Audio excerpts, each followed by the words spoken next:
for launch. Countdown starting in 3, 2, 1. Here we go.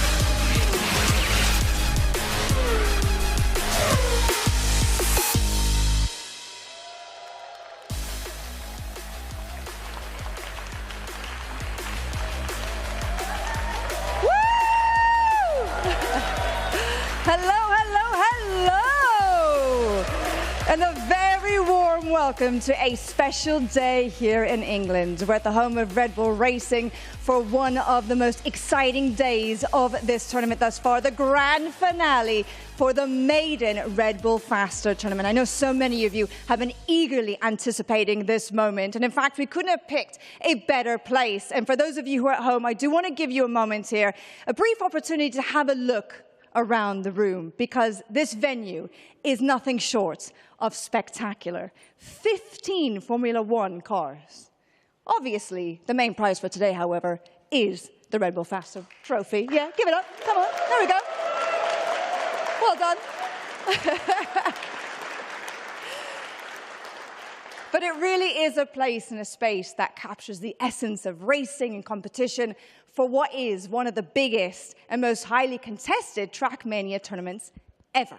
45,000 players from all around the world. They've been competing for the last 40 days. And my friends, it all comes down to this, the last 8.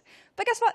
They're not the only ones who have been competing. In fact, over the last several weeks, 10,000 of you have been racing to get your hands on a golden ticket that would get you front row seats to the main attraction here today at Red Bull Racing. And you lucky lot, let's see if we can show the camera. Yeah, we've seen everyone? Brilliant. You lucky lot have been the fastest. So congratulations. Give yourselves a round of applause for our wonderful live audience. From Milton, Keynes, all the way to South Africa. People have traveled far and wide to be here today, and we're very excited to have you. So thank you very much for being here. We do hope you enjoy the day's events, and of course, we want you to be a major part of it as well. So why don't we go ahead and get the party started. We know that today we are going to find out who is going to be crowned as the Red Bull Faster champion for the first time ever. But before we get to that, we do want to give you all a quick reminder of what this tournament is all about, and also just what our 8 finalists need to do in order to win.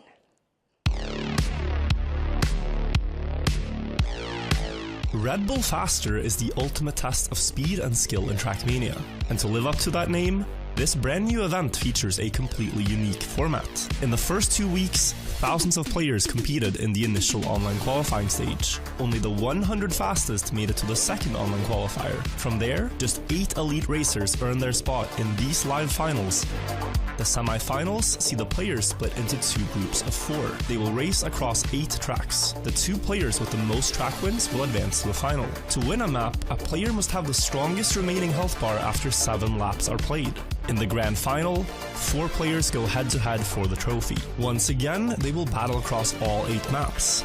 The first to secure 5 map wins will be crowned the first ever Red Bull Faster World Champion. 7 laps stand between them and victory on every map. If after all 8 maps are played, no one has reached 5 wins, the player with the most wins takes the title. But if 2 or more players are tied, it all comes down to a sudden death showdown. Back to map 1 for the final decider. Only the fastest will triumph.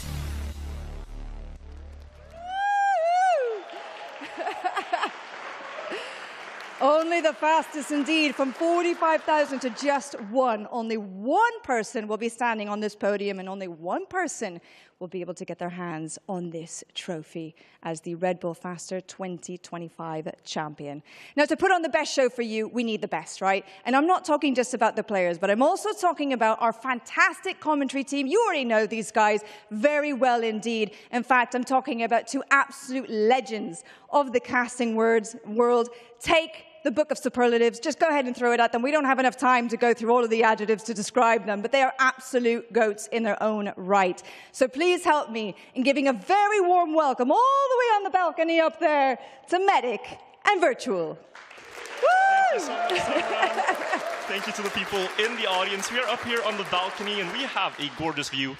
It's not just because Medic is right here next to me, but it also is this cathedral of racing with all the beautiful cars. We are in for an epic show today, Medic. Oh, it's going to be amazing. The 8 best players in the world right now playing on some incredible tracks. I'm really looking forward to it. Especially, you've kind of invented an entirely new format for this as well, Virtual. Yeah, we've been experimenting. We've been in the lab trying to think of new ways to compete in Trackmania, and today we are competing in a never tested before format, which we think will lead to some amazing racing. So let's maybe go through it. Yeah, let's have a look. So the semifinals as well will kick everything off. Obviously, what you're looking for here is 3 map wins. If you get 3 map wins, you are going through to the finals. But the change in the format, the new interesting thing that you've invented is this health pool, Virtual. Yeah, every player has a health bar of 3 seconds. And you lose health depending on how much slower you cross the finish line than the round winner. If you cross the finish line 1 second slower than the winner, you will lose 1 second of health. If you lose all your health, you are out of that map. Yeah, and obviously you want to get to those 3 map wins. If you do lose all of your health, you do have one last chance. You're kind of in a reverse finalist mode where you have to win every lap of that map to actually win out on the map. The first 2 winners who get 2-3 wins will go through to our finals. The first one obviously in the first seed and the second one in the second seed. If we do have tiebreakers, we'll get to them as we get to them. Expectations are, though, we should have some out-and-out winners in these semis. Yeah, and in the grand finals, the format stays the same, but then we don't play to 3 map wins, we play until 5 map wins. Yeah, you need the 5 map wins to make it, obviously, to winning the prize, getting these 17,500 euros for first place and getting your hands on that trophy as well. There are a few intricacies when it comes to tiebreakers in the finals, but we'll get to them as we get to them, obviously. There's a possibility of a sudden death match, which I'm really looking forward to, but we'll have to see how the finals do end up. There's a lot that can happen. The players have prepared for over 2 weeks on these newest maps, but also on the map pack, we're talking several months. And I think we should now go down to the floor and talk to Samra to introduce you guys to the 8 finalist players. Woo! I love it. You guys are great. Keep it going. I tell you what. The players aren't the only ones who are prepared, and don't let me fool you. Even though I'm sitting in a privileged position, I am, in fact, not one of the 8 finalists for today. So why don't we go ahead then and introduce you to those competitors who have worked so incredibly hard over the last couple of months to actually take a seat here on the main stage. Here they are.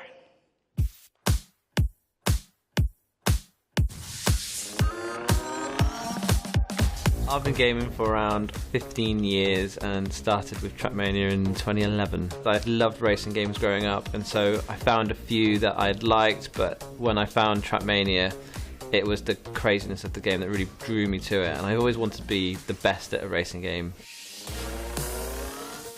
Winning Stage C definitely gave me a huge confidence boost, beating out the 2 opponents that I definitely felt like I should lose to. I've practiced for about 65 hours in preparation for today, and I really hope I can show off my full potential. For the finals today, I've prepared kind of a lot compared to what I used to do. My favorite map is probably Circuit, because it's like one of the easiest maps to learn, but one of the hardest to get good times on, and I'm feeling confident about it. I got first into Trackmania actually by my dad, because my dad used to play the very oldest version of Trackmania back in like the early 2000s, and because of that I just got into the game myself, and I never really stopped playing it. I'm a very competitive guy in general. I like competing against people. I just really enjoy being under pressure and being able to show what I'm capable of. I love playing competitively because I'm living some pretty unique experiences. standing on some big stages. So in my practice, I try to practice consistently every day, try to be as fast as possible on the map, and once I set my personal best, try to get as close to it as consistently as possible. Prepared well, I think I have a decent chance at winning. I don't think I'm the favorite to win based on how the other players are playing, but I'll definitely try my best to challenge them. Message for my rivals, you know what I'm going to say, have fun. 2 years ago, I actually stopped playing competitively. I announced my retirement even, and people laughed at me that I actually qualified here on a retirement basis. But no, competing is amazing. I love the thrill of it. I get a little bit nervous, excitement. It is all in there. If I have to send a message to my opponents here, I might be the oldest player, but don't count me out. I prepared for the finals a very similar way I prepared for stage 2. I want to set the standard and put pressure on the opponents as soon as possible. There's so many things I love about Trackmania. I could go on about this for hours and hours, but it's the constant ability to improve upon yourself and so many different skill sets to optimize. So for those of you here in the room, I don't know if you've noticed in those videos there, the countdown, it's on. The final countdown, less than 10 minutes to go. We are super pumped. And much like those maps, which can be long and windy and tricky, you need to have quite a lot of skill and solid strategy to actually make it this far. And for those of you who might be joining our Red Bull Faster journey for the very first time, here's a quick look at the road that our 8 finalists have taken in order to ensure their place at the starting line today.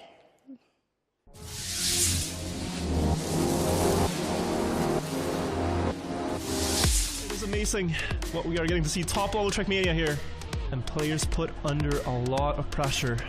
It looks good enough, and New Prime is too far, and Mutta wins and will be in the in-person finals in Milton Keynes. Hack gets a great start, 480 speed. Scrappy already trailing by a 10th. It's a 100th of a difference into the tunnel. Is it going to be Pack or Scrappy? Pack has the lead and it remains. Pack knocks out Scrappy and takes the ticket to the finals himself. McQuatter's already out, but who's getting the heart?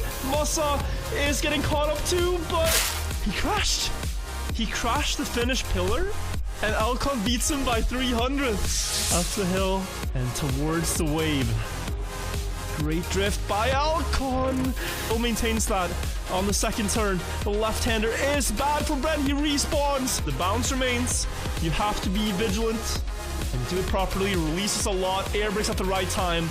And Alcon is going to the finals. GG's to Alcon. Into the uphill. Wosal setting up. Oh, Grenadi touches. It's over.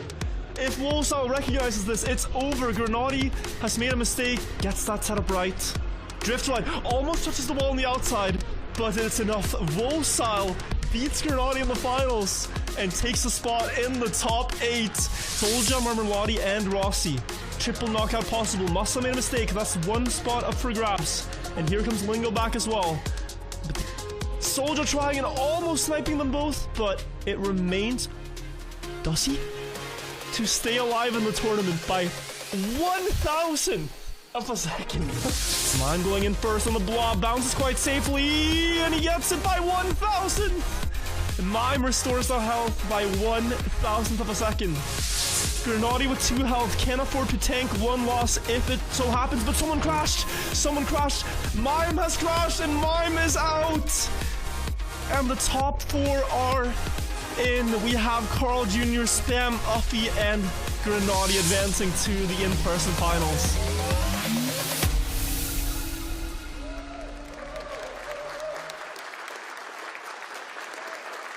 All right.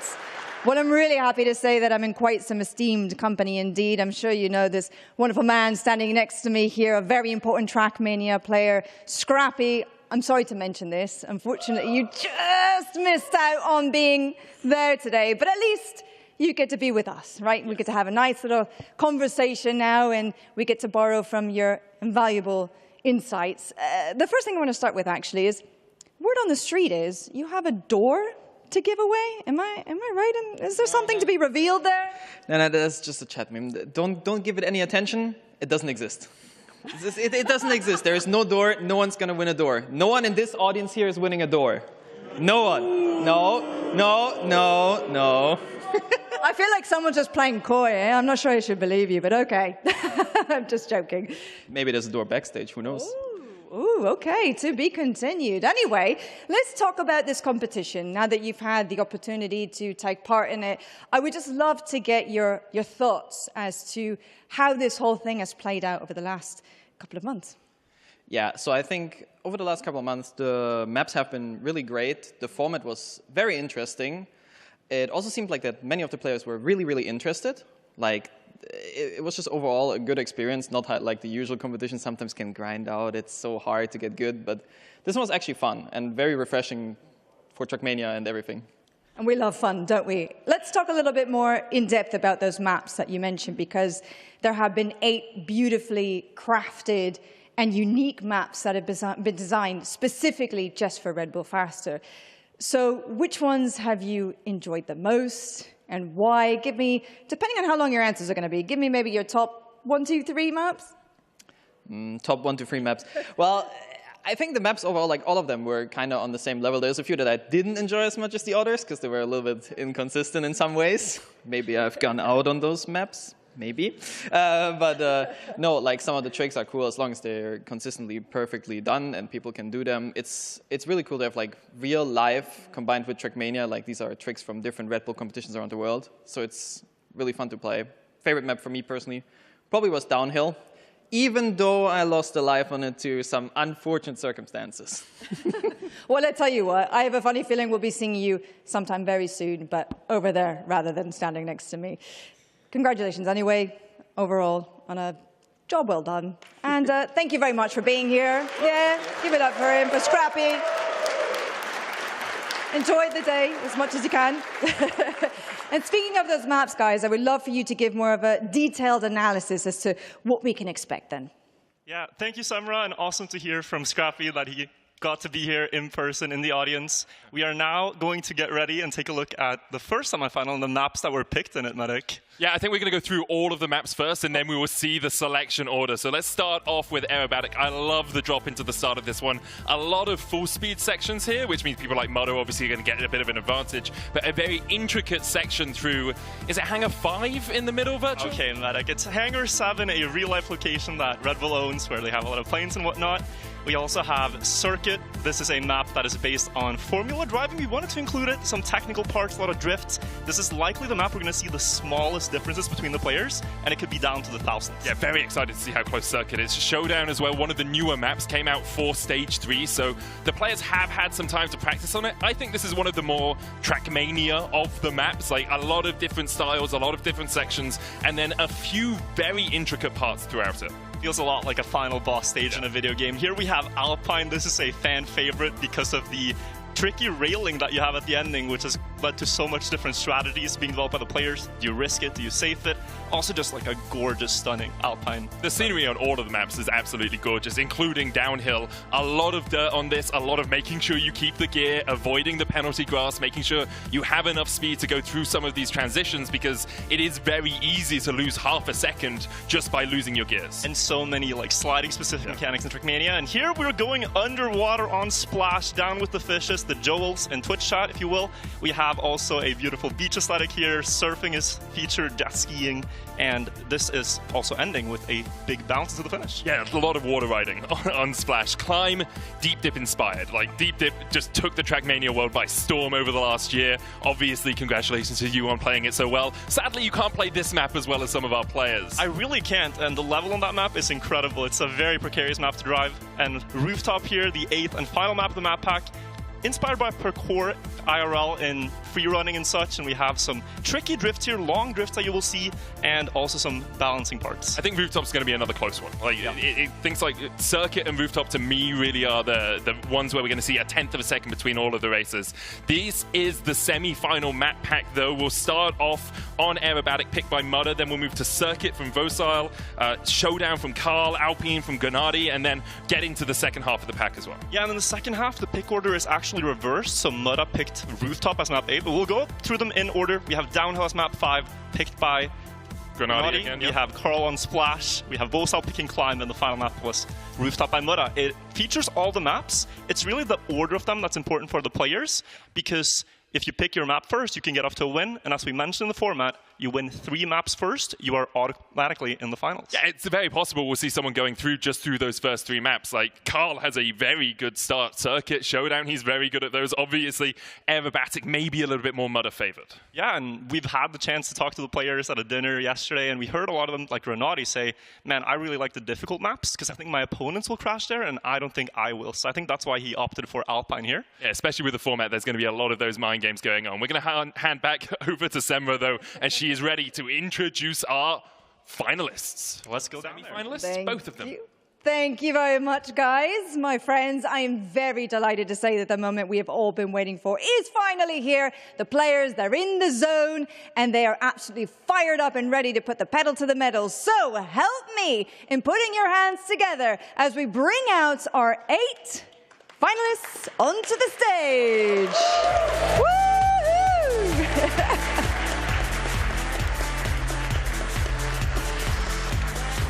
Please welcome Elkon from Czechia, from the UK, Pak, from the Netherlands, Spam, from the Swiss Alps, Afi, from the land down under all the way from Australia, Mudda, from France, Wozail, or as he would say, Wosil, from Canada, Carl Jr., and last but not least, Granadi from Germany.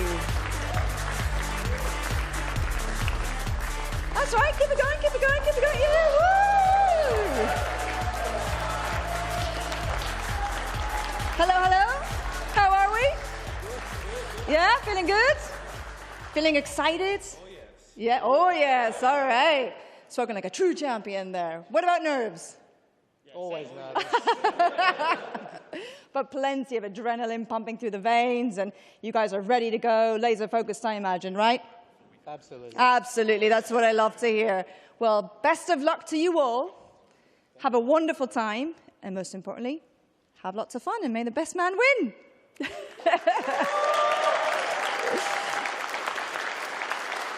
Love it, love it, love it. Well, there you go. It is go time, my friends. Let's have a bit of fun. This is the day we've been looking forward to all this time. Finally here in person, the players are getting settled into their seats. I would be on the edge of mine if I wasn't standing medic. We can get you a seat if you want. I might need one later. I might need to sit down because the nerves are taking over also here in the caster booth, but we are really excited to see you. This is one of the biggest Trackmania tournaments of all time, and at a new format at that. Yeah, great job setting it all up virtual. It's been an incredible watch so far. Will we have as much drama in Stage 3 as we had in Stage 2? Grenadi crashing, Spam just getting through, Scrappy almost eking through it as well. It's going to be incredibly exciting. We're going to jump into the first match. It's Mudda, Wosail, Carl Jr. and Grenadi facing up. Both are wheel players, and we're kicking it off on Aerobatics. Aerobatic is the first map. This was chosen by Mudda, and if you don't know Mudda's backstory in the game, I can tell you he is one of the best full-speed players in the world, if not the best, at a mechanic called speed sliding. We'll touch on that. You also here have a big technical part. As you drive into the hangar, the speed drops dramatically from 500 to about 200, and you do these very precise drifts. It's where we've seen a lot of crashes. Remember, Pack and Scrappy both crashing in the same round here in Stage 2, and then we exit the hangar, out the garage, and we go up into the skies once more towards the finish line. Yeah, a couple of speed slides at the end as well. You can S for D, where you tap your brake to get a little bit of extra speed right at the end. There's a big debate in the community as to whether people will be really pushing. This is a map where you can get a lot of extra speed if you really play it on the edge, but you want to be consistent in this format. You only have a 3-second health pool to play with. Yeah, you're touching on the format, and we should go back to it as we see the players now so nervous in their seat. You have to feel for them, because this is what it all comes down to, Medic. All the practice, all the preparation, you have to make it work right here on stage to go through to the final. Yep. The top 2 players advance, and You said the 3-second health bar. That plays a big role right now as we are into, I think, the warm-up, and then we have the first round coming up on the server. It's starting. Yeah, we'll talk you through it all as we go along just to make sure that that format is really solidified in your mind, cemented in your mind. But let's get into it. Aerobatic to kick us off. Carl Jr., the 6-time champion. Mudder, who's been rising through the ranks over the last few years as well. This is an incredibly tight final. I think if you look purely at the public records, Mudder should be favored. He holds a bunch of these world records. The question is, how much has the offline practice affected some of these times? Yeah, and it also comes down to, is the jet lag different? Is your desk here different? You gotta adapt to your circumstances, but as you say, the reason Mudder picked this is because this is his element. And you see it here in the warm-up round. We have one warm-up round at the start of every map, and already out of that flying part, he already has gained about a 10th in the warm-up. Yeah, tiny lead for Mudder at the start. You know, you can see him about 4 car lengths ahead, but then we come through the drifting, the more intricate section, lots of precision here, and then Neo slides around these corners as well. And this is pretty hard to do if you're one of the 2 steering wheel players here. You actually have 2 different strategies. Grenadi, he opts to use keyboard for that one slide because he cannot get it as easily on his wheel.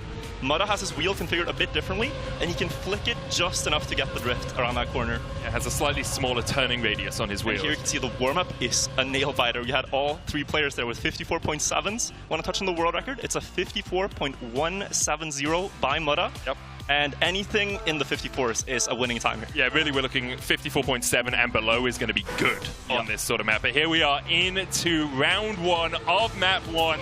Milton, Keynes, let's get ready for it. We see the mean bounce at the start, trying to get that front tire down for a little bit of a slide. Wozal here in 2nd place, about 200s behind Mudder right now. And now we are going into the loop that takes us down to the runway. On board with Carl Jr., who had the worst start of them all, but the times up top are great. 19.3 checkpoints, what you want to look for there. And then around here, up the drift, you want to try to get a lot of speed because you can carry it all the way. Dive into this slide, and this is the tightest part of the map. Around this intersection, can you get the left? One big crash there already by, I believe it was Wozal. And now you're going to get to see the health bar format in action because that mistake cost him 1.7 seconds on splits, and that's already half his health bar on this map. Yeah, almost lost 2/3 of it now as it goes up to 2 seconds. We're getting into the final S4D here. No one actually going for it. Into the wall ride and then round the corner. It's going to be Mudder who leads the pack, kicking us off. Grenadi a close second, though, and look at that time. High 54, but that is quick. 100th of a second, and look at this. Wozal also managed to reel himself back in. It was only 1.7 at the end there, but he only has 1.24 seconds to play with. And if that goes to 0, he enters final chance mode. At that point, he cannot afford to lose a single more round, or he's out of this map. Out of this map specifically. Obviously, he'll come back in for the 2nd map for Circuit.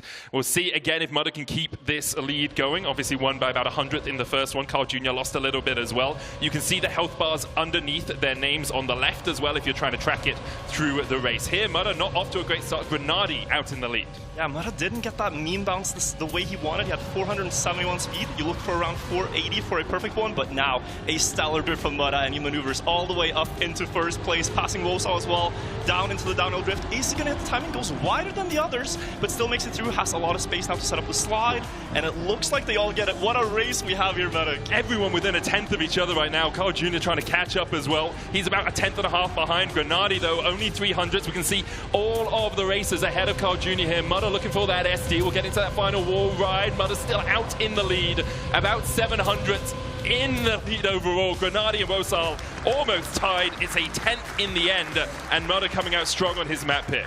And it's a clutch round here for Wozal as well. He was falling down in the first one. You don't want to let the nerves get to you in the next one. And here you can see the overall health bar standings. Mudder still flawless, 3 seconds to his name, but the others have been whittled away at a bit, and that can start to build up. But Grenadi will be really happy with how this is going. Only about 2/10 down, or 1 in a little bit, across the first couple of rounds on this map. 7 rounds overall on each map as we dive back in.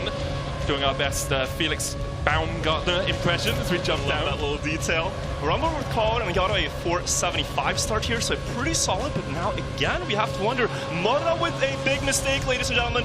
5 seconds lost, and this is automatically going to put him into that final chance position. You see how punishing it is. Mudder has been at the front of the pack for every round so far, but he is going to lose the entirety of his health bar. The question is, which of these other 3 racers can really capitalize on this? Carl Jr. going a little bit wider, does give himself a better angle as he comes into into this next Neo, but everyone basically within a tenth of each other. Grenadi falling a tenth and a half behind. Carl Jr. still leading. He hasn't lost too much of his health bar so far, but Vocile is doing a great job of keeping up as well. It's probably going to be about 500ths to a tenth behind in the end, but he'll be very happy with how that's gone. Grenadi loses a little bit more, and Mudder loses everything. And this shows the volatility of the format. You have to push, try to set the best times. You want to get close to your peak, but if you make that mistake, you're in the last chance mode. Now, Mudder is not out. Everyone, if they exceed the health remaining, they will still drop down to 0, land at that. But for Mudder, he has to win every single round remaining and hope that that will be enough to take it. This is his map pick. How devastating would that be to get knocked out on your map pick because of one crash and not able to take the first place from then on out? Once again, we see the start. Mudder off to an early lead, but you can see the red nameplate shows he is in that final chance mode. Yeah, this is dangerous territory for him now, and the question becomes, can he make up 3 seconds in the last 4 rounds of this map? It's not given, as the other players have been very consistent so far, but look at this lead from Grenadi. It's in a really good position as we come down to this long right-hand drift. Very precise through here, basically touching the corners. Mudder still has that lead. Grenadi and Vocile catching up alongside Carl Jr., but Mudder is about 2 tenths ahead overall. Vocile falling back a little bit through the Neo slides. I think there was a mistake. Vocile had to let off, and that is going to cost him quite significant time now. You see, it's been chipped away at, and this is going to be another 0.3 that he's losing. He's entering that red territory of the health bar. We see Mudder win the round like he had to. He stepped up the pace. He had to risk. So fast. And that is only, ladies and gentlemen, 0.25 of a second off of the world record. It's just huge for Mudder. You can see how much pace he does have on this map, but obviously that one mistake costing him a huge amount. Now, we have a few rounds left, 3 rounds left on this map. If Mudder can't get everyone else eliminated by that point, he can't win this map, and it is his map choice. It is, and I want to put your attention to the current health bars of Carl Jr. and Grenadi. We are currently 200ths apart with 3 rounds left to be played here, this one included. So the battle right now really looks like it is Grenadi and Carl, but we've seen how quickly that can change. But that is in their mind right now. Grenadi knows Vocile is unlikely to catch up. He just has to beat Carl in the next 3 laps. But the risk of that is maybe you clip a wheel, maybe you drift a little bit too wide, you lose a lot. As you say, touches the penalty grass, and you can see how much speed that costs him. Until we get round this drift, the extra speed that Carl Jr. has is only going to pay dividends. Great drift, though, from Grenadi. He is able to catch up.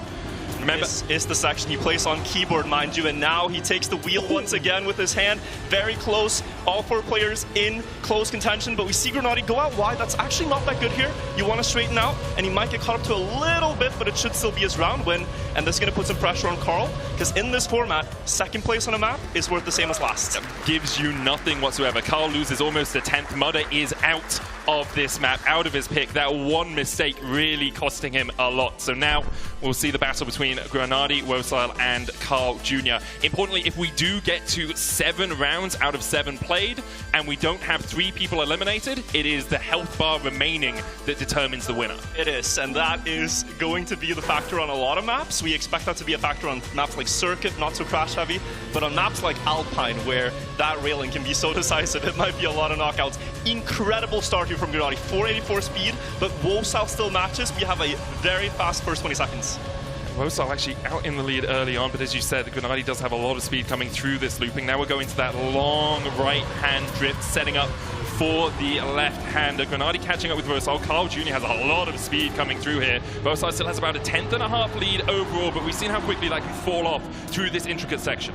Vocile a little bit late on the line, I would say, and Carl is capitalizing. He's passed him now into the hangar. As we go into the tunnel, he has made that about a 0.14 lead, and Grenadi is trailing by a lot here. Carl is going to likely have first place into the final round, and we will see the difference. We will then know just how much Grenadi is pushed, but this is a big loss in the 6th round here. Almost 3 tenths lost by Grenadi there. Vocile losing a 10th and a half as well, but overall we're going to see Grenadi's going to fall down to about 2 seconds flat. So it's a 2 tenths, 2 tenths different overall. We'll see if Grenadi really pushes for it, because you might as well. Like, you are either losing to Carl Jr. because you are more than 2 tenths slower, or you're losing to Carl Jr. because you crashed out. For Vocile here, it's a let's hope both risk and crash, and I take a steal in the last round. For Carl and Grenadi, they both know what's up. Win by 0.2 or don't get caught up to by 0.2. All eyes on Grenadi right now. If he hits the speed slides, that wasn't actually actually that ideal. He's trying to get one here, but Carl is the one pulling away, and he's already in the lead. He's just Mr. Consistent. This is why he's the 6-time world champion, right? Like, when you get to the crunch, when you get to these moments where everyone else has the nerves really kick in, Carl Jr. just consistently bangs out time after time, and it doesn't need to be world record pace. All it has to be is quicker than Grenady, and he's doing that perfectly. He is, but there's still these sharp turns remaining, and you gotta know how close to the walls they are willing to go, despite feeling like they're safing here. Carl, can he clutch the last couple of turns here and take the first map win of semifinal 1? Here in Milton Keynes, it looks like Carl has it in control, the last flying part into the finish, and Carl Jr. will win map 1. What a performance by Carl Jr. I think Carl Jr. winning map 1 of a new tournament, it's kind of in the cards, it's kind of in the stars right now. Great performance all around. Obviously, Mudder will be devastated with the fact that he had that crash and then wasn't able to get consistent first places. And it was that one mistake, because he was driving the fastest laps. He cranked out a 54.4, where we saw Carl at 54.5 and 54.59 in this last round, so it could very easily have been the best if he didn't have the crash. We'll have a look at some of the highlights of that. This was Mudder crashing out. Oh no, not quite yet. This is round 3, so we will build up towards the end of round 3. Mudder crashed out on this round, and this is when Carl Jr. and Grenady really started to fight up against each other. Yeah, and this is where it became very defined for them. Oh, Mudder has made a mistake. This changes the dynamic of the battle now. And in this round, I think is where Carl really made the push to win. He built up that safe margin and put a lot of pressure on Grenady, and Grenady couldn't capitalize. Yeah, it was just really good stuff from Carl Jr. Consistency. We are going to jump straight into map 2, though. Breakneck action here. It's Rosal's pick, and it's Circuit. And he has said in multiple interviews by now, Circuit is his favorite map. This map is like the most traditional Trackmania. If you go way back, for 10 years or so, players used to compete at this style. It's technical, it's drifting around on the circuit within the confines of an actual Formula racing circuit. Yeah, it's the Red Bull ring, right? Yeah. It's modeled off, which makes sense considering we're here in MK7. For Red Bull, but yeah, it's a lot of speed tech, it's a lot of making sure your lines are perfect to get into the next corner. The big thing I'm looking for is the gear in the final drift. Some people like to get a little bit wide to keep the gear and have speed jumping over the end. Some people take it a little bit more narrow and can like drop down again. And some people also crash the tires and give their friend a free qualification spot. Whether or not, you know, I'm not going to say it was deliberate from Grenady, but Spam is here for a reason. But the story is amazing. We will see Spam in the second semifinal later today. Here we have Grenady, the one who did crash that left tire at the ending. And we will see if he has fixed that mistake now. We will have to see. I have had some notifications that there's a lack of a green timer virtual. Do you know anything about this? A lot of people asking that we should have a green timer somewhere on the screen. I believe we have to relay this to Red Bull headquarters and get it installed if there ever is a next Red Bull Faster, as that is unacceptable. Obviously unacceptable. We are just here in the warm-up. We'll watch Carl Jr. as he goes around. Do you want to explain any intricacies of this map, any small points where people can really gain or lose time? Yeah, Carl is the master at this. I mean, most of the World Championships he has won is on this very style, and I think we will again see a consistent Carl. But this was also a map he was under a lot of pressure in Stage 2, where he only had one heart left. And I think the thing that I have noticed by casting a lot of Trackmania eSport matches where Carl is playing is that when he has momentum, he's chilling. But when the pressure starts to mount, when it feels like someone can break his momentum, break his flow, that is when things can go wrong for him. So as long as he's onto a map win, he might win 3 in a row. Well, that's the thing. He just won the first map. It might go all the way down again. Well, we'll have to see. It's a very tight track. Carl actually not finishing his warm-up lap there at the end. Expecting high 53s, low 54s as very good times. If we're mid 54, that's more of a safe strategy from these players. The leaderboard here is incredible. It is all the players have a 53, 7-3 or 7-4 as we are kicking off round 1 out of 7 on circuit. And I think we should hop on board here with Wosal, as this is his map, the one he chose to give himself the best chances at taking a win here.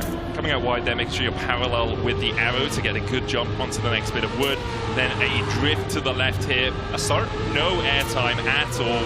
Wosal out to about 600ths of a lead, but you can see how close it is. A 10th and a half separating the two. Carl Jr. taking a very inside line there to try and get a good lineup to come around this corner. If you touch the penalty grass, you lose just enough speed that you can make sure you can full speed through this section. And now we see the different lines we were talking about earlier. The upper gear is something that players can go for. You will see it if they go wide towards the red fence here. Mudda is going for that, trying to stay in 4th gear rather than 3rd gear. Looks like he kept it, and then he will have a lot more speed to get into the finish here. Grenady clearly had it. A great end from Grenady, but you can see how close this is going to be. Expect this to go down to remaining time rather than anything else. Only a 10th between our 4 players. It absolutely should, but then it comes down to, are they going to let that happen? Like, if you are a 10th behind going into the last round in total health bar, you might just full send, try to get the 53. 54.2 there is a great winning time. We've seen faster, and we'll see who dares to go faster. Yeah, public world record is Mudder 53.73. Very fast on this, but I keep saying public world record because a lot of people have been practicing these offline, not having their times on the leaderboard. And as you said, Carl is a master not only of this style of track, but also of practicing offline and having a few spicy times in the back. And he has a lot of rituals and things he will do in matches. For example, one of them you mentioned, the warm-up. He doesn't like to drive the warm-up at the same time as the others. He likes to wait for the others and then do his lap, or just not finish it at all. And here we are into the ending of the map. We see that grass switch, but this time didn't go well for Mudder. Hit the grass too much and ended up getting a slide from that. So he's going to take a quite big loss here. Yeah, about 500th between our top 3 right now. We'll see if we have that wide line again. Grenady did do it last time. I'm going to go through it again here. He has it. He has it. Carl also has it, but it's going to be second place for Grenady. Carl, though, 54.02. That is fast. That is so fast. Only about 3/10 away from world record.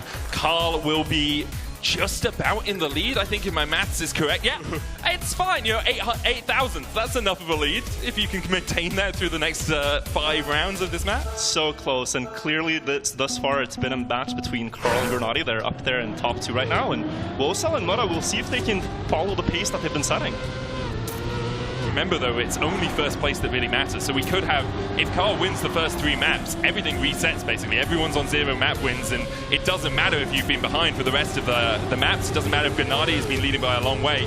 As we see Carl Jr. falling to the back of the pack for the first time in a long time over these 2 maps. Had to let off the drift. We have a big touch. Mudder again.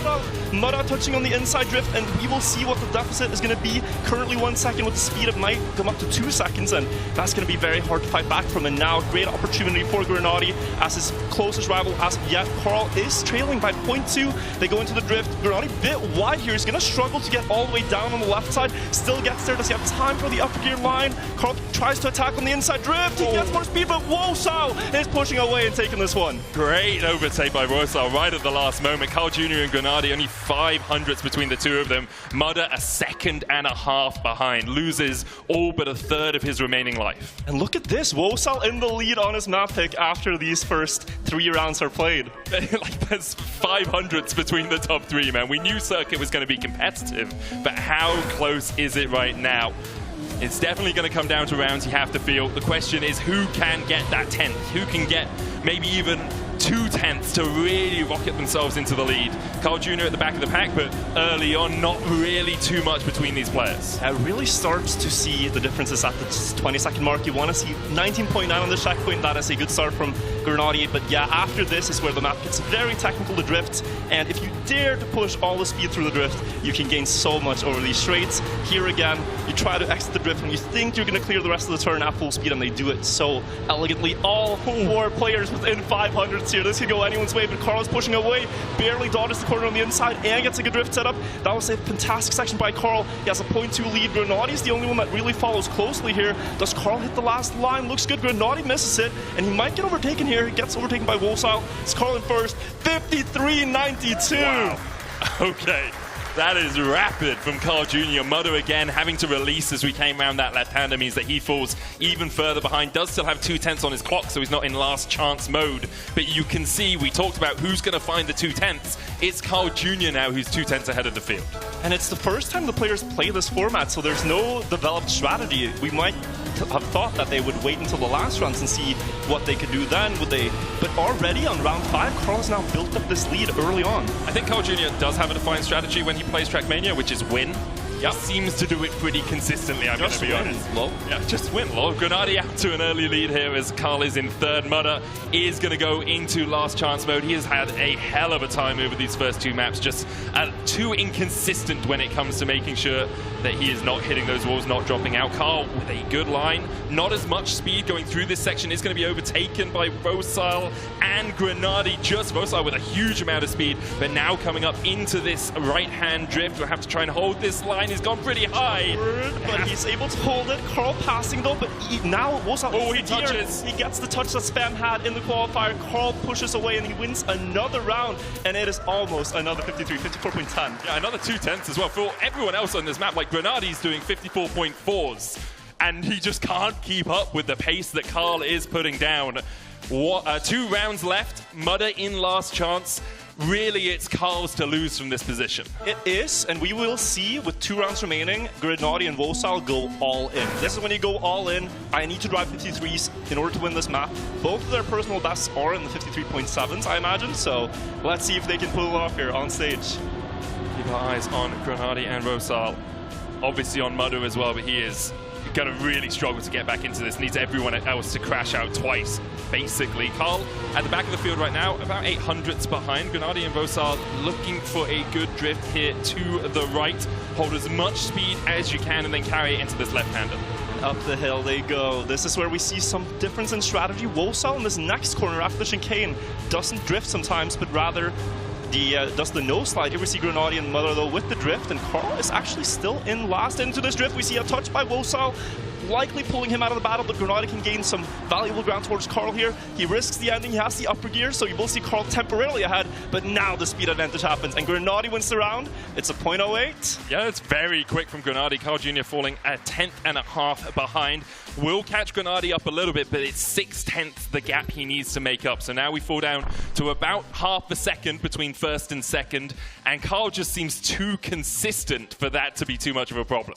You'll see it. It might be within the realms of possibility, because there is this thing in Trackmania where if you try to save too much, if you try to break your pattern, you're used to just going all in, driving fast rounds. If you try to change that up and go a little bit safe, you might make some unexpected mistakes. He loses about 500 here in the first drop down, and Grenadi is going to take that. Yeah, 100%. Grenadi will be very happy with it, but we'll see if Carl Jr. can catch up through the rest of the track. Going into this left-hander, Wosal and Grenadi basically on top of each other. Carl Jr. just relatively safe, not taking the most adventurous lines, happy enough just to gain a little bit of speed. He's going to gain more here. Grenadi is gaining, it's about a 10th. He needs at least 3/10 more. Nothing to lose by trying. It's an all-in at this point. Left turn is good for Carl. He catches up, and as long as he stays within range of Grenadi, even passing him here, it might just be Carl's map. Let's see where Grenadi is. He is now trailing by a car length. Last trip for Carl Jr. Lock it in. Send yourself to a 2 out of 2 map wins into the semifinal, and he will be able to do that. There we are. Carl Jr. with the second map as well. Grenadi following close on his footsteps, but second means nothing in this format. And now we will move on to our third map. It's Showdown, and it's Carl's pick. We are going to Carl's pick. We will have some replays for you guys to take a look at from this map as well. But Showdown, we will see what Carl does, because that map came out so late into this competition that the players mostly kept their practice secret, all apart from Mudder, who's the only one with really strong public records there. So we don't know what's going to happen on Showdown. Here we have some rounds. We have Grenadi, who was leading by a lot, but then Carl with the inside drift.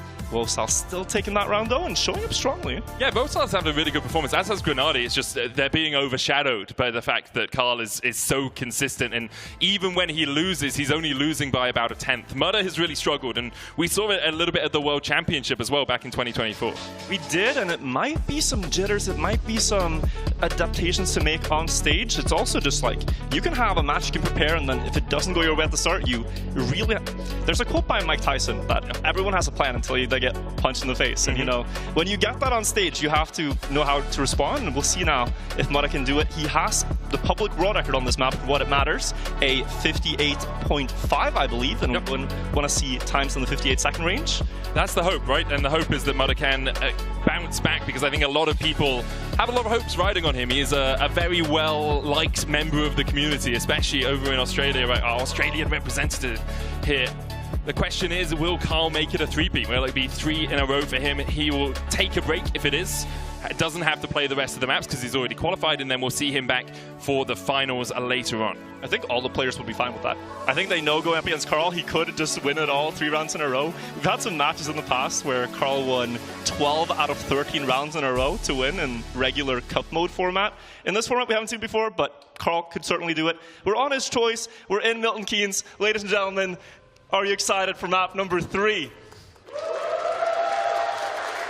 So the players' warm-up has concluded here now. They are going to kick it off. And I want you to pay attention to a section in the middle of the map. There's going to be some differences there where they have discovered a no-slide strategy. You can either have icy tires and let the car sort of slide onto the platform and collect itself again, or you can try to prevent the slide, accelerate at full speed, but it requires very precise movement. It requires a steering wheel, honestly.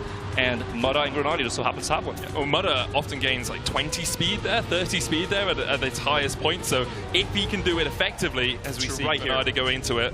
This is the part, if you can make the car have full grip there, you gain all the speed onto the dirt, drop down, and then you have to be able to control it afterwards. This is one of the tricks that Mudda said he would go for. Players have said that it's very hard to do consistently and have actually opted against it. If he pulls it off here, he's going to keep gaining time in that segment every time. And he's at that point where he needs to, right? You have to be really pushing yourself mentally in this sort of spot to make sure that you're starting to win some rounds, because it's so demoralizing getting further and further away from your map picks, because Mudda's second pick is the last map we'll play as well. It is, but here we go, round 1 of 7 on Showdown, and let's jump on board with Mudda to see if we can make that comeback happen now. The map starts with the left dirt hander before they jump into the bobsleigh. Want to be very smooth on the input on the wall here, and you want to build up to a 5th gear before this booster. That way you get a clean transition. Then we go up to this upside down part, and it's very important to exit on the right side of the road so you get a tiny bit of air time to make this drift happen. And then you jump onto the dirt, into the bobsleigh, and then we have the slide medic. We're looking for a lower jump onto that dirt to make sure you have as much time on the ground as possible. Grenadier with a mistake. Yeah, Grenadier's gone off. Mudda sliding. Yeah, slid out entirely. Carl Jr. takes the lead because of it. Mudda usually has like 320 speed there if he does this strategy properly. We saw him dropping down to about 270. Now coming through Carl Jr. with a 3/10 lead. You can see how quickly this sort of map can snowball. Everyone's trying to catch him up. It's still 3/10 down to Mudda. Rosal 4/10 down. Grenadier's going to lose his entire health bar from the first round of Showdown as he is 8 seconds in the hole. And that sets the tone. That is the cutthroat format here. It is volatile in both directions. You can win rounds by a lot, you can lose them by a lot. Carl is keeping his onslaught going. He's like 59.300 winning time there. That is a little bit behind the world record, but it's so much in that middle section. Yeah. And if you can win with that time, why would you risk for more? I mean, if you can win and be 3/10 ahead of everyone with that time, why would you ever push for more?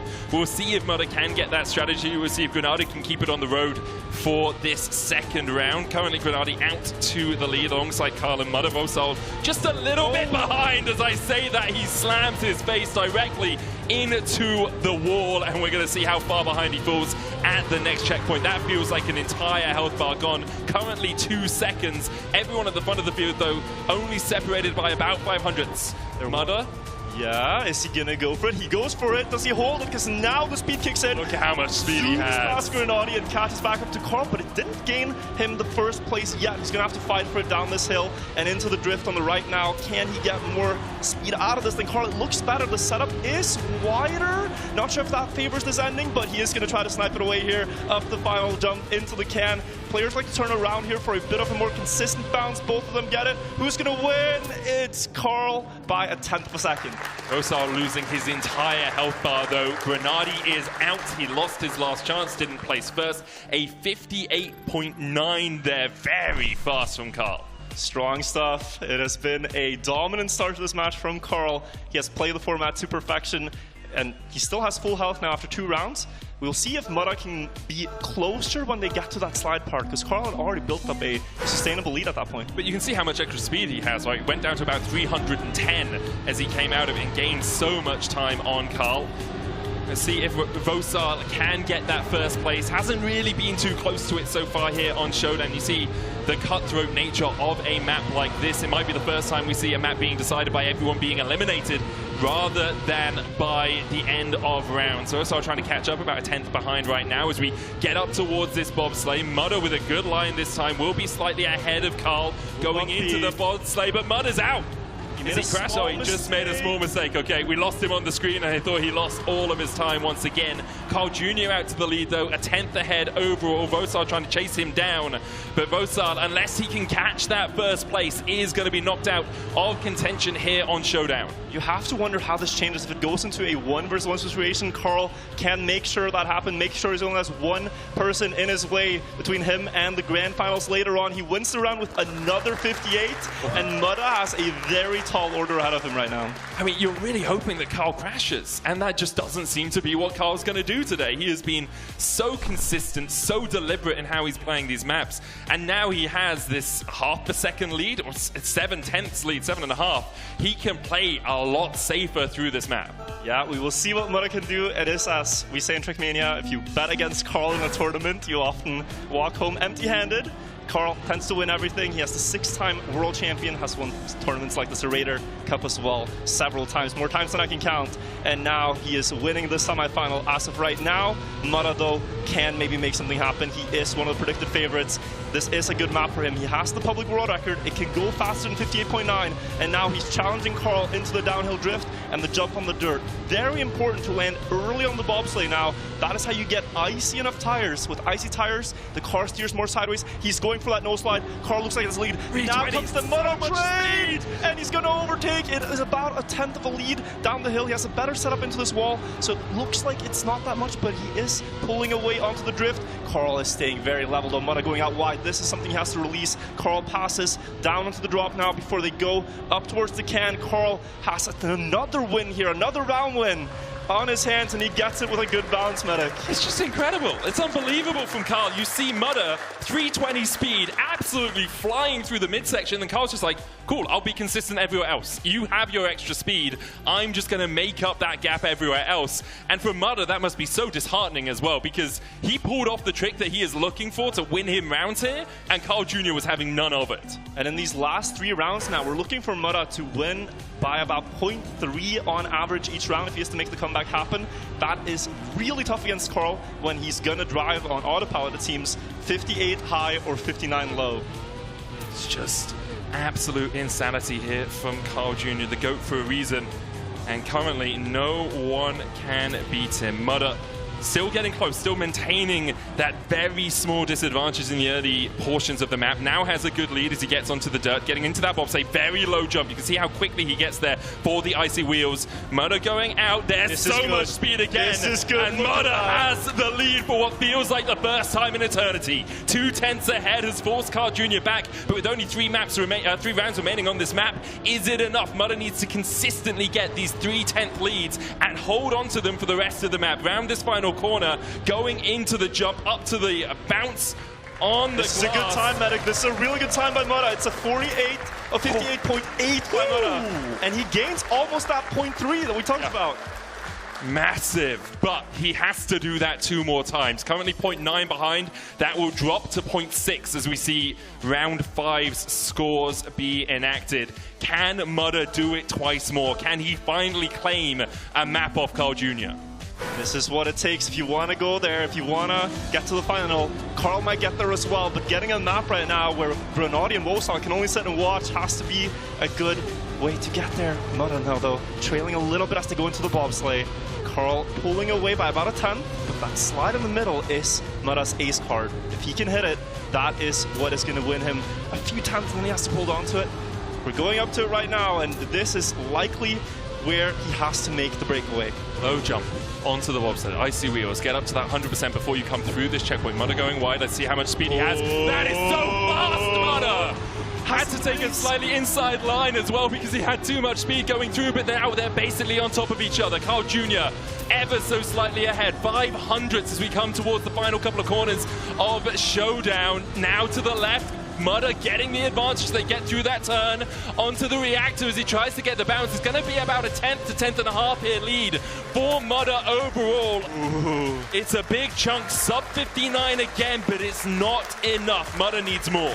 He's chipped away at it once more. We'll see the final difference between Mudda and Carl.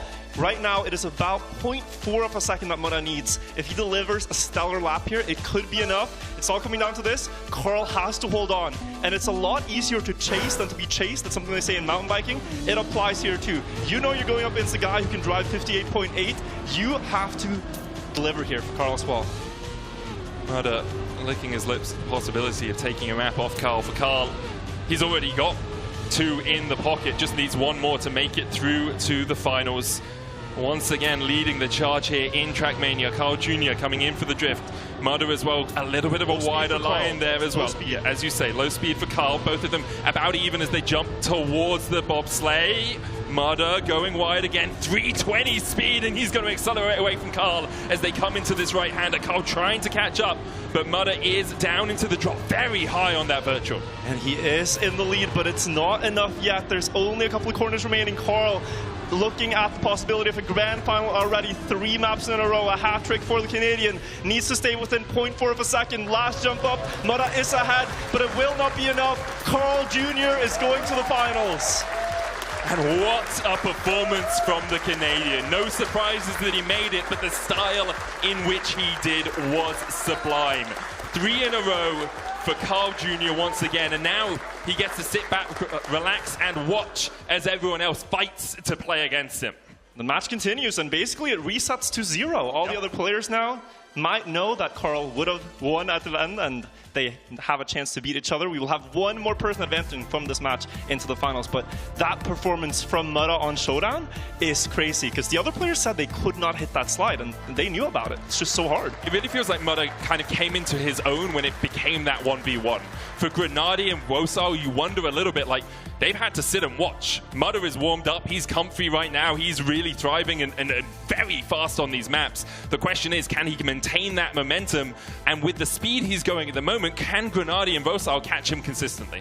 Yeah, that was so good for Mudda, because I feel like he finally got back into the flow of things. He had a bit of a shaky start, was a bit nervous perhaps, but now he's getting settled, and they're going onto the map you need to be locked in on. The hardest map in the map pack by most players' counts. We have Alpine as the next map in the match, Medic. Yeah, we've got Alpine, then Downhill, Splash, Climb, and Rooftop to round out the map pack. Alpine was Grenadi's choice. He was 4th choice, so maybe would have wanted one of the higher maps a little bit earlier, but Alpine, such an intricate map. Very much about how much speed you're maintaining through these ice slides, but then also the end is just an extravaganza.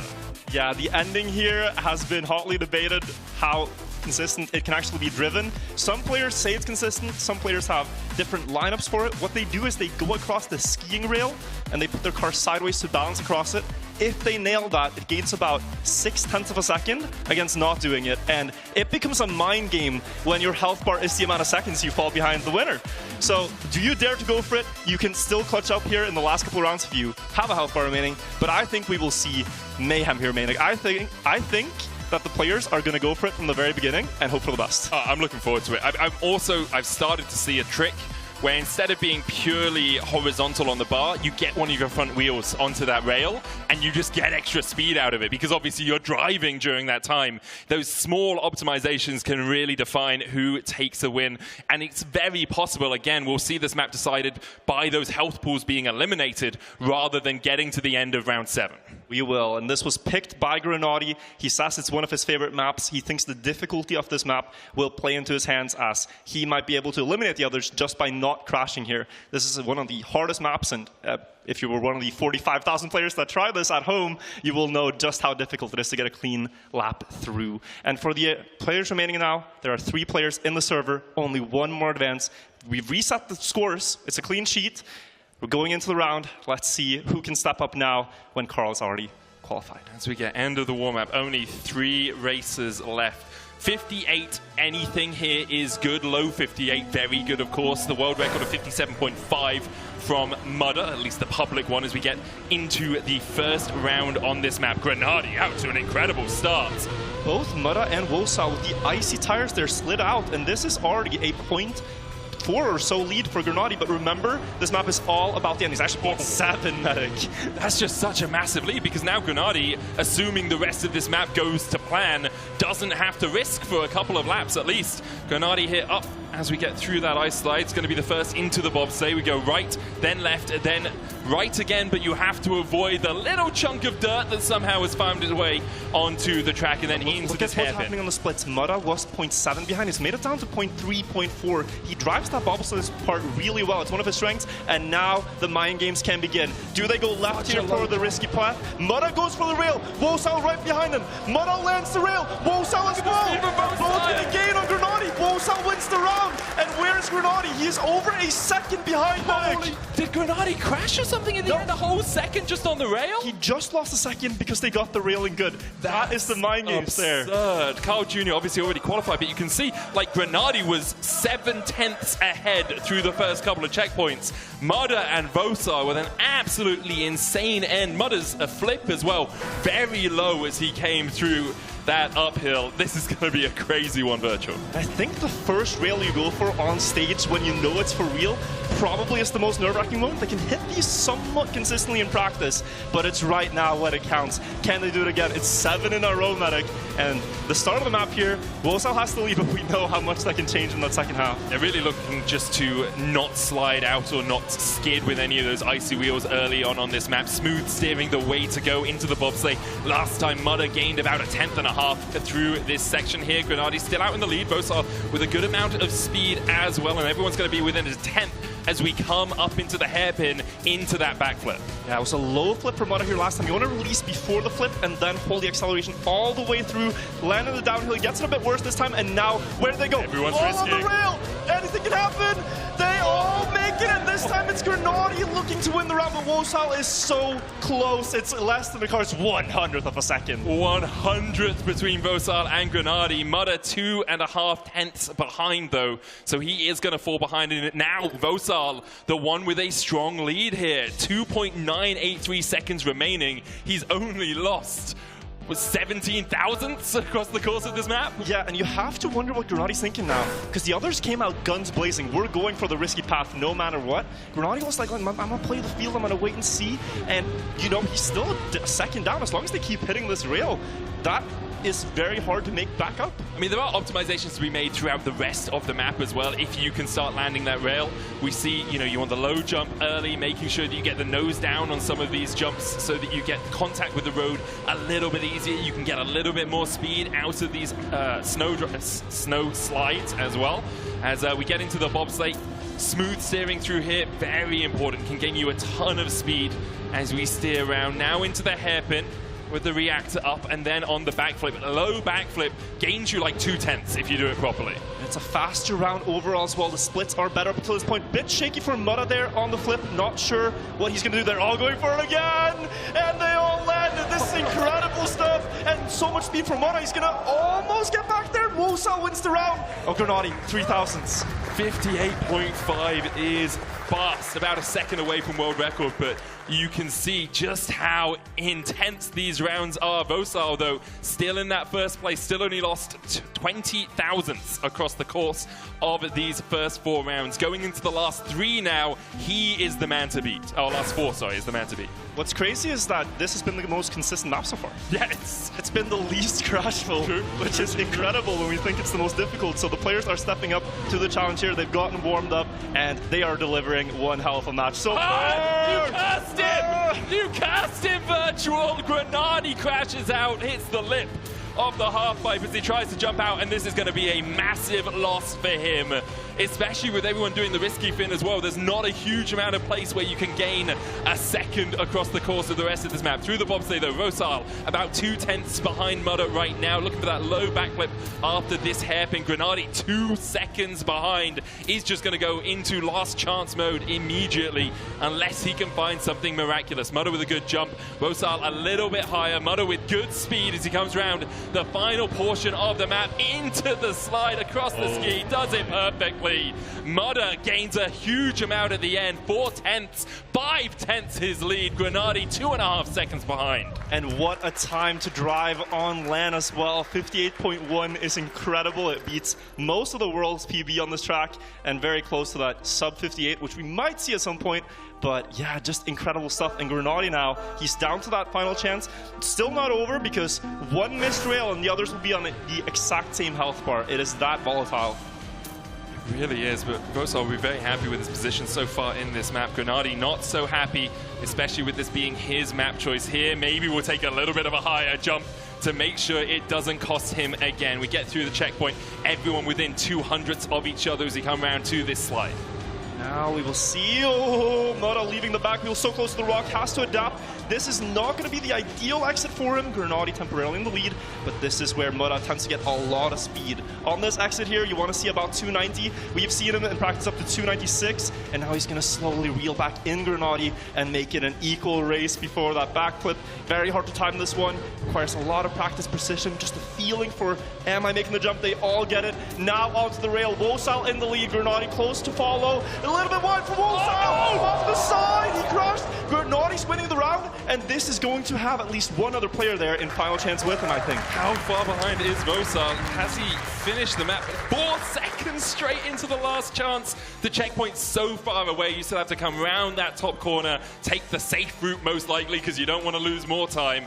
And now Grenady and Vosal in that last chance mode. Mudda will be licking his lips at this. One round in for Mudda here and instantly takes the nap, but the others can try to deny him. But we will at least have one KO after this round, no matter what.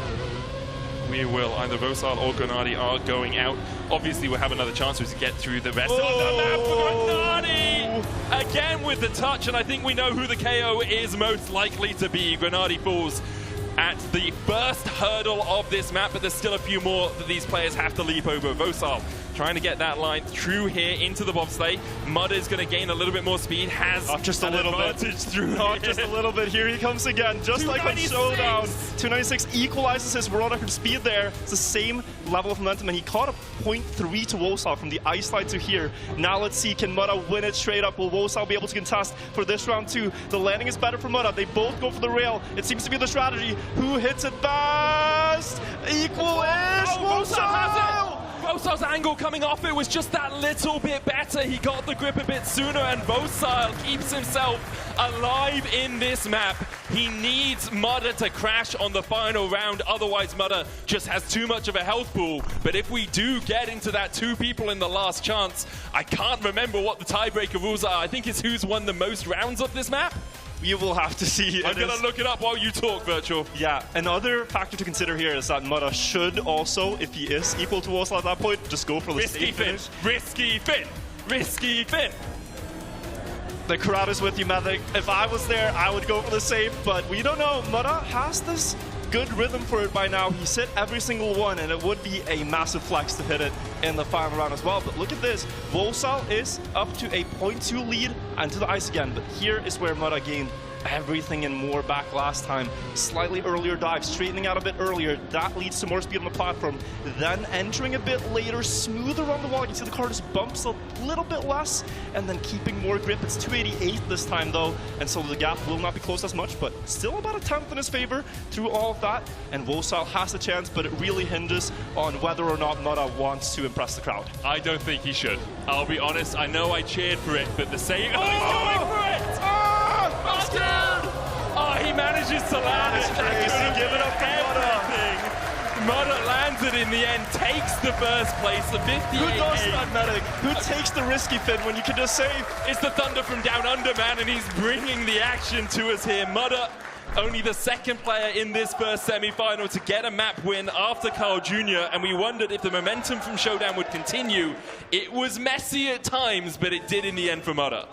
That is unreal to me. The pressure of it all as well, knowing that this is such a big event and to do it 7 times in a row without fail. The only player out of these 3 that could do that. Incredible stuff. Just so impressive all round from Mudda. We are going to, in a moment, be moving on to our 5th map of the pool, downhill from Grenady. But let's have a look at this, because you can see Grenady really struggled with that first jump.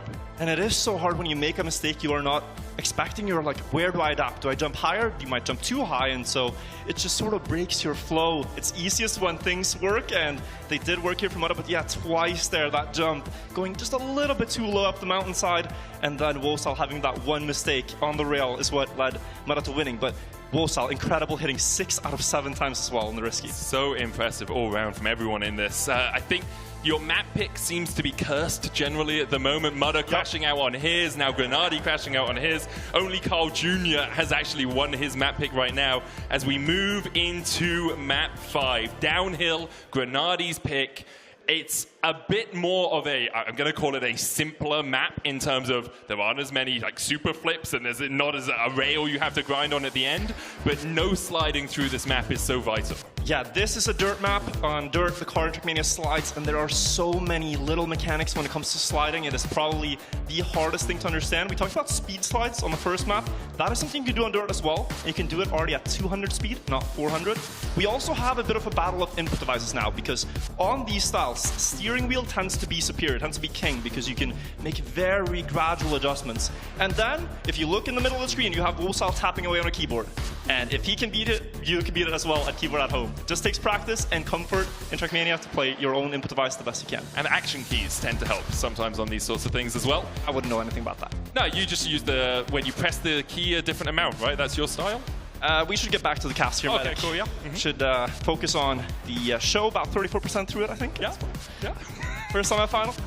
Now, let's get back in the action here. We have the players ready and warmed up. I want to inform you the world record here by Mudda. It's the only world record he actually told us he was quite pleased about. It's a 57.81. And for the entire qualifier, they played for 1 week in the first stage. They were really aiming for a sub 58. But he is only one of 2 players on the public leaderboards that has that sub 58. Yeah, and the question is, how much has everyone been practicing not on the public leaderboards, That right? is also a factor.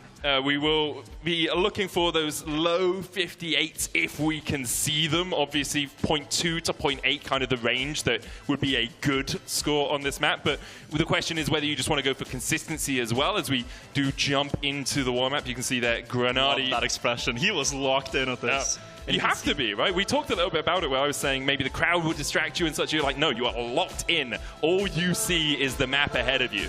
Yeah, and Grenadi also one of the players, you might have noticed there, that chooses to play in the perspective where you don't see the car itself. You see the ground where you move on instead. And that is something he has just gotten used to through thousands and thousands of hours. But here, look at the behavior. It's again a no slide. They snap the car into one and then try to keep that with full grip while also getting speed. It is a double up, a no slide and a speed slide. We call it a quantum slide, and here they go onto the outside, and now it's important to try to get a bumpy landing. This is penalty grass. The more the car sort of wobbles over it, the more speed you maintain. And now we're in the mountain bike section. The jump onto the wood, you can go a little bit diagonal, reduce air time before we get into that also important quarter pipe jump. Yeah, you want to have as low an angle in this as possible. Get back onto the road quickly so you can gain speed coming through here. Now we're going to have what is essential on any Red Bull map, a nice little flip over here. You want it as low an angle as possible. Here, very important to get your steering right so you don't get airtime as you come over that bump because you lose the gear, and then round into the final jump. We see about a 3/10 second behind there from Mudda as Grenadi takes the first round of this map. Yeah, great start for Grenadi there, 58.5, and great control of the car as well on dirt maps. It's the map style next to the new cars that he's probably won the most Cup of the Days on. Grenadi, one of the most winning Cup of the Day players of all time, has won 100 of them. He's a Centurion. Yeah. Alongside Scrappy, who is well out in the lead when it comes to it.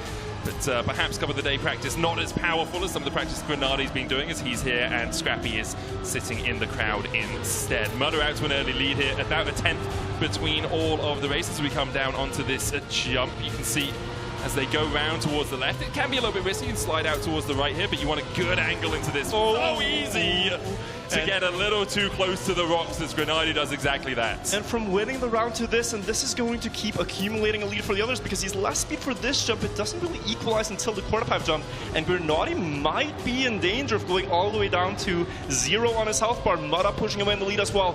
Wosal now sort of in no man's land between the two players, seeing if he can do something in the ending. Controls the flip very nicely. That almost went disastrously wrong, and now let's take a look at Mudda and how he approaches this ending. First a no slide, waiting for the gear, and then sliding the rest. A little bit of a miss from him, but a good run regardless, 58.7. Yeah, Grenadi caught up about 7/10 at the end there, so will still be alive, not in that last chance mode, but you can see Mudda with a huge advantage now, about 4/10 ahead of Wosal. Grenadi a 1.5 seconds behind.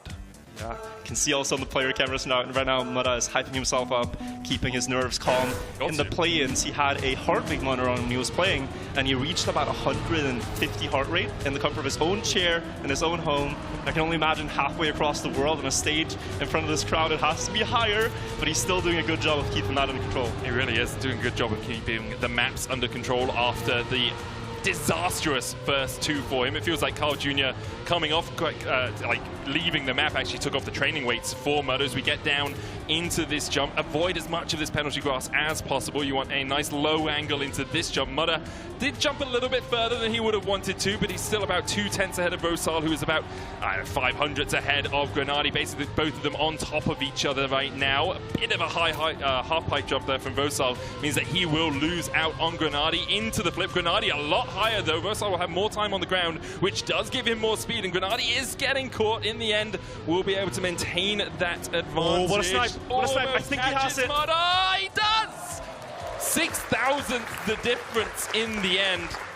And on the back of getting just a cleaner gear shift, getting the fourth gear earlier before the turn, lets him then snap into an angle where he can speed slide towards the last upper. We should talk more about that, but fantastic from Grenadi to stop further damage and actually get quite close now. Yeah, he's caught up with Rosal a little bit. I will say 6,000ths against Mutta doesn't really matter too much. And it's one of those moments where it was a great snipe from Grenadi, but in this game mode, you are punished more than you are rewarded. You are rewarded if you're consistently first, but if you only just eke out a small lead, it's not as impactful as if you make a mistake. And here, Grenadi about 2/10 behind as we get through the first half of the map. That last part is really also where he shines. When he nails it down, it gains so much against the others. It's a very hard section to stay level with the others on keyboard, so Rosal, to win this map himself, he has to make a breakaway in the early parts, and I think that's also why he goes for this low flip strategy. Looks very risky to me, but he's steering as the car is setting up for that flip to try to go low. And we saw the other players fly like 2 levels higher than him. This time, though, he's the one going to the space station, and now Mutta is in a great spot here to try to take a second map win in a row. Grenadi is going to lose a lot more of his health part, but how much? It looks like about 0.3 stays the same. Mutta, though, dominantly in the lead in this one. He's just in such a good position with the 3 rounds left on this map. He really has to crash for him to lose out on this advantage. He's still driving 58.5s, right? Like mid-58's very good time on this map, but it's so tricky for anyone to catch him because he has to crash, otherwise you just can't catch up. And just to give a perspective on how much the level in this map has evolved, this was played in a Cup of the Day where the players discovered it and learned it for the first time. They were given 15 minutes, and the winning round times were just barely under a minute. Wow. Now, after all the practice, they're driving consistent 58s, but if any of these players jumped into the Cup of the Day, they would look like they were from space. They would look like Smurfs, you know? So the level has just become incredible, and to keep up, you have to drive 58 every single time here, and you can't afford a single mistake, it seems. So optimized. As they drop down there, they want that little bit of a wobble to keep as few wheels on the penalty grass as possible, then jump up here, down onto this wooden section, and we'll take the left-hander. Can slide out a little bit here if you're too risky, and you want that low half-pipe jump. Mutta, once again, out of such an advantageous position. 3/10 ahead as we come towards the flip. We'll have a look at a very low flip there from Mutta, perfectly positioned. He'll jump up here. You have to make sure your steering there is safe, otherwise you can get a bit more airtime, lose the gear, but he is in such a good spot as he rounds out the 5th round on this map. 3/10 ahead once again, and we lose Rosal as he was in last chance. We do. Rosal out on this map. It's Mutta versus Grenadi to try to see who takes this.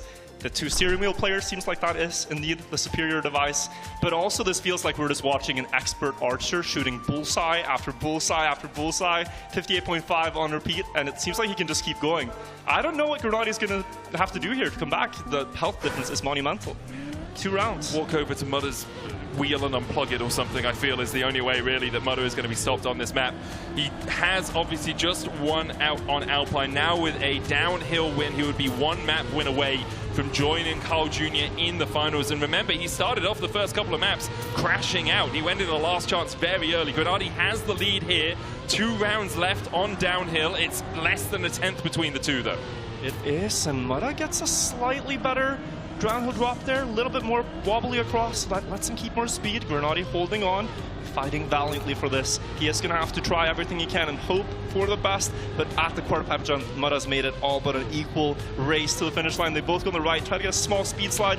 Mudda doesn't really need to risk here though, because Grenadi needs everything. He needs the low jump, and now he needs a beautiful plunge climb at the end, setting up for full grip here, then a little bit sharper through this, stop for the gear, and then go again, and he will at the very least win the round, but it's a small prize when he needs about another 2 seconds. Yeah, 400th just doesn't give you enough when it comes to this. If this was a traditional Trackmania tournament, he would be winning the rounds, he'd be getting more points, but here Mudda has built up such a lead that unless he crashes out on this final round of downhill, you have to think it is going to be 2 maps to the good for Mudda. It would, but this is the pressure. I mean, I've had a couple of days where I've been in the lead, I've seen my splits, and then I've thought, surely I can't mess this up. I already have it. I can celebrate. You cannot celebrate. You comparing a Cup of the Day win to winning Red Bull Faster semi-final? I mean, I felt a lot of nerves. In your brain? Yeah? I felt a lot of nerves, Medic. I was nervous. it meant a lot to me. Oh no, it meant a lot to the players. He's listening to anime music. Maybe he'll be. I know, and it's so frustrating. How does he not get nervous? He must have won like 170 or something. But Grenadi out to a great start here on round 7. Still, Mudda just needs a clean drive from here to win out this map. Grenadi, doesn't matter if you're half a second ahead, you need 2 in total if you're going to eat into that health bar lead that Mudda has. Through the half pipe, now Mudda just needs to get the backflip safe and then the final couple of no slides, or the quantum slides, to make sure that he's in a good position. Mudda is going on a tourist stroll here through the forest. I mean, he is not concerned with winning the round at all. Just needs to keep away from the trees, and he does so effortlessly. Mudda takes his 2nd map win in a row, and it's only 1 map win away from joining Carl in the grand finals. And you see how demoralizing it must be for Grenadi. 58.6 his winning time there, but because Mudda had been 58.5, 58.5, 58.5 so consistently, Mudda can drive a 59 in the final round, and it doesn't matter because he's developed that huge lead. Yeah, and so it really shows if you make an early mistake, already from round 2, I think you have to start pushing your maximum pace, because if you get to round 6 and the difference is that much, you really cannot catch up again. You really can't. We'll have a look at those mistakes made by Grenadi and Rosal. Just that clip on the rock, like, it's such a tight position. You can see the disappointment on his face as he does it. And this is a great overtake, as you said. Really well played by him, but it's 6,000s, and it doesn't really give you what you need. Yeah, but really, really good look as well, though. Played that ending perfectly. Mudda is now just so close, and the next map we go to is one he did really well on in stage 2. We're going to go to Splash after this. Carl Jr.'s pick, but obviously Carl Jr. already qualified. It is a very Mudda map. If you look at it, you know, a lot of intricate turns, you're using a few wall bounces to get a bit of extra speed, a lot of precision through the surfing section as well. Yeah, this map is one of my favorites. I love summer. I look forward to it right now. We're in the cold winter back home in Stockholm, but it's a bit more chill here in Milton, Keynes. And yeah, this map just reminds me of the summer. The surf in the middle of it, such a beautiful detail. Starts with that underwater drop, a reference to Red Bull cliff diving. Keep getting those on my short speed. It's beautiful though, it's terrifying. I think the most mysterious, this map probably has the most mysterious portion to me, which is the reactor boost over the water bug slide position, which I will say is a Trackmania relative newbie. It's a little bit confusing to see who's coming out the quickest. Yeah, this section that you see here in the cinematic is what you can only describe as like the biggest essence of Trackmania. You have so many different factors working for that trick to be possible. You have a reactor that lets you hover on the water, you have grip on the water, and you can bug slide. I mean, Jesus said he could walk on water. Trackmania players are bug sliding on water. I think they're cooler. Okay. I didn't realize that's where we were going with this cast, but yeah, I can align with that, Virtual. Mudda is cooler than Jesus. I would be more surprised if you disagreed, to be honest. I agree with you, man. I always agree with you. You're always right. We'll get into Splash in just a second. We are going to have a quick look at the practice rooms as our second set of semi-finalists are warming up. Yeah, we have Afi there on your right and Alcon on your left. Alcon right now probably getting his mindset ready, and Afi there looking very focused, closely looking at his car, analyzing every single distance between his tires and the wall. This is what requires that laser focus. Importantly, has your Twitch stream up as well, so he's watching on his phone at the same time as racing. Oh, yeah, cool. had it down here. Twitch.tv. Maybe even listening virtual, in. Yeah. It's very important to be in there, joining the memes in the chat. If you are enjoying Red Bull Faster as well, you have to give credit to Waypoint Mapping, who designed all of these maps as a team. You have to give credit to Virtual, to Red Bull. Lovely crowd. The lovely crowd who are here as well is great. Aegon by AOC as well, who are sponsoring the event. It has been a great event all round as we jump into the first lap here, the first round on Splash. Mudder looking for the wall bounce there. Gets you about 2/10 if done optimally. Yeah, this is live, no warm-up right here. As we are seeing on the screen, they're already off to 7 rounds on this one as well. Mudder putting a lot of pressure on the others by having won 2 maps already. We go into the surf, just look at this detail, left and right with a bit of wet tires. It's a cool detail by the mappers. And then, as you said, the water bug slide. They set up sideways, full grip. Right now, they can slide with a lot of momentum, slow down for the right gate, and then slow to the left. You need a lot of speed to make the jump into the ferry. Mudder barely getting his wheels above. Grenadi is close to follow, but Wosal's in the lead as we enter the final section. It was with a lot of speed through that jump through the ship. Grenadi catching up as well. Mudder falling back through the sand slaloms. Now the final part of this map, so vital, the bounce on the water inflatable. Mudder sets up to the right, looks for a deep bounce. Everyone gets through. A 10th between them. Rosal only 9 thousandths behind Grenadi. Yeah, that is a close round. We said 58.5. They drive it on the dot. The world record here is all the way down at a 57.85. Again by Mudder. He has most of the public world records that we know of, at least the fastest known pace. But we will see pace all the way down to about a 58.2. Anything lower than that, it is insane. You shouldn't be driving. Yeah, it's just absolute insanity if they can do it. Mudder, once again, we will follow his view as we come through these first corners. Look to see if he goes for that wall tap again. Just misses it this time, or decides probably not to go for it. Didn't get him too much of a lead the first time. We'll come round towards the left, over the water. A little bit of drift here. You can see Mudder going for a much wider line. We'll get him more speed as he comes up to the surfing section. Through the surf, then back across the water, over the super turbos, into those reactor bugged slides. And you see some different setups here. You saw Grenadi and Wosal very on the left, Mudder on the right. The left line is faster, but it gives you less space to maneuver for that slalom part, and that is why Mudder chooses to go a bit out wide. And this time he's also actually gained more from it.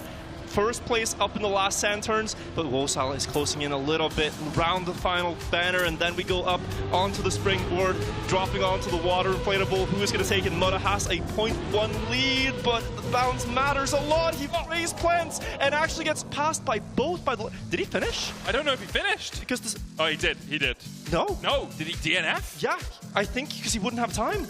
Yeah, Mudder did not finish. It was a face plant, and he is now down to 0 health. And again, Mudder really pushing the limits, crashing out into the last chance. Has to win every round to stay alive in Splash here. Grenadi and Rosal have been neck and neck so far through this. Mudder won't be out, of course, of the semi-final if he loses this map. He does have 2 maps to his name, but it's a chance for Grenadi and Rosal to get that first map under their belts. And the unrelenting pressure he's been putting on them from Alpine and also on the previous map, this is finally a breathing room for them where they can see, okay, now we have some working possibility. Grenadi, for example, was the one to make the early mistakes on Alpine and on the previous map, but now he is at 0. He's in the lead, basically, only about 1,000th behind Wosal, and right now equal to him in this round. He's lost so much speed, Mudder has, through that section. Went really wide on the first turn. It's about 2/10 down, as Grenadi and Rosal will overtake him. And Mudder looking at the backside of the cars that are going to eliminate him from Splash right now. Grenadi and Rosal basically on top of each other, a 10th between them. We'll see who takes the jump a little riskier. Both of them going right to the end of the platform. And Rosal has the low jump. He'll reset. Grenadi is going to be on full health and Wosal on 0. Oh my god, man. That final jump, they're just risking so much. It is really, really scary, that one, because you need to angle the car in a certain way. They want to go all the way on the end of the inflatable because that's where you keep the most speed, but it also is the steepest angle to jump up to the finish, and suddenly we have 2 players not making it in 4 rounds. Yeah, we see Mudder getting knocked out, wasn't able to get the first there. Now Grenadi, you can play as safe as houses, really. You just hope that Rosal makes a mistake. The other option is you push, push, push, and try and force Rosal to overextend and make that mistake himself. Rosal here with the inside line into the drift. We'll go over the water into the surfing section, both of them basically on top of each other, about 300ths between the two. Rosal with more speed through the surf though will take the lead, and now we get into that reactor section. Bug sliding around this first corner, both of them relatively hard line tight. for Grenadi to save here. It's a very low speed line. He needs to get tires onto the platform, barely gets there. Rosal is following close behind, but he took the safer option. Grenadi has the lead now and could win the round straight up. 4 rounds only, and the first ever knockout win in this format. Would also be cool to see Grenadi onto it right now, but we are up for the scariest part. I mean, if you're Grenadi, you just play it a little bit safer. Release, get on the white bit of the platform. He does not do that, and he still makes it through. Rosal comes up short, slamming his face into the side of the checkpoint. Grenadi with his first map win. It took a few, but Grenadi is beginning to shine. Finally gets a map win on the board. That has to be a great feeling. Know you're in the game, and he will now be close as well. So, only 1 map behind Mudder. Definitely possible. And we are getting down towards the business end as well. We've already had 6 maps done. Only 2 remain in the pool. If we have ties at the end of it, we'll have to break those ties for a qualification position with a sudden death match. That sounds very dramatic. Well, you're the one that named it. Wow. So, well, what else would we call it? The Last Chance Saloon. In chess, they call it the Armageddon.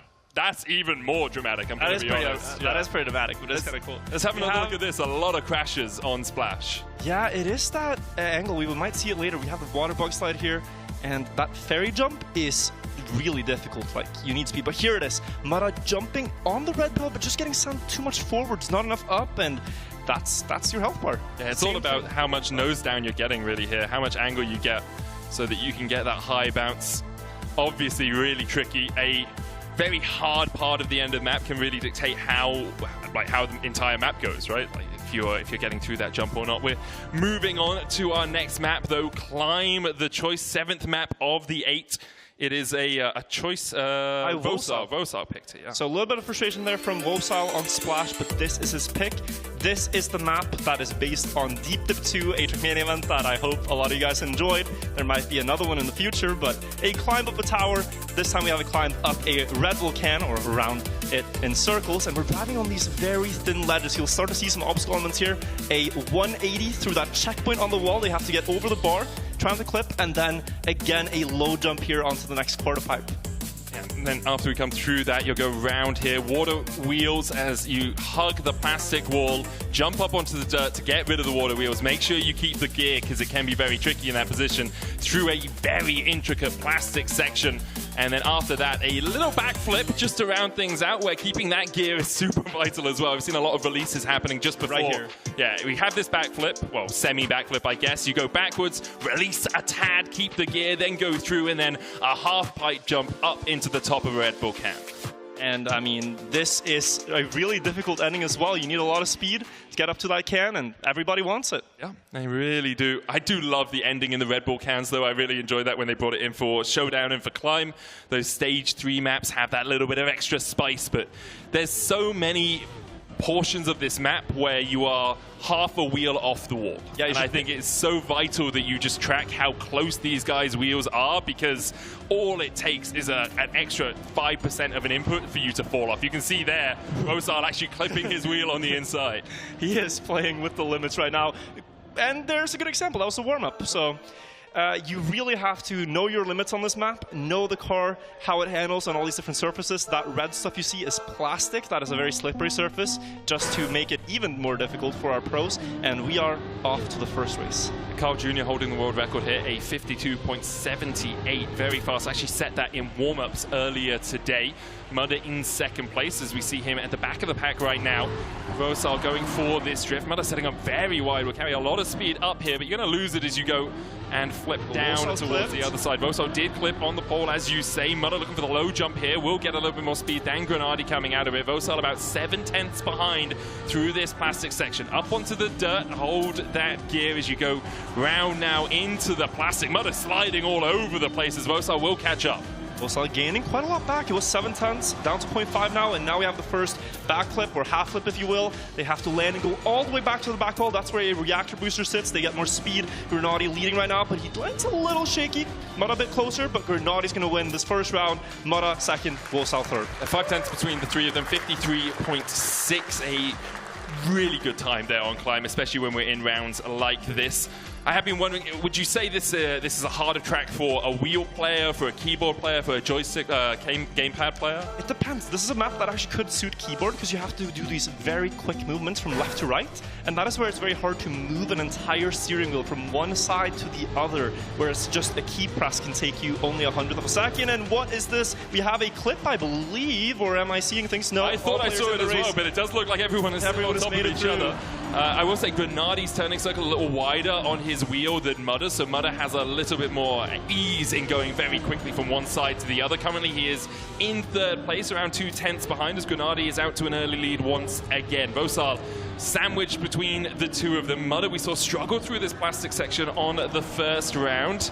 Once again, late, a little bit late for the apexes off the plastic turns, so the others are pulling away again. Grenadi on a fantastic start on this map, first lap, and he's looking for another one, but Vosal's close. Grenadi on the right side, still makes it, and now, after the turnaround, they have to get early onto this. Good speed for Grenadi. He's likely to hold on to that first place. Vosal in second, and Mudda in third this time. Oh, Mudda missed. He's respawned. That's his health bar. That's just 4 seconds gone, and Mudda again.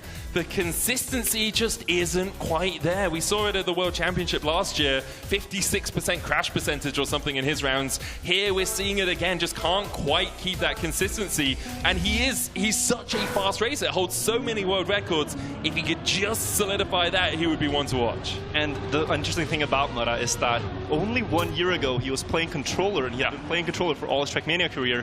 Then he realized wheel would be a bit better and decided to make the change. The others thought, why are you doing this? You're already so good on the controller, but he wanted to make the change to optimize it. The World Cup he played last year, he wasn't that comfortable on the wheel yet, but still pushing through those growing pains of actually learning the device, and now he's here with 2 map wins to his name, 1 more to get to the grand final of this tournament, and now it's Grenadi who is trailing by a little bit. Vosal in the lead. Yeah, a little slow coming out of that jump after the dirt. Mudda here trying to catch up with Vosal, is about 2/10 ahead. Mudda with a very tight line there as he comes towards that backflip, who will release slightly to try and keep the gear, and he does have good speed. He's going to catch up with Vosal, but Vosal with a better landing. Oh!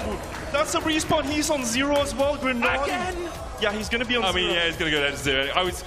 There's a small part of me that's like, maybe he can get in within 2 seconds. But it's still going to be a last chance here for both of them. Grenadi knows, no matter what, he will be down to a 1v1 after this round. Yeah, he will. Even if he crashes, Mudda and Vosal, the 2 in that last chance mode. We saw Vosal and Grenadi in it a couple of maps ago with Mudda in the lead. Now Grenadi can play that a little bit safer. Very low jump from Vosal as he almost clips his front wheel. Come around here a little bit behind Mudda and Grenadi into this drift, then onto that very narrow platform, doing a hairpin up in the air. We'll come back down. Mudda still out in the lead, but you can see how close these 3 racers are right now. Mudda with a little bit of a slower jump there, went a little bit high, so we'll lose some speed as we come around onto this dirt jump. Yeah, Vosal was an early landing, lots of speed. Mudda in trouble now as that airtime cost him 0.3 of a second, and now the others equal just about to the 1,000th are pushing away and will likely eliminate him. Can Vosal stay alive on the map, or could Grenadi just take it straight up? If he wins this 1v1 up top, he will. He lands earlier than Vosal. He has more speed. He can jump lower. This might be a snipe. Grenadi takes it. He takes the map. Grenadi takes the map. That was crazy. It looked to all ends that Vosal had, but as you say, just a slightly lower jump, getting that wheel through the checkpoint a little bit quicker. And now both Mudda and Grenadi are on 2 map wins. That is incredible. That is incredible. The scenes that we're seeing. We're going to the final map, and it is actually Mudda who picked it. Rooftops. He picked it as the 5th map because of the reverse pick order. So he wanted this one early on out of the 4 that were remaining. So you could say this is likely the strongest one he has left of these ones. And it's a great map as well. Very competitive. Expect 55.2 to 0.7 is very good times.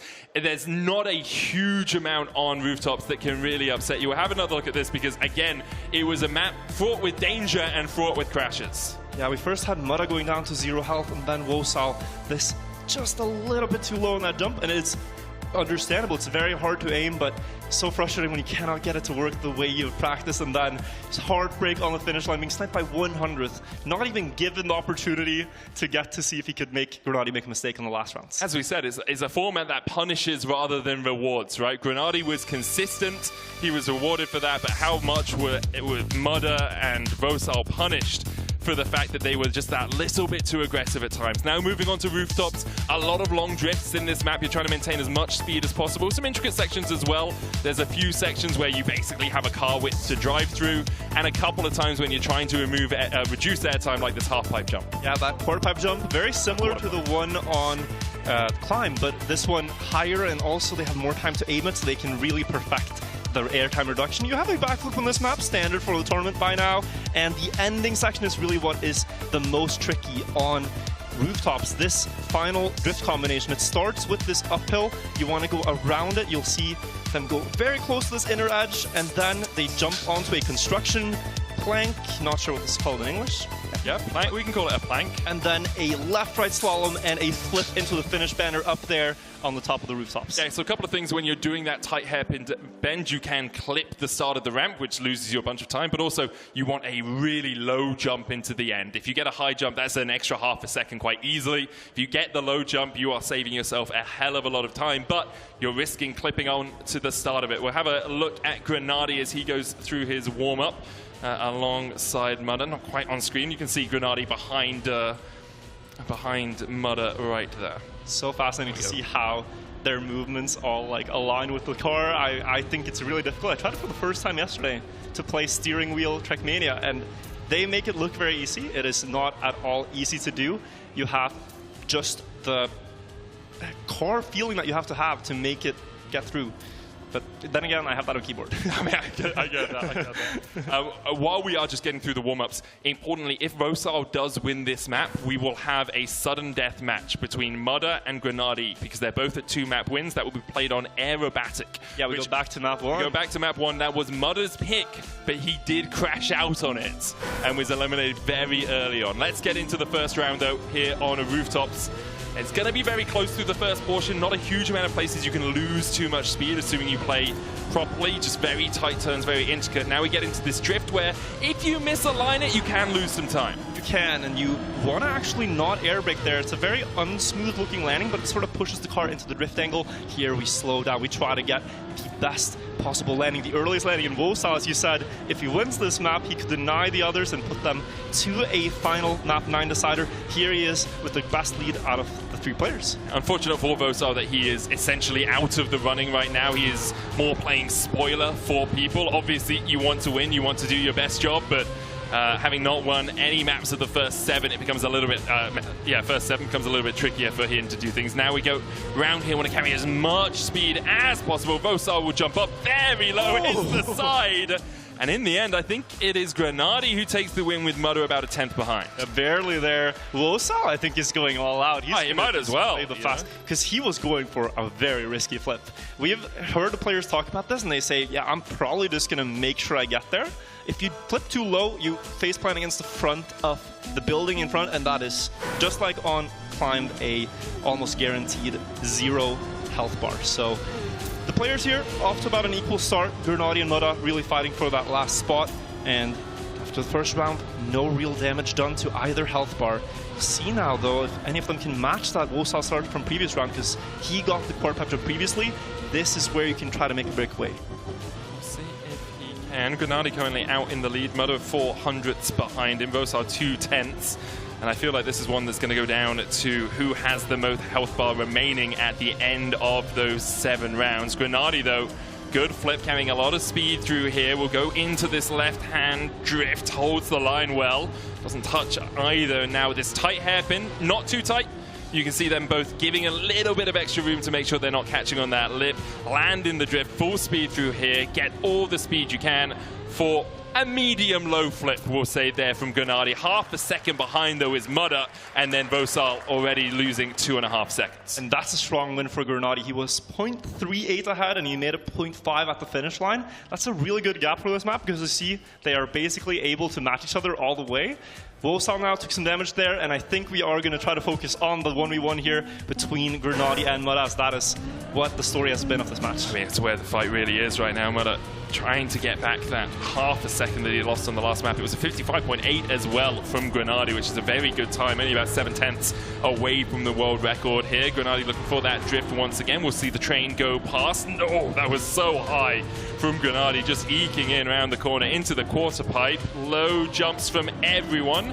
Grenady with about the same speed as Mudda. Wosal with a good start to this map. You know, he has got himself out to the lead. He'll be disappointed that he wasn't able to claim a map earlier on. We'll come down into this wall ride, minimize the airtime as much as possible, which Mudda did really well. Will carry a lot of speed through here. You can see Grenady trying to catch him up, but Mudda with a 2/10 lead. Tight corner there from Grenady. Mudda will carry a little bit more pace through these final couple of corners, and it all comes down to the jump. Mudda looking to go very low. Grenady goes high, and that is about 2/10 gain for Mudda. A 55.696, a very nice time for Mudda. He answers right back, does chop off quite a bit of the health bar Grenady and makes it closer, but Grenady with about a 0.4, 0.5 lead still. But I think the thing now is Grenady is driving a 55.8 consistently. If Mudda can consistently 55.6, you have enough rounds left as Mudda to force Grenady to be lower health than you. So now Grenady has to say, do I need to get another 10th? Do I need to find that little bit of extra speed? Because yes, you can lose every round, but you can't be losing by 2/10 on every round. He has to see that his pace is not sustainable if Mudda can do this, but this is the first fast round that we've seen by Mudda. A really fast time.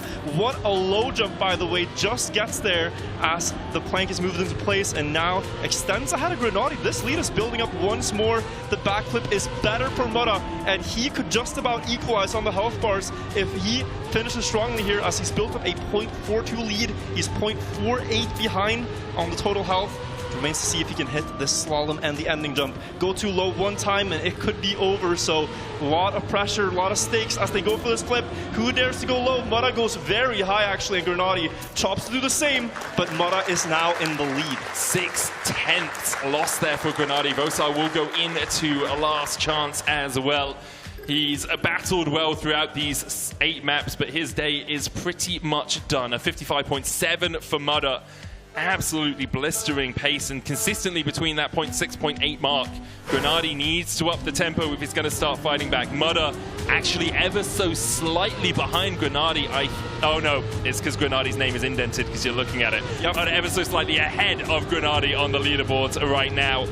And Grenady will really need to push. 3 rounds left on this map. And just so if the result remains, it will be decided here in 3 rounds. We will have a grand finalist number 2 in 3 rounds. Wosal would have to have a miracle run here to put us to Armageddon, to the sudden death map. But right now, it's not looking like it's going to happen. Mudda then, very important that he pushes like he did in the last round if he wants to secure that spot for himself. Still putting Grenady under a lot of pressure. They're going into this left turn. Grenady drifting, Mudda almost no-sliding that. Now up the hill. Mudda a bit earlier, but Grenady will have more speed to follow. Can he push it through the slalom? A little bit wide, has to release, I think. Mudda with the best chances at a low Mudda's high, Mudda's high! Grenady wins it. Grenady takes that round, 0.15 back to him. This might be equal. I mean, Wosal staying in the race as well. He does need Grenady and Mudda to crash to lose their entire health bars, but he is doing everything he can to give us that sudden death match. It is 300ths between the two. 2 rounds left on Rooftops, a spot in the finals on the line. The Red Bull Faster Trophy, the €17,500 first place prize as well awaits. That is just what is so incredible to me about this format and the best Trackmania players. 6 rounds in a row, and the difference in total time driven is 0.03 of a second. That is how close it is between them. Right now, though, Grenady with what you could then call a massive lead, as it's 0.2 of a second in his favor or so. But Wosal still fighting valiantly, still staying in the field. They're going to the backflip, and they try to go a little bit to the right of the ramp. That's how you secure a good one. This time, it's actually much better for Grenady, and this is high pressure now into the last couple of drifts. Wosal still up there, should not be forgotten, but This is looking really good for Granati. He's extending further and further. Can Mudda handle the pressure? They're coming up to the flip. Anything can still change in this very last obstacle. Mudda with low speed has to jump high. Does do so, but what is the actual difference on the health going to be as we enter the final round of Rooftops? We're going to move into about 4/10 territory here. Mudda's really going to have to push the tempo. When we talked about him being consistent, he was hitting 55.5 to 55.8 relatively regularly. Now we've seen a couple of 56s from him, while Granati is the one back down into the 55s. This is the round to pay attention to. This is the last round. Wosal is mathematically eliminated. It is Granati versus Mudda for the grand finals. We are starting off with the gentle part here. The players are going to be just about equal until we get to that quarter pipe jump, and then things are going to kick into high gear. We know Mudda needs to win the round by about 0.4 of a second. Granati needs to defend this as best as he can. After the first part, he is just trailing Mudda by 1 car length. About 1/10 between the two of them, and it all comes down to this. Granati falling behind Mudda, needs to needs to stay around this distance behind Mudda. He's trying to get away. He is getting more speed out of these corners. Now into the drift as they come through this very tight section. 0.2 into the hairpin. Will Granati take it tight? He does. Mudda with a little bit of a wider line. Jumps onto the beam. Vosal still chasing him as well. Granati here has struggled through the final section. He's going to have to go low. Mudda's looking for the jump. He'll get through early. Granati 3/10. I think Granati held on. I think he was close enough to claim the map, and he was. By 0.1 of a second, Granati wins the last map and takes the spot in the finals with Carl Jr. Mudda is eliminated. 0.1 of a second in 7 rounds played. It is insane what we just got to see. And you can see for Mudda how much it means. He was a blink of an eye away from claiming that map after taking 2 in a row. Granati then, with grit and determination, fighting back, finding the final 3. Carl Jr. and Granati will go through to the finals. Congratulations to them. Commiserations, of course, to Vosal, to Mudda. Both of them, on their day, can challenge, and Mudda did today. Vosal struggled, but Mudda was just so close. Very well fought by Wosal as well there, but Carl Jr. dominant. Granati there following him to the finals. We're going to see them later, and we will see who joins them in semifinal 2 in a little bit, but what a start to this tournament, Medic. What a race, and have a look back at some of the highlights over those last few maps. It was just the last map, absolute stormer. All it was the height of the jump. It felt like you could lose a 10th, you could gain a 10th, and no one really made a major mistake. It was just, apart from Vosal, obviously, it was just all down to whether or not you could get those extra couple of 10ths right at the end. So exciting to see Mudda do that final push towards the finish there, seeing if he could make the 0.1 after the quarter pipe become the 0.4. It was so close. It was 0.33. Really trying to challenge there. Just so tight overall, man. And you could see Granati was struggling at times with those final couple of turns, you know, having to really use all of the road, but the final jump just working out for him. Huge as well at the end. You can see how much it means to him. Granati with the victory, or with the second place after Carl Jr. It feels like a lifetime ago that Carl Jr. qualified. Carl's had time to rest, and he's had time to relax a bit, but I think he's still amped up after that match. We're soon now going to get to hear from the players down on the floor. So, Semra, if you're with us, please let us know. Or do we have the interview coming up? I think we will have it. We definitely have it coming up. It's just not quite ready yet, I believe. Okay. I think Carl Jr., yeah, he's a bit of a diva. He's probably like, oh, you have to get my special Red Bull in, the Canadian version, you know. It's funny people think that because he is the GOAT of the game, but talking to him, one of the nicest people you'll meet. Yeah, he bought me a beer last night, so I can't complain, you know. Well, then you're paid off. Oh, true. That's true. I'm a biased guy, so we're going to hand it over to... You can't be unbiased now. That's very true. That is very true. I don't think people will blame me for being biased towards Carl Jr. I hear that Semra is ready, as we are going to hand over to her, standing by with Carl Jr. Ready indeed. Not quite yet with Carl Jr. We're actually going to get him to stand up, please, and make his way over here. Yes, yes, to the tune of some wonderful and much deserved and earned applause. Come on over. Don't be shy. Come on down. Don't know if you could hear me or not. Sorry about that, but I think you can now. How you doing? Congratulations. I'm doing good, thank you. Yeah, I'll talk in the mic, it will be better. I'll hold it for you if you want. That way you can just relax and take it easy. But yeah, listen. So you probably haven't had the most straightforward of tournaments as you would have liked. But today you came in, you showed that you mean business. Too fast, too furious, 3 wins on the spin. And now you're into yet another final. What changed for you in the last few days in the build up to today to come in mentally so sharp and also so sharp in your gameplay?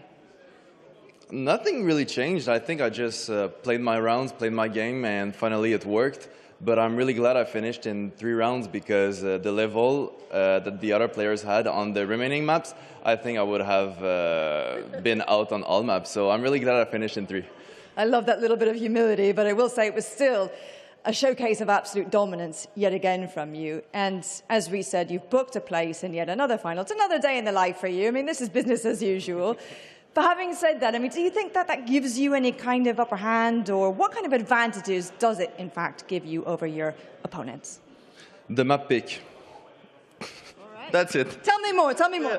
Well, I don't know. I think... What's the strategy behind the map pick, then? Yeah, I think I'll try to choose my best map to start off well, and if it doesn't happen, then it's okay. So I'll try my best. I love that, the confidence. It doesn't matter. Whatever gets thrown my way, I can handle it. Brilliant. Well, congratulations on making it into the finals, and good luck to you. Thanks a lot. Let's give him another round of applause. Woo, for our first finalist, Carl Jr. But keep the applause going, please, because we're going to bring in our second finalist thus far of the day, Grenadi. Woo, hello. Come closer, come closer. I'm very friendly, I promise, I don't bite. Listen, I tell you what a performance from you. A bit of a dark horse there, kind of sneaking up on everybody in the last 3 maps, coming back from behind, taking you a little while for you to kind of hit 2nd and 3rd gear. But a real show of strength and resilience from you. Really impressive. Yeah, I started off a bit slowly. I think I got 2nd on both of the first maps, but against Carl, it was just like, I had no chance. But then I'm glad that it worked out in the ending. I'm glad that I managed to keep my mental up, and in the ending, it was barely enough. It was a great fight, though. It could have gone either way, to be honest. So listening to the guys up there, Virtual and Medic, they were talking about Alpine as the map that nobody really likes. Sorry to say this, but it does seem as though you also struggle a little bit. I mean, why is the reason for that? I don't really know. Like, I made a mistake early on. Like, I think round 1 I was leading by almost a second, so I thought I could just save the ending, but then I failed to save, which is kind of stupid, to be honest. Yeah, and then it was just really difficult. Like, both of them never failed the ending. The level was honestly really good, like way better than I had expected, and I just had no chance of coming back. Wow, we do love stiff competition, don't we? I mean, that's why we're here, the best of the very best. But I tell you what, so now you're going to be in the finals. You have a really strong teammate in Massa who happens to be here amongst the crowd for today. I imagine you've practiced with him a lot, you've trained with him a lot. How has that helped you, not only to get this far, but also for what's to come next? Yeah, whenever we play competitions, usually we always play the same competitions, so we always practice together, we help each other. If he has a map that he's good at and I'm bad at, he's helping me, and also the other way around. And it's kind of sad that only I'm here. Like, he was super, super close. Next time, it might be the other way around again, that he's making it and I'm not. But he's always helping me, like also being here, mental support, basically. And maybe that made the small difference today. You never know, but it's always cool to not be alone. Very cool indeed. Well, congratulations to you as well. We'll hand you off so you have some time to rest and recalibrate and get ready for the finals. Good luck. Another round of applause. All right, well, there you have it. Really nice to get the thoughts of the 2 first finalists of the day. Obviously, 2 more still to come. Guys, Medic and Virtual, why don't you walk us through the main talking points from that first semi-final? Thank you, Samra. And yes, we are back here to talk about the highlights from that match. There were many to pick from, Medic, but I think the first story to talk about is, of course, Carl Jr. on those first few maps. Just absolutely smoking the competition, really. Like, his consistency, obviously, is his main strength, but he also just puts the pace in. Like, he's doing such quick slaps so consistently that it becomes so hard for anyone else to really challenge him. And I did wonder, with him coming out, like, publicly on his stream saying, I feel I have a bit of a skill issue right now, whether there would be a skill issue, but it's the Carl we know and love. Carl is still Carl, and he's able to drive 21 rounds there, barely without a mistake, and driving fast enough in those safe rounds that it forces the mistakes out of the others. Yeah, I think we're seeing a lot more of that strategy come into play where it's like if you get an early lead, you don't have to risk. You don't have to really push too hard. You can lose 500s, you can lose 600s. If you're Mudder, obviously on Alpine, you just risk anyway, even though you didn't really need to. Alpine was absolute madness. Mudder here, despite being out of the tournament, going for the risky finish while being that much up on the health bar. One of the highlights of the tournament for me so far, for sure.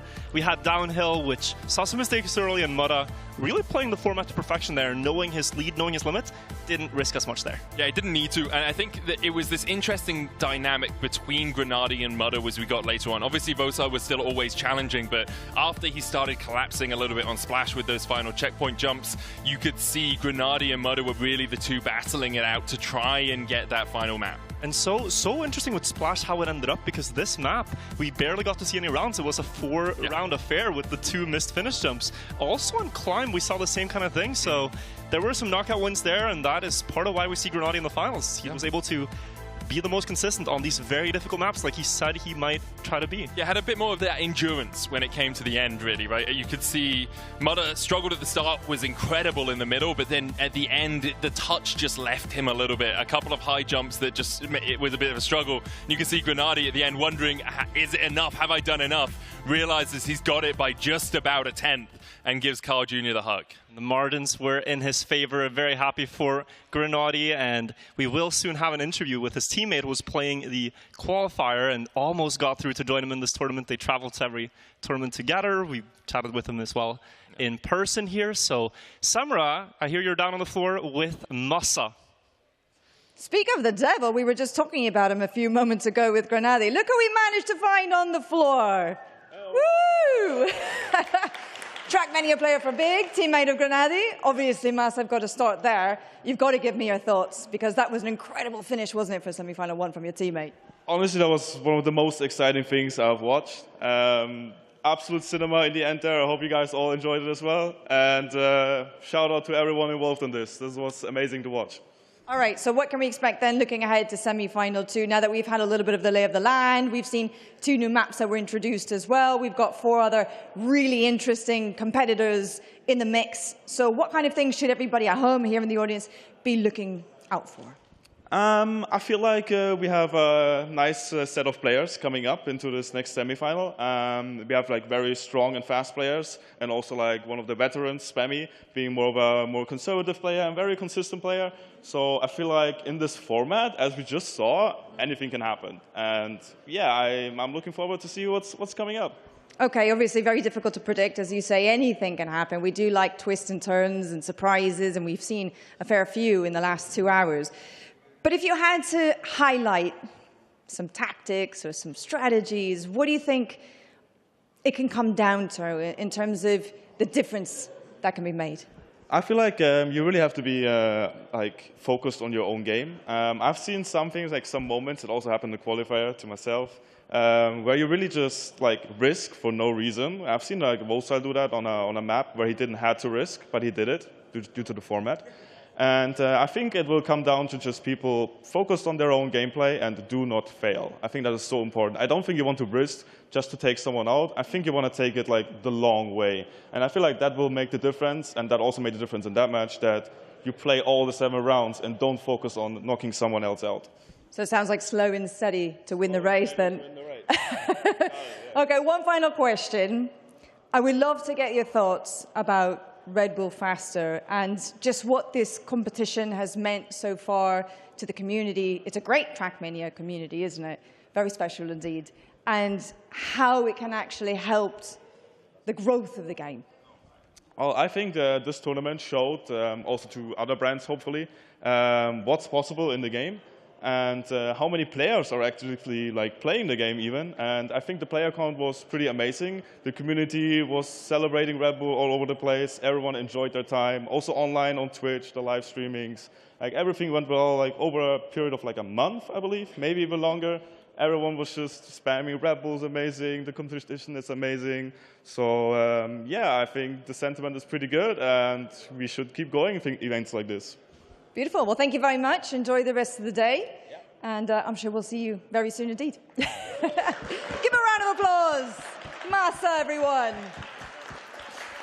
All right, well, I know you guys are very excited for what is still yet to come, so why don't we hand things back over to the guys up on the balcony, Medic and Virtual, to walk us through semi-final number 2. But before we have to talk about semi-final 2, obviously, there is an elephant in the room. There is? A colourful elephant. Virtual shoes. Ladies and gentlemen, you gotta come out in style when you are doing the biggest event that you've done so far. I've put on my best shoes, Medic. Yeah, I also like your top. It's very sparkly. We did have to cover it with a jacket a little bit so the cameras didn't freak out, but I love it, man. It's great to be here with you. A little bit of glitter. Oh yeah, go on. Give them the full treatment. So yeah, we are coming out in style. The players are showing us their best style on the tracks, and we do at this point have the new tracks for semifinals number 2 coming up in the following order. We're starting on Splash, picked by Alcon. Then we have Circuit by Pack, Aerobatic by Spam, and Downhill by Uffy as the first 4. Yeah, and then we're moving to Showdown, which is picked by Uffy, Rooftops by Spam, Pack picked Alpine, and Alcon picked Climb. Importantly, for 5, 6, 7, 8, it was picked in the order 8, 7, 6, 5, technically, right? So Showdown was the last map to be picked overall. Very interesting to see Alcon favor Climb, as he was one of the winners of Deep Tip 2, and so he is also good on this map. The obstacle elements really suiting him, but Splash is the first pick, interesting as well. Yeah, I'm really looking forward to seeing how Splash goes, because as you say, it was a very quick map in semi-final 1, and now with people like Pack, people like Uffy and Elcon, and Spam as well, there's a lot of talent in this semi-final. Spam, I think, he said it himself, he's happy to be here. Like, if things go well, obviously it's better for him, but when you look at the rest of this lineup, there is a lot of pace to be found. So many stories in the semi-final, the players getting ready. You can see Alcon on the left there, the youngest player in the field, 21 years old, and you have Spam as well, the oldest player, had actually retired from competing, but you should not count him out. He's the 2012 world champion of Trackmania, and 13 years later, still making it to the top 8 and battling with the young guys. Like, a third of our viewers weren't even born when Spam won the World Championship, man. For Pack as well, you have to think of it as his home Grand Prix, right? He gets to play in front of a bunch of fans in the audience. I saw them all taking a photo. There's like 9 of them with Pack t-shirts on, all very excited. Yeah. And you can hear them cheering as well in the background. Yeah, very exciting to him.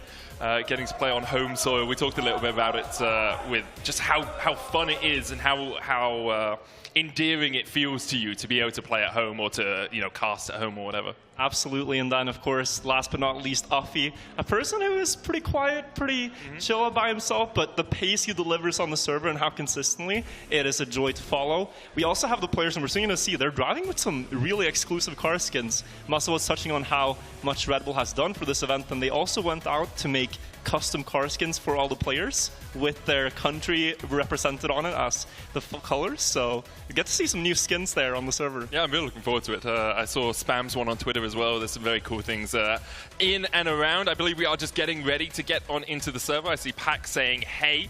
So I assume he's ready. Spam has now joined in as well. A little bit late, fashionably so. The Unk can't keep time as well as some of the others, Your word is not mine here, but we will see them all connect on the server and then get the match underway. Now, the players here, the maps, we also talked about the picks.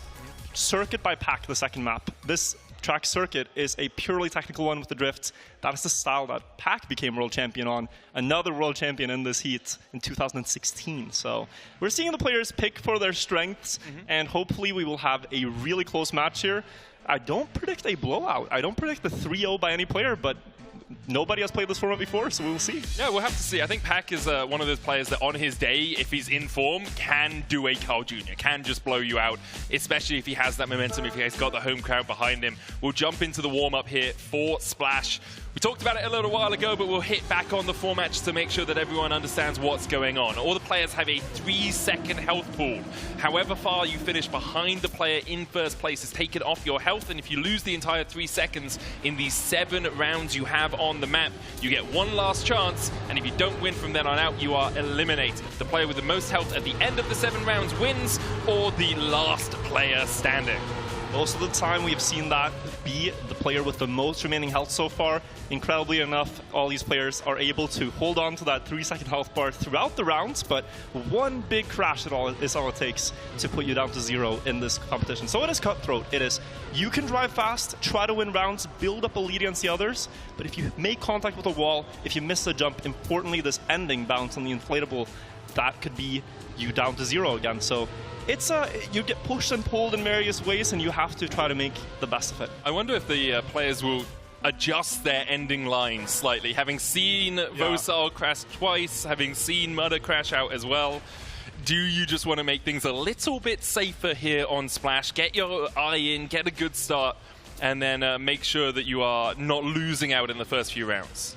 It is so tense because you feel like you should, in practice when there's no stakes, you feel like, oh, I can drive this map easily after all the practice they put in. But I mean, I tell you, with the nerves, everything can change. Suddenly the inputs that you feel so comfortable with trembling hands, a little bit of maybe the lights are not as you are used to having them pointed at your face on stage. There's a lot of things. So you have to adapt to the environment. You have to handle it and play it in the best way you can. Whether that is safing or risking, we will find out through the course of this match which strategy prevails. 13 seconds left on the warm-up before we get into round 1 of this map. The second semi-final, Carl Jr. and Grenadi await in the final, will be played immediately after this. 5 map wins there will secure you that Red Bull Faster trophy. Afi, for a second there, was going to show us the GPS, which would have been nice, you know, quick guide around. But let's jump into the action. Semi-final 2. Dive headfirst down into the deep, deep waters here of Splash. The first trick you see on this map is this little wall bounce on the left. It gains you about 2/10 if done perfectly, but can cost you a little bit more if you go a bit too wide. Then into the quarter pipe through this small drift section towards the left, over some water, and then we are going to go surfing virtual.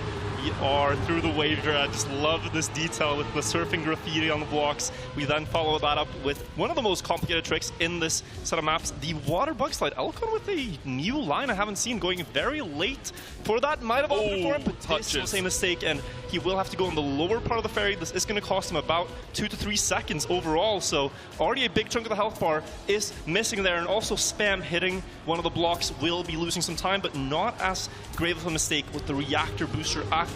Should be able to hold up within a second, but Pack looking to take the first round on the inflatable into the ring, and he gets there. A 10th behind is Afi, 4/10 is Spam. Elcon loses 2/3 of his health bar on the first map. Hit one of the boys sitting out in the water as he tried to go through that reactor section. Yeah, and that was that late line. I hadn't seen it before, and I might have just missed the timing. But the further on the right side you are, so you approach that slalom, it is a really tricky spot to be in. You need the speed for the ferry jump. You have to accelerate early, but when you're so far on the right side before that slalom, you have no space. So you're sort of in no man's land. You're not supposed to be there. And hopefully we see the players get a little bit more to the left, as that lets you have the next turn. Alfie just behind the Pack right now. Pack is leading the peloton. That's not going to get confusing at all as we go through the surfing section over the turbo, then towards this reactor. We'll have a look at the lines again.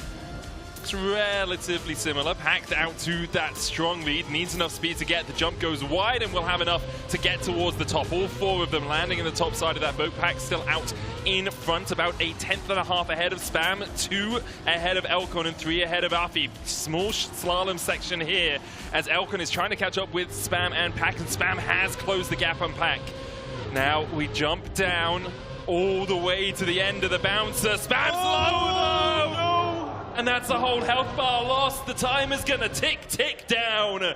And Spam loses his 2.5 seconds and will be in to last chance. And Elcon is also on his final 0.39 seconds here after 2 rounds there, with one small mistake. Could have gone a lot worse on the sand part there. Just a tiny wheel clip. But we saw this in the first match too. They need a little bit of time, I think, to get comfortable with their environment, and so we will see if Spam here can bounce back, but this was not his map pick. We should remember this was Elcon's, and so for him this is probably a much worse spot to be in. Yeah, tricky situation. Obviously all the players good on all the maps, but there are some maps that really you start to shine with, you know, take things for Pack, for Carl Jr.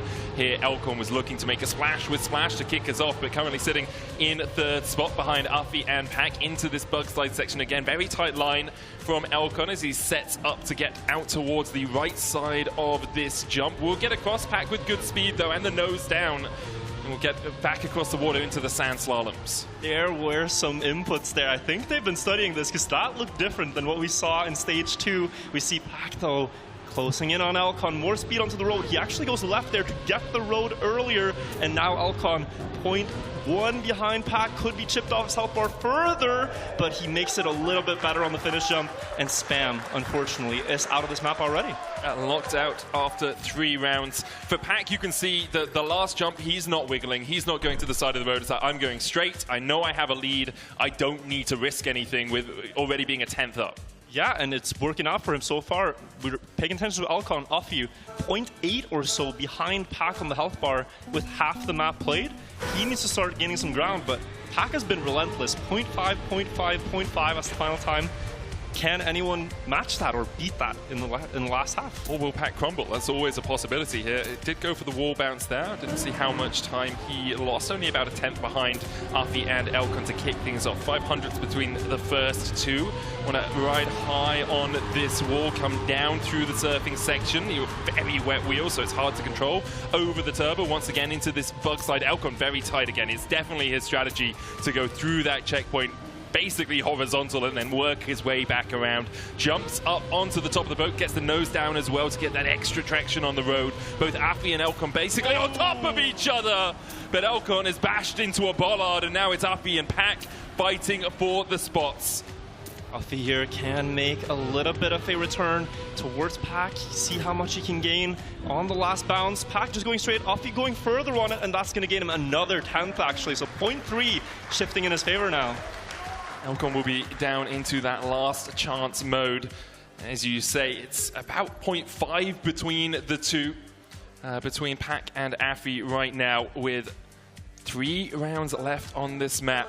Can Afi continue that run of form, or the single round of form, I guess, is a more apt way of describing it. Will Pack fall behind early on? Because I think his wall touch here was a little bit suboptimal, went a bit more horizontal than he wanted, and here actually skipping the wall touch instead. But he just got a perfect turn around about it, and that is about as good a start as you can get without the wall touch. 11.7 checkpoint, Afi crashing, and now Pack could be in a very comfortable position if he recognizes this. Some players don't play with the split zone, they don't have any information on the screen, they just try to drive a lap.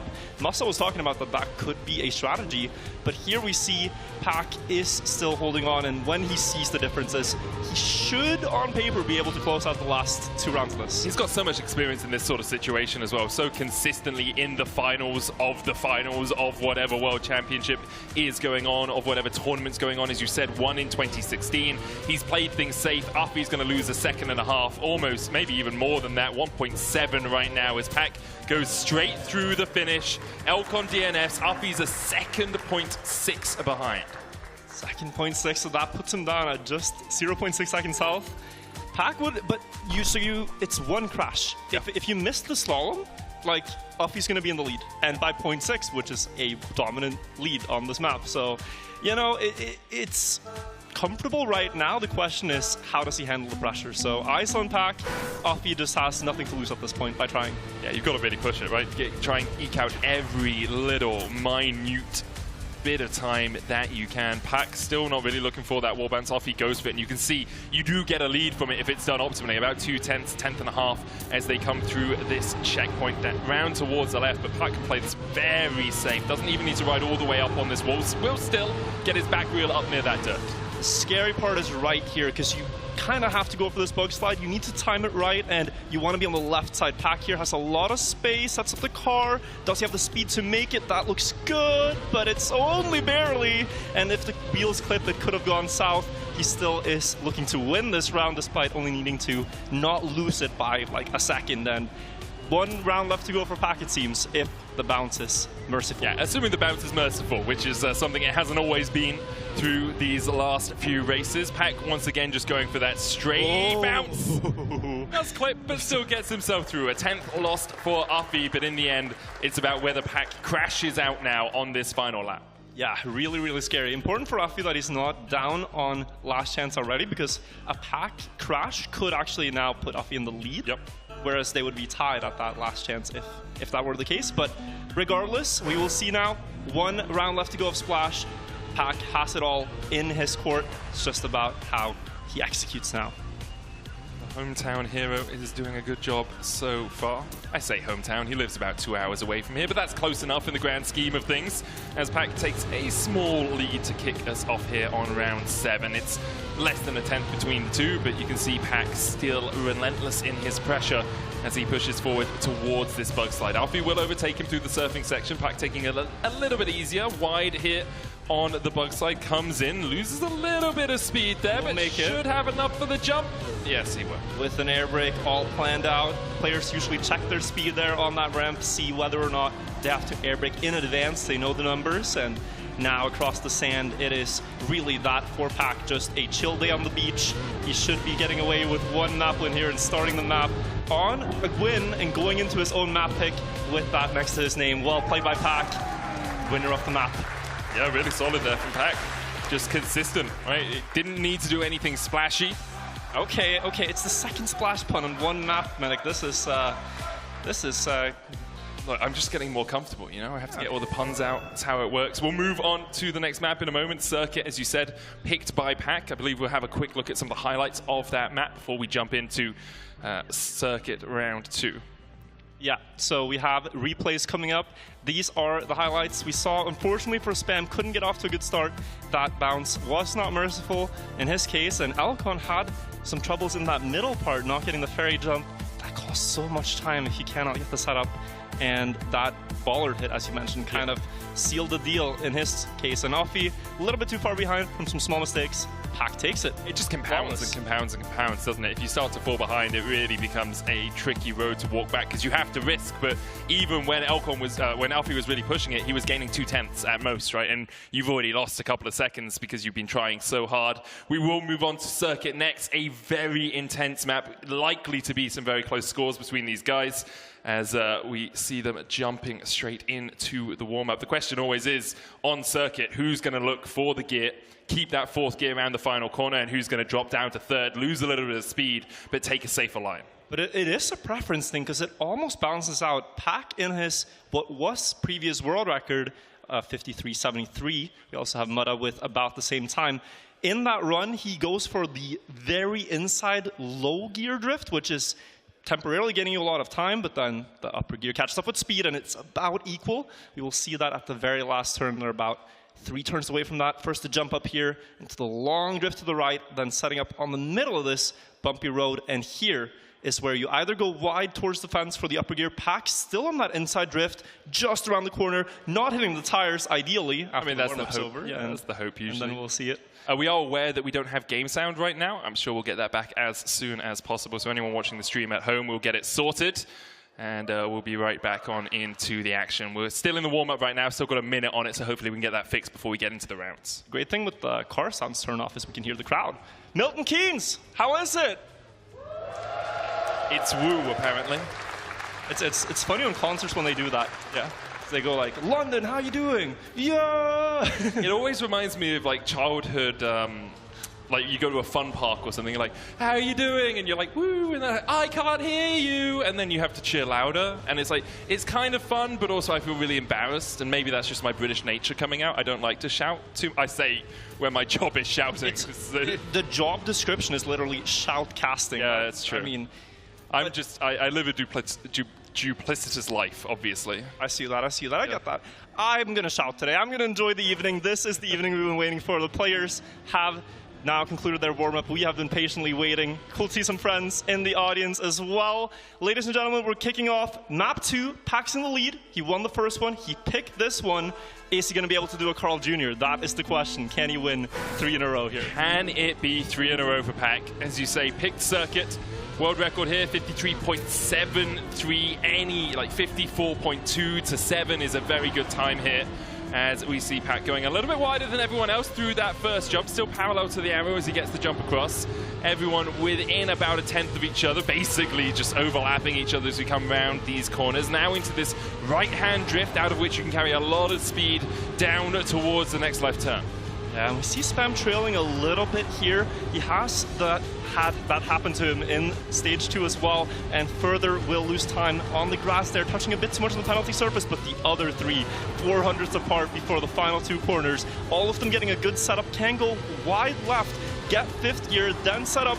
Elcon and Pack going for lower gear. Offie, I believe, is setting up for that upper gear, but misses it, and off to the round, Pack takes number 1. Yep, 700ths ahead, Offie 2/10ths behind. You can see if you do miss that gear when you take the wide line, you are going to be really punished for it. And then obviously Spammy bringing up the rear as well, around 3.5 behind. Yeah, and that upper gear, we say it, to give it you numbers, you have to keep 196 speed into that drift. Trackmania is an automatic shifting car game, so it's dependent on your speed and really the RPM of the engine. 196, 197, if you keep that, the game lets you stay in 4th gear. If you drop below that, drop into 3rd gear, and so the players are really looking for a line that keeps enough speed to keep the gear. It's close margin. Here we are, once again, the leading 3 throw a tablecloth across them with how close they are. Spammer at 2/10ths behind. He did struggle a little bit on this map in the open or in the qualifiers as well, needing Grenadi to have a crash for him to actually make it through. Uppy here, currently out in the lead, but Pack has good speed coming through. Tries to touch that penalty cross, will lose a little bit of it. Still about 300ths ahead of Uppy as we come into this right-hander. Elcon trying to catch up, going very wide though, and we'll likely get a little bit of going for it. Uppy going for the upper gear, as you say. Lost it. And Pack takes will be another first. one. And what a time, Medic. 53.94, 2/10ths off the world record live on stage, and 700 faster than his previous run. It looks effortless. Just so consistent. Elcon actually, when he went wide on that drift before the final drift, lost a lot of time. He ended up in 4th with Spam catching up a little bit himself. Pack, though, still well out to the lead. Nice time from Uppy as well in the in-game chat, giving him a bit of kudos for what was a very fast lap. And there is a lot of that camaraderie at the top level of Trackmania. It is ultimately a game where it's all about your own times, how fast you can drive, and so the best players have immense amount of respect for the others when they're able to set times that truly they practice a lot and struggle to do themselves on land. So a lot of friendship. They all, you know, square up and go out after this together, probably as friends, but they still want to win and be the best, and Pack is trying to do that right now. Another round where he's leading down the hill here, extending ahead of Uppy and Elcon rather. So they now go up the hill. Elcon trying to get less airtime. Uppy a bit wide. I think he might have made contact on the back wheel there. We'll see it though after the battle for first. Elcon has a jump here, has to get some airtime, try to not eat the gear. Spam jumping up into 2nd place, but it is again Pack, ladies and gentlemen. The hat trick, 3 rounds won in a row, and question is who can stop him. 54.1 as well, only 4/10ths away from the world record. Incredibly fast here from Pack as he continues to lead the charge. Elcon, Uppy, and Spam behind him in increments of about 1/10 each. 7/10ths down to Elcon, 8, then 9 down to Spam in last place. But remember, 2nd place matters for nothing. If Pack continues to be this consistent, he will claim his 2nd map win of the 2nd semi-final. He'll be on to repeat what Carl Jr. did in the first. Elcon comes up well short there, clips the edge of the barrier. He's going to be playing catch-up for the rest of this map. Pack going for a tighter line than he has been through that first jump. This is an opportunity for the others now. This is the first sign of a mistake from Pack, and it's 0.2 of a second lost to the ideal line on the start there. Drops a 20.1 checkpoint when 19.9 is ideal. But then look what happens through this drift. He gained about half of what he was behind, and now we will see the exit here, although Spam and Uppy, masterfully done. Spam has a very hard chicane to drive, and is likely to lose a little bit on that, and Uppy should be in first after this drift, but now up to the end. Can Pack do anything? Uppy still looking for that upper gear ending. Spam trailing by just a car length. Looks good for Spam here. Uppy has to release, and Spam should be taking that round just by 100. 100, but Pack catching back up to be within 1/10. Elcon will go down to his last chance, just about 500ths away from keeping that life alive. Pack, though, still with a massive lead. Like, he only lost 800ths in the end. It means that he is still 7/10ths ahead overall. That's the crazy thing. That was a mistake from Pack. It was a 54.2. I played this map a bit. My personal best is a 0.5 medic, so okay, yeah. I shouldn't really be commentating this. Mine is 1:05, so neither of us should be commenting, I guess. Maybe we should. Maybe we belong here, and the players belong where they are. They've gotten these spots, hard fought, top 8 in the world after qualifying top 100. They have earned it, and now we'll see who can break away and join Carl Jr. and Granati in the finals. I mean, the big thing for everyone else here is they need Pack to make mistakes, or they have to be driving world record times. Like, Pack is consistently low 54s. It's so tricky to actually gain a large lead back when he's been so good at just keeping this ticking over, keeping the advantage. Elcon out in first place in the last chance, can keep himself alive, does get a bit of airtime as he comes across there. Now we're looking for that gear. Pack taking a very tight line. Elcon coming out with a lot of speed as well. As you say, a 53.9 from Elcon, 2/10 away from that world record. Yeah, he just decided to send it. 53.9 there, beautifully done. But again, it's not doing enough damage. Pack is chilling. That has to be why he picked this map. This is the style he won the World Championship on. He's looking like the world's best player on this exact style of track. It's absolutely smashing it so far. We are into round 6 of 7. Reminder, if we get to the end without all the players being eliminated, the player with the most health remaining will win. Currently, that is well and truly Pack. Far and away, he is in the lead. We'll get back through, taking that wider line, the one that he wants, as you say, keeping on top of Elcon and Alfie here. Spam ever so slightly behind, but it's very easy to make up that sort of distance if you have a couple of good drifts. Keep the speed through these next couple of corners. Pack starting to eke out a little bit of an advantage. We'll have a bit of speed coming down here. Elcon looking for the early drift down towards this long left-hander. Touch the penalty grass with 2 wheels. With 4, you will slide out. Elcon, a couple of extra brake taps there just to make sure he gets a good line into this next drift. He did get a bit of airtime through here a couple of times before, and now taking it a tiny bit safer, but Pack's still out in the lead. Alfie trying to get back. Pack has more speed though, and it's a 53.9 from Pack as well. He doesn't need to. He doesn't need to drive the fastest time because he's already built up a 1-second advantage, but this is going to be really, really scary for the other finalists watching on and seeing, man, this map, Pack looks unstoppable. The average pace so far from him is probably around 54.0, considering the 2 times he dipped under and dipped slightly over. Okay, 54.1 average, but it's been unbelievable. We will see if he can hold it together for one more round, but it's been really good so far. He still cannot afford a mistake, though. He has to now try to get everything right. One last time, about a 0.8 lead to Offie, the closest competitor. Spam also hoping for a miracle here. Still going to play it out the best he can. Elcon with that elimination, but once again, Spam with the first mistake in this final round of circuit, and it looks all like Pack domination. Yeah, Pack is just absolutely sublime on this. It's almost poetry to watch just exactly how he is racing this. Doesn't even need to touch the grass, has a good line. Spam slams his face into a wall, realizing there's not much you can do against Pack, and then Affy clipping the wall as well. He's going to see the splits now, and he's going to know that this one is all but locked in, sealed, and sent by mail into 2 map wins on his name. Does a little wiggle for the fans and a backwards turn. Flawless map from Pack. Hey, I'm just saying, I saw that snowboarder once who did a trick over the last jump and then crashed. You know, Pack could have done that. A little wiggle at the end. It's a dangerous game, but Pack knows what he's doing. He takes the second map here. He's secured Splash and Circuit so far. Downhill, our next adventure, Alfie's pick, but before that we'll see some of Pack absolutely shredding through the competition. Alfie even saying insane stuff to Pack in the chat after that. But it's just like you prep for the tournament, you bring your best, and you're driving your best, but it's sort of like the runners next to a Usain Bolt in the sprint. They're running a 9.8, a 9.9 themselves, but Pack is there with like the 9.58 kind of stuff in Trackmania terms. Yeah, Pack's just looking side to side like, wait, where are they? You guys are meant to be here? I'm really looking forward to seeing if he can close this out with 3 wins. If he does, of course, we'll meet again. Like you said, what do you do, man? I'm driving really well. What do you do? It's incredible stuff. 2 for 2 for Pack. His old teammate, Carl Jr., you know, when the main format used to be 2v2 competitions, they were on a lineup together. Yeah, I'm looking forward to that rematch in the finals as well. Both he and Carl Jr. have been absolutely shredding through the competition. Aerobatic, our next choice, apparently. Oh, yeah, it is. I missed downhill. It's Spam's pick, yep. I skipped a line as Spam has locked in Aerobatic for us. Here, again, we are talking about speed slides. We're talking about maintaining speed through the full speed sections, and then through the precision sections, making sure you're not clipping any of those obstacles, because it is very close to all of these walls. And though this one was picked by Spam, I actually want to also turn attention to Elcon, because the full speed parts you mentioned, Alcon is one of the world's best full speed players as well. You had Mudda in semifinal 1, Alcon in semifinal 2 here. He is able on full speed couple of days to somehow win the qualifiers by like a second. He's just very quick at learning it, but also really, really good at executing it by tapping on a keyboard. It's this mechanic that you'll see where you see skid marks behind the car on these high speed straights.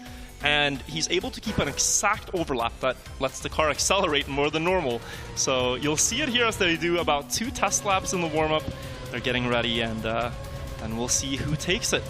Right and now someone we're seeing stops Pack, yeah. Oh, who can? Who can is the question. I'm expecting it's going to be a Carl Jr. situation. They will have a battle for the next position, and hopefully it's just as good as the first semi-final was, with Grenadi and Mudda really fighting it out for that second slot in the final. We see Spam there, locked in, ready and loaded, trying to bring back 2012, trying to turn back time. Pack trying to do the same as well. 2016 world champion. A lot of times he has come second to Carl as well. You know, Carl has kind of been this thorn in his side. Maybe Red Bull Faster is the time he finally manages to overthrow that beast. But he is always the player to beat. In every tournament, it's, man, I'm looking forward to this, but if Carl's in the field, that is like, can anyone beat Carl this time? It happens in Serrator Cups, it's happened in World Cups. We see it here too. They've even tried to change up entire esport formats to see, does anyone have a better chance against Carl Jr. if we add obstacles? Well, yes, but he still wins. And we will see, you know, Carl is the favorite. He is the Magnus Carlsen, the Usain Bolt. Now Pack is the Usain Bolt, so I don't know who he is. But anyway, we are off on the first round of Aerobatic. You should look for the speed slides right here on the landing, as we have one player off the side, Alcon, the favorite I mentioned on the speed slide part, missing the jump, and that is 2.96 seconds, so just within the realm of safety. But that's just going to extend, because everyone else has speed and he can't get the speed slides through the early portions, right? 2.99 now could get all the way up to 3 seconds, depending on how well he plays the rest of the map. For the moment, though, Pack is out to a small lead, and I mean small. Basically 100th. Less than that is 1,000th for Spam over Pack right now as they get into the Neo slide section.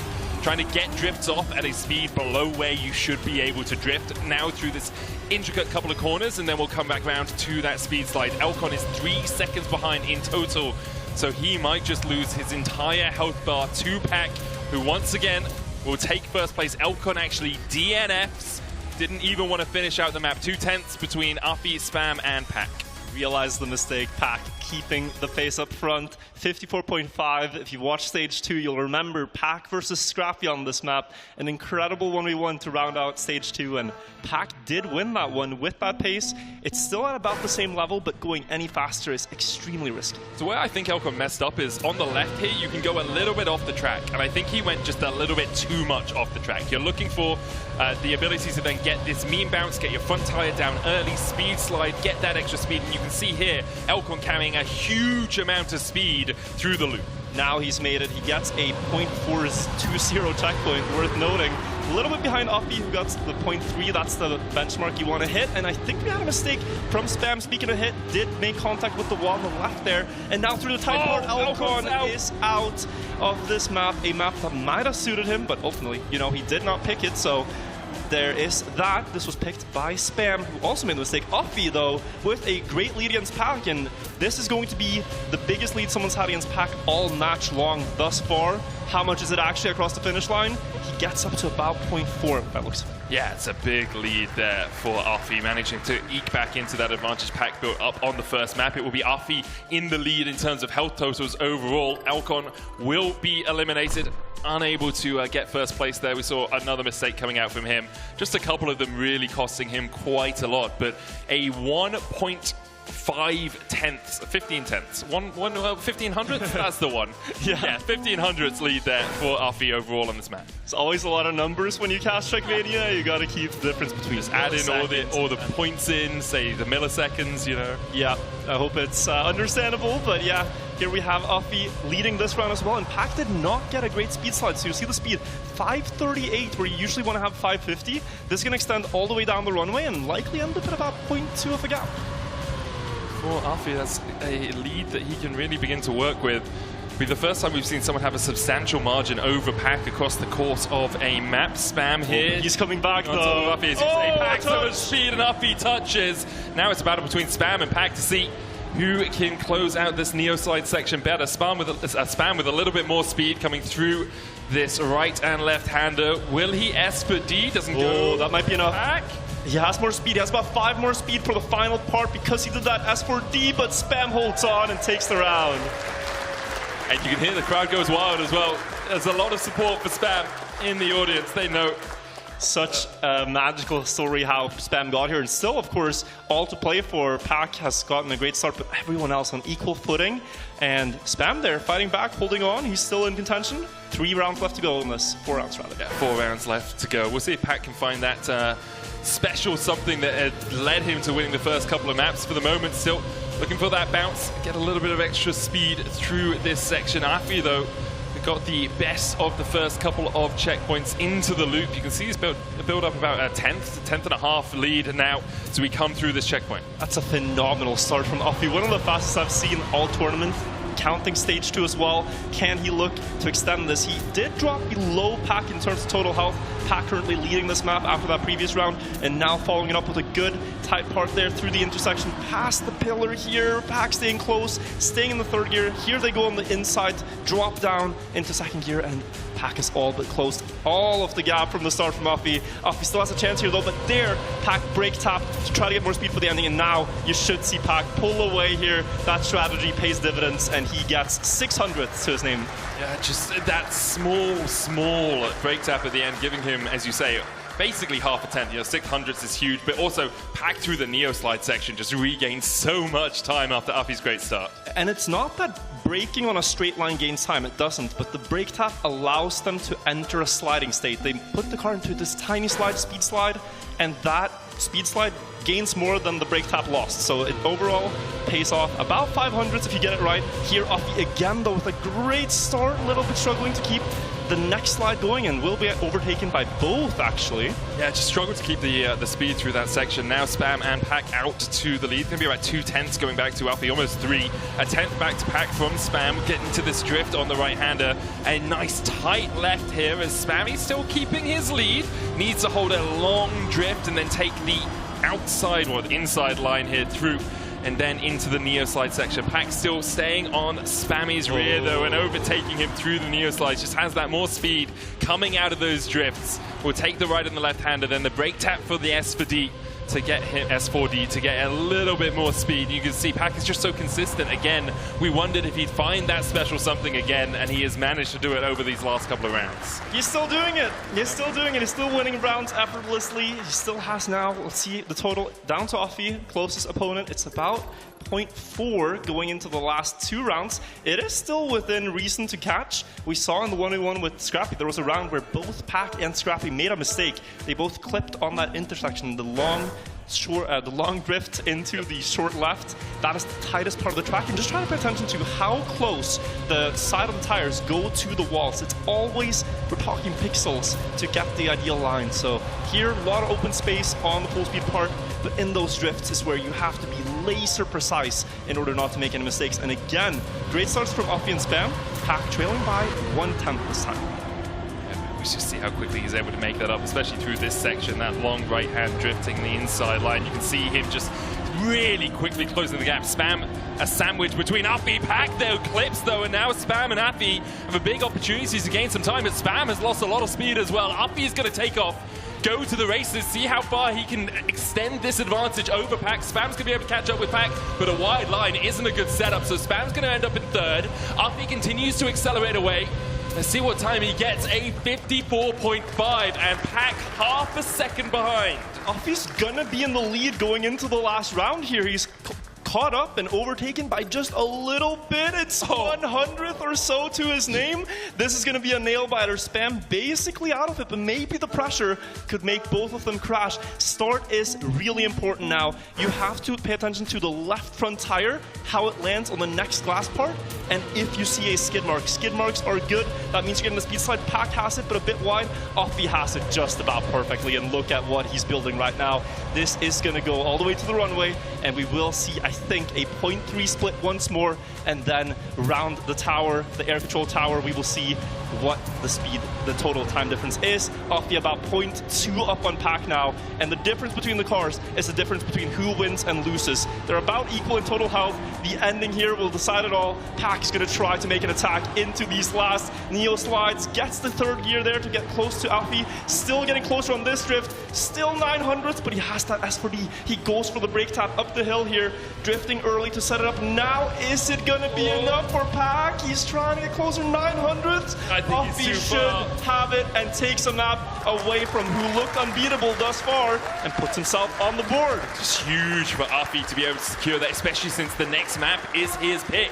We're going into downhill. If he can keep this momentum going and get 2 wins in a row, he puts himself in such a good position for the second half of the map picks. Pack looked unassailable, unbeatable, and Afi has come out of nowhere in that map to really start to push him.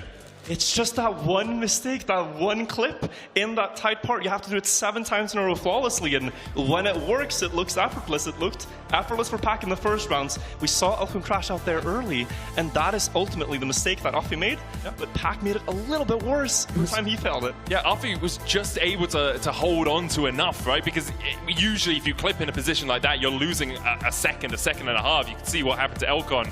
In the end, Afi and Pack just really fighting for those final tenths, and it was an incredibly close battle between the two of them. We will move on to downhill. Pack having to take a second, close his eyes, reset. He could have been waiting on the sidelines like Carl Jr. was for the next 5 maps, but here he will have to battle it out on downhill.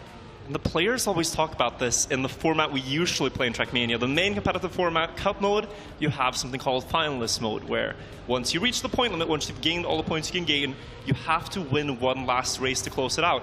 And that round could have maybe felt a little bit like that. It's the highest pressure round that you will face in regular formats, and this is similar. You are right there on the crux of making it, of sending all the way up to the finals, but you really gotta get that last hurdle passed, and now he's back on a full map to be played that he has to win.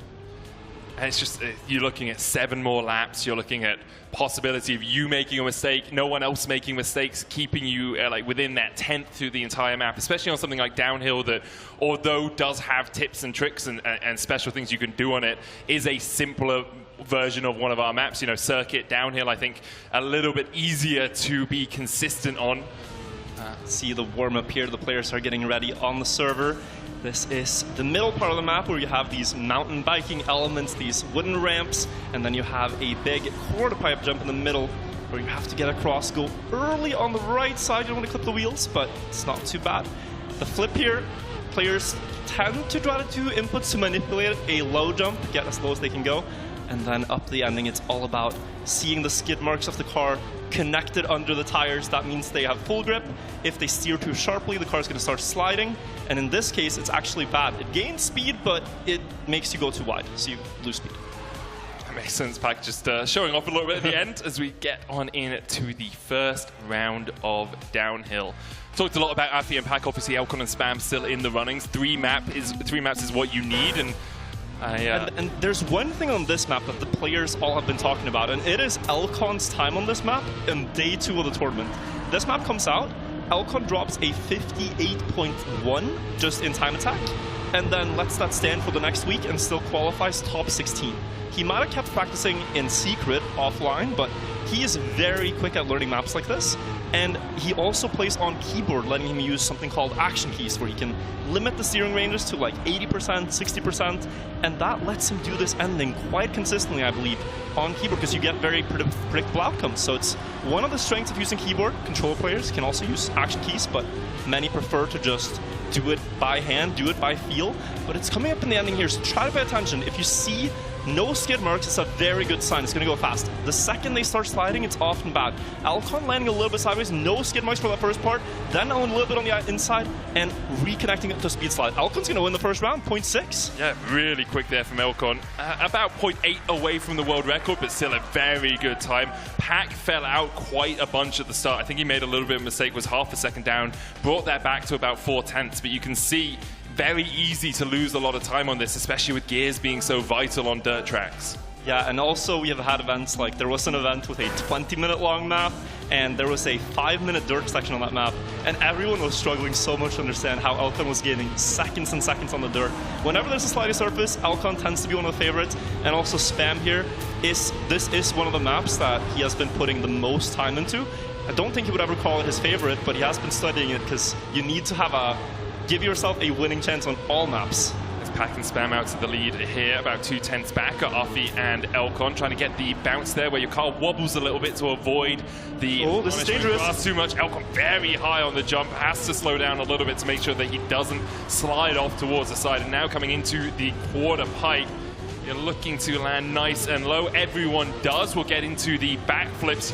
Really want as low a backflip as possible. Elcon doesn't even flip. Oh, misses the flip, and that means that he's going to lose valuable time to the others on board with Afi now, but this is a great opportunity for Pack. He was last in the first round. This one he wins with a 0.4, and Elcon, that's his health part. Yeah, went from first to last in a heartbeat. Didn't quite land the backflip, and I was expecting some sort of khaki nose bug for the rest of the map, but he couldn't quite pull it off, obviously. Would have been great improvisation. There's a thing in Trackmania where when the car lands like that, standing on the nose, you really, like your instincts are kicking in. Man, I could nose bug to the side here. And yeah, I think he was actually going for one. I mean, I've seen Tasses do it, right? Yeah, since the flip didn't go his way. There's also a AI now that can nose boost. Oh, really? Terrifyingly, but yeah, that changes up the scoreboard. Pack back in the lead now after the first 3 rounds. Now they're really into the flow of the map. I think we'll see faster and faster times. We saw Alcon very high up on the hill there, but he's still in us. The speed comes back into second place. The wobbly landing is good, and we see a great one from Spam, passing Pack, getting up the hill, passing Elcon, and now with the low jump, might maneuver all the way up into first. Afi still able to hold that position, but through this turn, he will finally get their medic. Elcon in that last chance position. Remember, he has to win every round, and he clips the side of the half pipe. He's going to be slowed down a bunch by that. Now we'll get into the backflip. Spam going a little bit higher than Afi and Pack. Afi still out in that lead. Pack, though, catching up a lot through this section. Able to get around here. Afi trying to take the inside line. It's going to be close. Oh my god. 7,000 between Pack and Afi. Elcon is out. And the time we saw a round like that between Grenadi and it was Carl, I think. It didn't matter so much, but here it really does because they're close on the scoreboard. Those 7,000s, I mean, they're going Pack's favor, and that's a 900th per second lead. Yeah, it's just huge, you know, less time than it takes a human being to blink, but an absolutely massive lead for Pack as we get into round 4 over the halfway mark of downhill. Reminder, Pack has 2 map wins, Afi has 1. If Pack wins this, he will be going through to the grand final. So let's see if he can do that. Elcon out already, as on Afi's map pick, he is in an okay position right now, about 8 thousandths behind. Good slide through there, carrying a lot of speed as we get into this right-hander. The drop down here, you want your wheels to bounce side to side, avoid that punishment grass, and then get back onto the dirt as soon as possible so you can get up onto this low jump and down back onto the wood. Spam missed the gear before that uphill mountain biking block. He did that, therefore lose about 0.2, but look at how similar the line from Pack clips. Pack clipping the wheel. This is a big speed loss, and it makes the flip hard. It's kind of what happened to Alcon. Spam missing the flip, Pack also missing the flip, and Afi right now has a golden opportunity at winning 2 maps in a row. He will notice it as he crosses the finish line, but I think he's going to like what he sees as Spam is on final chance, and Pack lost a second. A whole second behind there for Pack. Afi can now play it very, very safe for the rest of this map. Spam, as you say, falls all the way down into that last chance. You can see that flip, although it can seem really consistent, although we see people complete it all the time, these are the best players in the world, and you can mess it up, right? It isn't as forgiving as perhaps it looks just because these guys could do it consistently. And the problem is sort of that you want to do extra tricks there. Like, to make it work 100% flawlessly, you just press forward. If you do that, though, and the other pros speed slide down the hill and tap left and right to reduce airtime, you're probably going to lose the map anyway. So they're going for volatile strategies that ultimately, if they work, gain time, but when they don't, you see big fallouts on the scoreboard. Now, Afi Like, how would you play this? Would you go for risky like Mudda? Why on earth would you need a risk? You might as well play it as safe as houses, right? Spam is out to the lead here. Uffy's about 3/10 behind. I guess the only risk is you do have 3 rounds left and you're losing 3/10 each round. That is a whole second that you're going to lose across those 3, so the last round might become a little bit risky. Low jumps from Spam and from Uffy. Remember, from Pack, sorry. Remember that Spam needs to win this round to stay in this map, but then he would need everyone else to lose as well. Spam will come across the finish line, 58.4. Half a second loss for Uffy to Spam, but only a third of a second to Pack. Yeah, important there for Uffy that Pack kind of missed the gear shift up to 4th in the last turn. else he would have stayed about 0.4 ahead of Uffy there, so he did chip away a bit. It's still a lot, though, that has to go right for Pack to snipe this away. But the plan for him is very simple. It's just go all in. Try to grab your best runs, because you need it.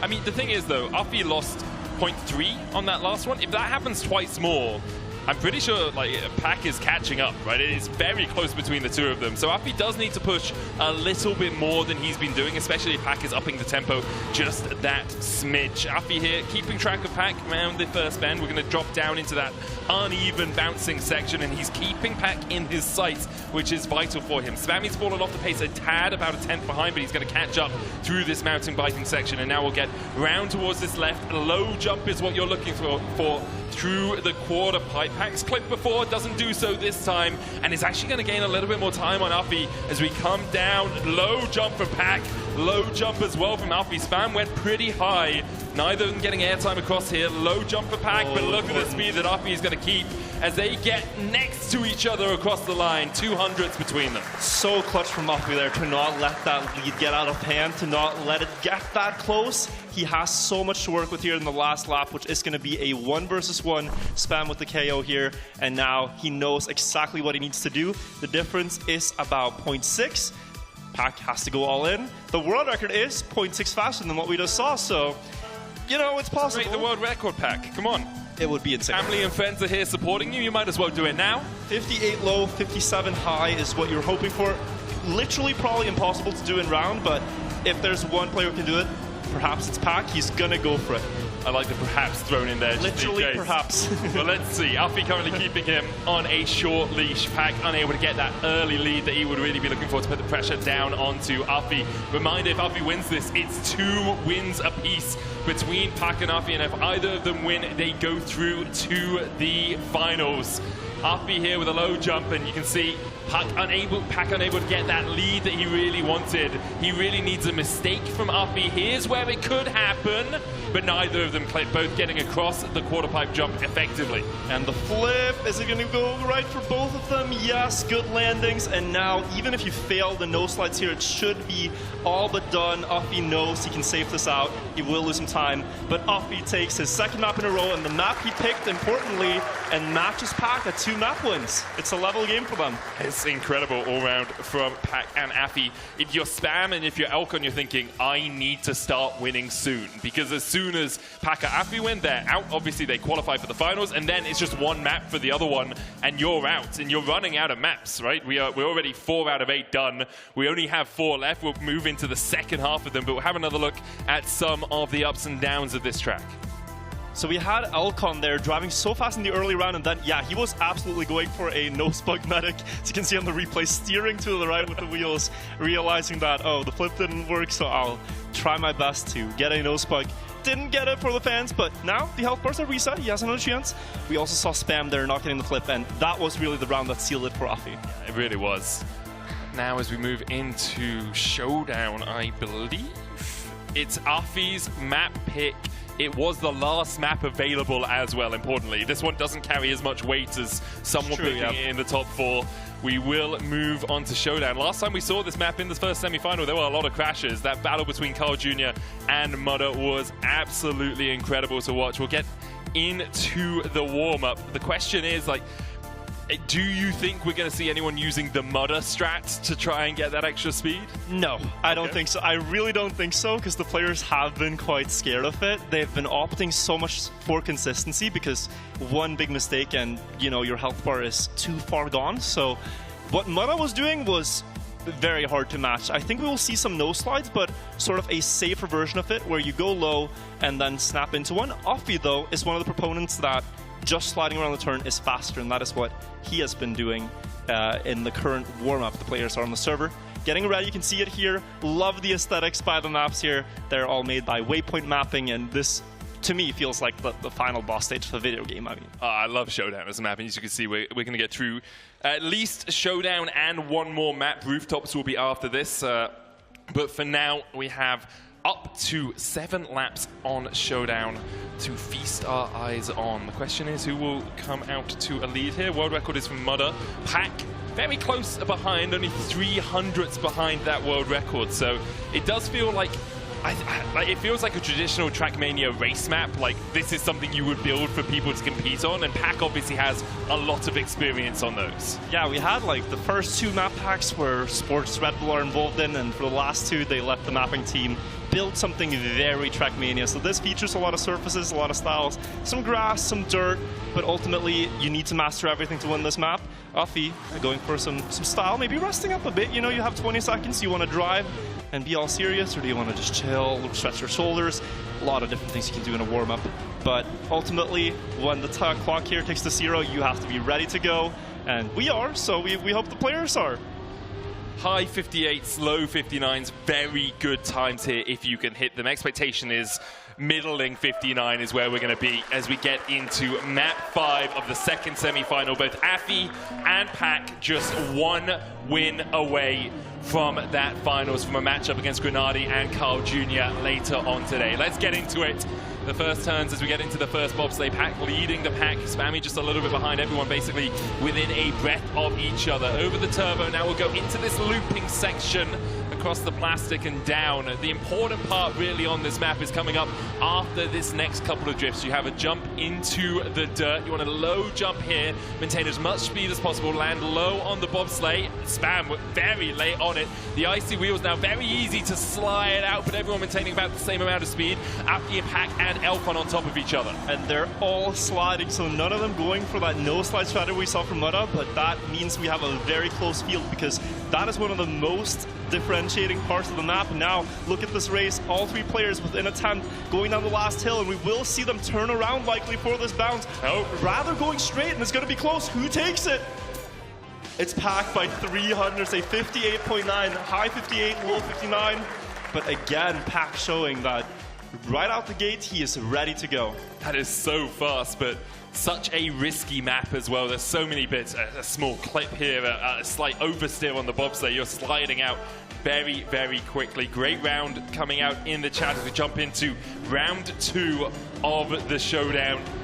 I wonder if something sparks to life in Spammy as well. He's been relatively quiet throughout this semi-final, as I think he spoke out about it. We saw the video early on. He was expecting to be relatively quiet. Happy to be here was his words. But right now he is leading this group of 4, caught up by Affy and by Pack coming through the checkpoints. It's been a mistake, yeah. Elfon's out, yeah. With 2 seconds behind, must have clipped there before they went up into the upside down. And as you said that, Spam is coming alive into this round. They all will go for the slide strategy and then try to snap out of it onto the grass, do a small wiggle. Spam doing it masterfully, but no, a touch. Pack has crashed.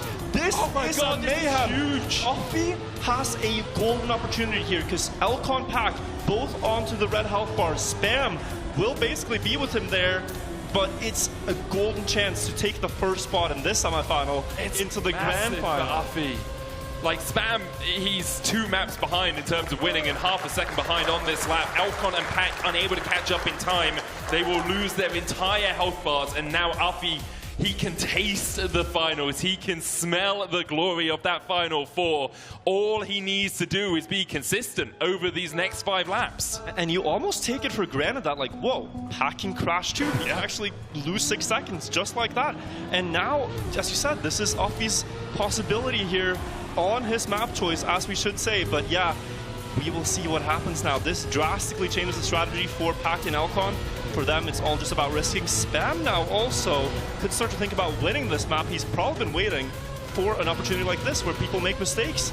Into the downhill drift, we see him go with a little bit of a low speed line that will let him still land earlier. Bit bumpy, oh, and a wheel clip to follow. But that's huge for Uffy as well, because it means that everyone else is going to be on last chance. He can just drive consistently, and one by one, people are going to be knocked off. Not just one by one. I mean, he could do it straight away here. Go. Yeah, all 3 in one go. If the results right now remain, Uffy will instantly go into the grand final. It's all in his hands. He's going up to the last couple of turns now, barely missing though. And I don't know if the difference is enough. He's still ahead. He's trying to catch up. That's going to overtake him. Wait, it was the bounce. Who gets the bounce? It's Spam! It's Spam who gets it! Spam will go into last chance. Elcon eliminated. And he must have had such a shock seeing himself there in first, seeing everyone else fail, and he's realizing this is it. But now, with those 400 or 600s, whatever it was there to spare, the others are still in. Elcon is out though, but now it's last chance only.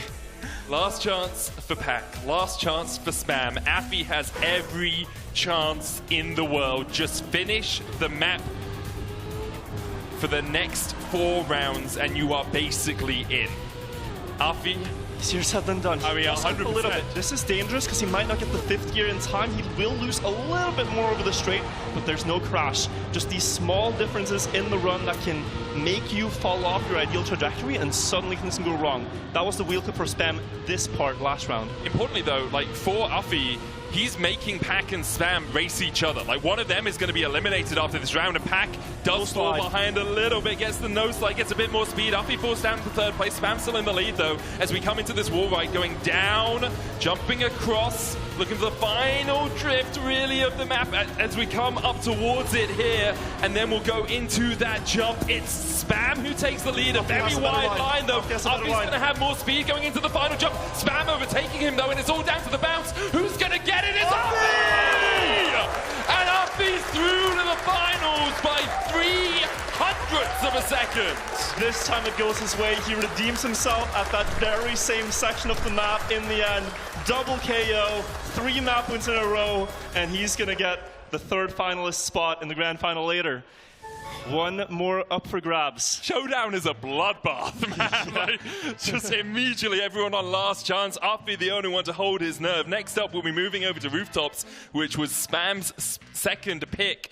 But Pack is very close to closing this out, just needs the 1 win. And he will go in as our final seed into those finals. You can see intensity on the faces of the competitors as they know they have a lot of work to do. Elcon and Spam really haven't come alive into this semi-final yet. I mean, we've seen some really good pace by Elcon, which is sort of what he's known for, these like world record runs in rounds. But then it's also the risk that brings, right? 1 crash in this format, and that world record run doesn't really show on the scoreboard. But yeah, here's the replays. That last bounce, so hard to tell who's ahead and who's behind. And then of course, I think this is the Mayhem round. It might have been the one before, or one after in this replay. But yeah, Spam crashing out there. Suddenly Pack is 6 seconds behind. Suddenly Elcon is 3 seconds behind, and Uffy have that chance right here on this jump. But Pack and Spam caught up after we bumped a little bit, sniped him by a couple hundreds, Elcon rather. And then we have the final round where he clutched out. And the end of Showdown is just so intense. It's like a couple of hundreds here, a couple of hundreds there. You can see here, it looks like Spam is just ever so slightly ahead in the air, but because Uffy's slightly further back, he hits first, which means he bounces down first. And the jubilation on Uffy's face as he takes that spot in the finals. Just a massive performance by him. Pack after winning the first 2 maps, unable to pick up one of the next 3, but maybe Rooftops is where he will shine. Spam, it was his pick. He did only have the option of Showdown or of Rooftops, so maybe just pick the one he's slightly more comfortable on. Here we have seen the races defined by that final jump. Yeah, the final flip here, and it's really a game of limbo. It's how low do you want to go? If you tip over, if you crash the front, then you're out. So it's like, you could just go safe and high and not risk too much, but that starts to damage your health bar if the others are flipping lower. So yeah, it's really risky. I think the players will safe it out a little bit the first 2-3 rounds, feel it out, see where the others are at, and then like we saw Mudda valiantly try in that last round to just go all the way low and almost make the comeback against Grenadi.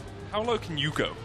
I haven't tried. To go low. You've never tried to go low? I've never tried to do limbo in like 10 years, Medic. What about you? No, ever since I got up above 6 feet, I was like, never limboing again. Also, my knees are too old. Like, one of my knees it starts to hurt when it's going to rain, which I think shows a lot about my age. When it rains? Yeah, it's like an osteoarthritis thing. I had to have surgery on it when I was younger, and so it's kind of degenerative now. It sounds like you're like a fire-type Pokemon and someone casts Rain Dance. Yeah, exactly. That's exactly what's happening. I'm just a degen like Twitch chat, you know, in the same sort of spot. It's a very strange thing. It's anyways. Yeah, Rooftops world record here held by Scrappy, 55.17 his record, but really we're looking at like mid to high 55s. Generally, it's quite a close map. It's a very close map. It's hard to get all the world record potential out of a real round run here because of the risks it involves. It's not like circuit where it's mostly resulting as in normal driving lines. Here you're jumping way too low on the quarter pipe than you should and such things. So we will see about mid 55, high 56, high 55, 56 even. But after the first 20 seconds here, it's an even race, and Alcon going for a very fancy ramp cut there. Also going to try to follow it up with landing on the gravel there. That gives you a bit more speed for the wall ride. And out of the start, look at Pack here. It's 0.2, 0.3 almost down to him. Lost a bunch in the quarter pipe jump. I think he went a little bit high. Alcon's still out in that lead, a 10th ahead of Spammy right now. Nice and tight on this corner. The jump over onto the balance beam, and then round here, full speed, hold as much of the wall as possible. Alcon looking for a mid-height jump. Pack catches up a little bit. Spam almost overtakes. Pack 3/10 down in the end, but Spam and Alcon basically on even keel. Yeah, 55.7, as you can see there, is a really good time. 4 rounds, but you have to do that 7 times in a row. That has been Alcon's most difficult thing yet, is to do that every time. And I think when he gets a hot streak of rounds, that's when he's going to be able to do it. But you need this round now to really start building that. Yeah, momentum-based gamer, as a lot of Trackmania players are. You're looking for the no air brake there, get your wheel down early, gives you a little bit of extra speed, use all the road here, and then as you jump across, you want to land in this drift around this corner, just miss the train, unfortunate, but you do have a car, so you can drive your way to your final destination. Low jump, Alcon going a little bit higher there, but does have a bit more speed coming across into this intricate section. Yeah, do you see that ramp cut? It's so fascinating how he tries to optimize everything. Also going for a low flip. That is a 250 speed into the wall ride. Will extend ahead against Pack, but it's also quite hard to land with the speed. Now you have to time the drift a little differently. Pack gets it better, and Alcon more on the left side here. That's going to pay off when you get around the corner, because now you have the speed. Harder to control though.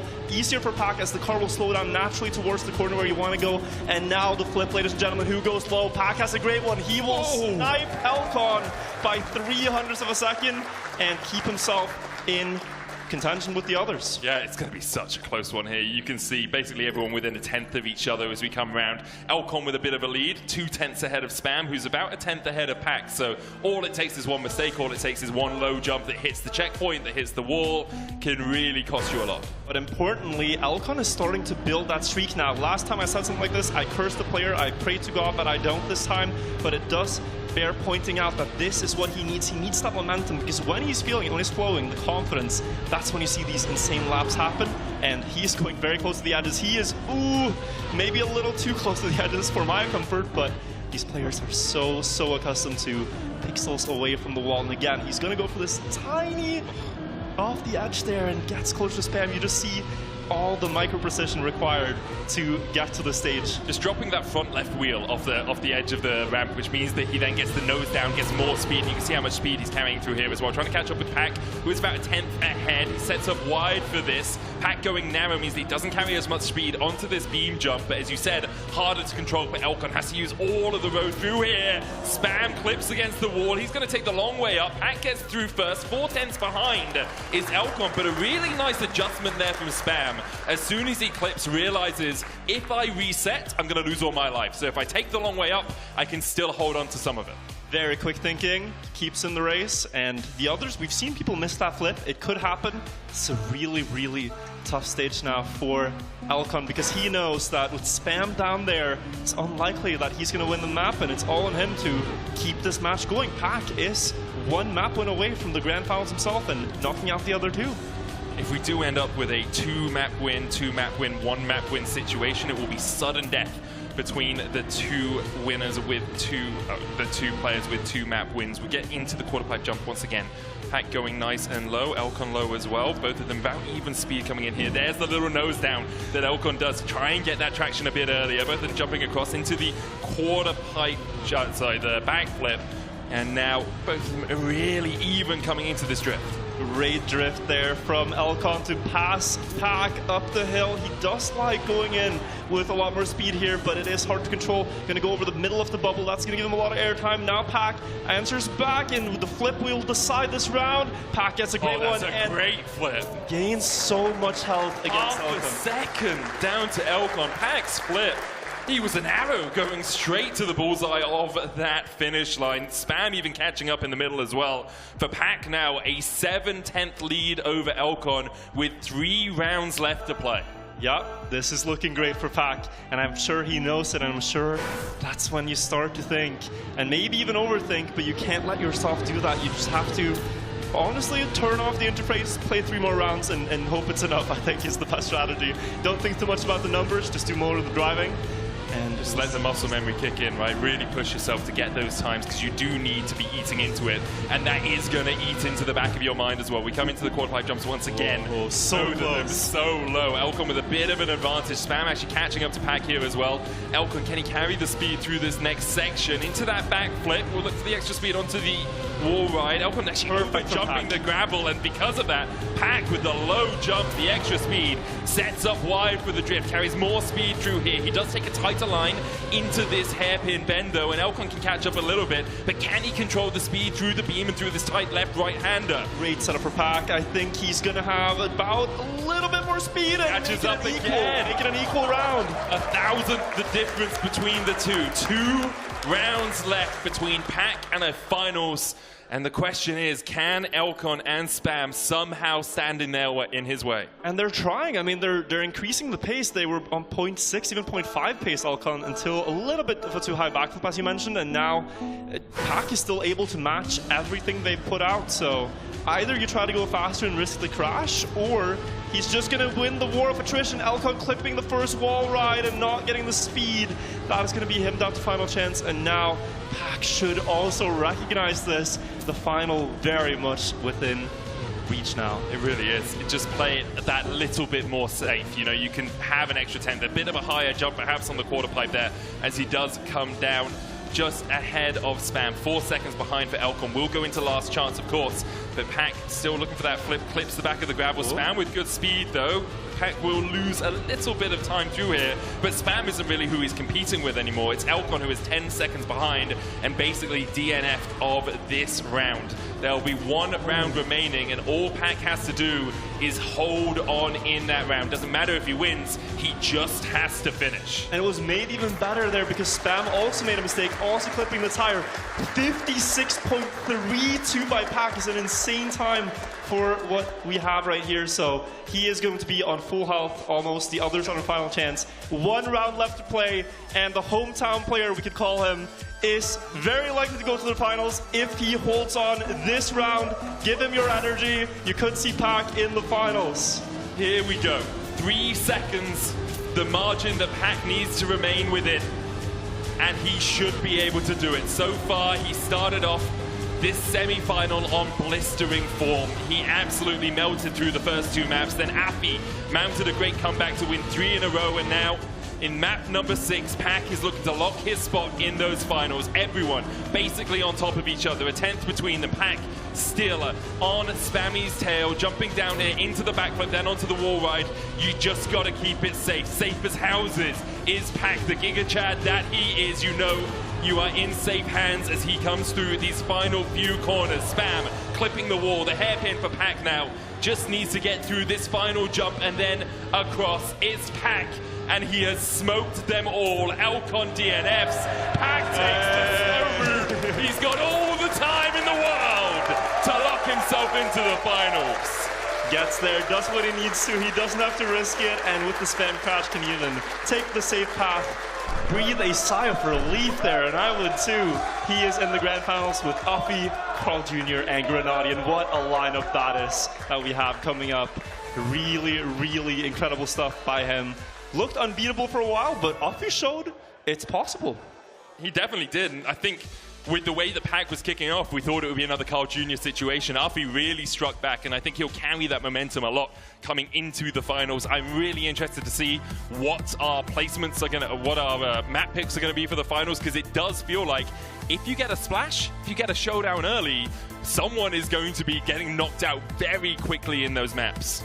Yeah, we did not get to see Alpine in this match. We don't really know what Alfie and Pack can deliver on those tracks, but we also didn't get to see Climb, I believe. So 2 maps that these players can hide their pace on all the way to the finals. We will now get over to some replays of this match and see what really happened, what unfolded, and how it did. But the grand finals will be coming up just after that again. Just waiting around the corner. You can see Pack's ends were just insane to watch. It was so good at getting that extra 10th out at the end.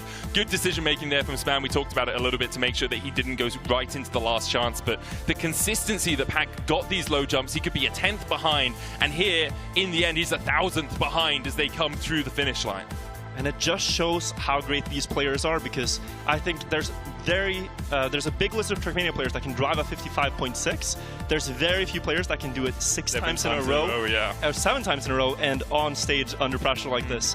Just almost flawless execution all the way, and it's like a shocking surprise when he crashes. Yeah, it really is. Don't expect it anymore. It's the same for Carl Jr. Both of them just have that consistency. They've been around for long enough and demonstrated that consistency enough. There's no bad words about Grenadi and Uffy, but they come into this finals as the underdogs. Even though Uffy, I think, he won his semi-final technically, but I still would look at Pack and say, when it comes to the crunch, I'm probably taking Pack over Alfie.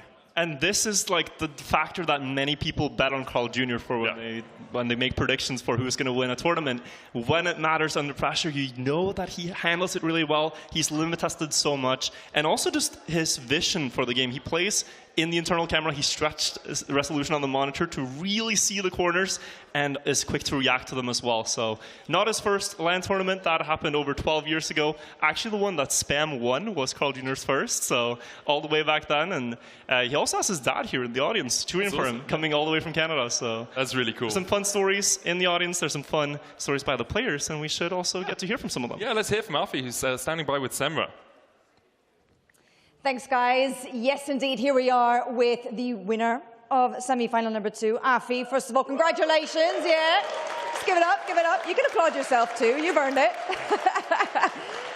And I think it's fair to say that you did so in some pretty dramatic fashion indeed. When you saw the split times and perhaps thought to yourself, I'm nearly there, I can see the final place in my grasp. What were you thinking, and at what point do you remember specifically, sorry if I could say that properly, when you actually thought to yourself, yeah, I've got this, job done? I guess map 3 was the turnover, because the first 2 maps, Pack was just way too fast. I was driving really good, and it was not enough. So yeah, when I won map 3, I was like, it's not my best map, I still win it, so I can probably win the match. Okay, job well done then. Now, what's interesting is that you guys don't really have a lot of time, you and Pack, to actually kind of get your head around the final, because we're pretty much going straight into it. From your perspective, what are some of the advantages or the disadvantages of being able to carry over, roll over that momentum straight away from the semi-final into the final versus, for example, Carl Jr. and Grenadi that have had quite a bit of time now to reset and refocus and prepare? Well, I guess we're still warm, still in the zone compared to them, but at the same time, we didn't really have time to maybe correct some things or train the last 2 maps that we didn't play. So that's the advantage and disadvantages. Okay, well, I think we're going to show something very quickly. We want to get your reaction to your reaction. This is the moment that you won, by the way. Yeah. It was intense. I was relieved to qualify for the final. And now I hope to play as good as I did in the semi-final. Well, good luck to you. Thank you. I'm sure everyone here really enjoys what you've done so far today. And we look forward to seeing what happens next in the final. We'll give you some time now to go and prepare. So good luck. See you soon. All right, 1 in, 1 out. Here we go. Keep it going, keep it going. There we go. Here with the 4th finalist for today, the runner-up of semi-final number 2, Pack. You are the only representative of not just England, but of the UK, of those Trackmania players that are here today. How does it feel for you? What does it mean for you to be reaching the final and playing it on home turf? To reach the final, it was my goal. I think if I bottled it, then it would have been a bit upsetting. But no, to do it in the UK is incredible. I just want to be able to play well in the final and give it a good shot. But to play it in the UK rather than France or Germany or anywhere else, it's nice. It's a nice feeling. Well, given how well you played so far, I imagine that you'll probably keep it up in the finals. So well done, you. And talking for a moment about actually just how well you've been performing, listening to Medic during the commentary, he referred to your playing style as poetry in motion. I don't know if you caught that. By the look on your face just now, I imagine you didn't actually hear that. But how would you describe yourself and your style of play? Because it is very high praise indeed. And how would you say that you differ from your rivals? Normally, I just risk a lot more, and so I crash a lot. Whereas now I've had to change to try and play a little bit like Carl's normal game. Don't crash, play fast, and that's kind of what I kind of went for in that match. It felt good after the first 2 tracks, and then when Afi started coming back, it was a bit nerve-wracking. Okay, so help me out here. From kamikaze to consistent. You don't seem very confident about that. Maybe try that one again, but nonetheless, brilliant. Let's go with consistent. I believe, by the way, we've got your family somewhere. Friends and family, perhaps? Can you just give us a bit of a wave so we can see you in the room? Where are you? No? Just girlfriend. I think they're just not listening to me, to be honest with you. It's all good. Nonetheless, I'm sure you have a moment now to actually go catch up with them, and I'm sure they'll be very delighted to see you and to congratulate you. So bravo, well done, and good luck in the finals. Thank you very much.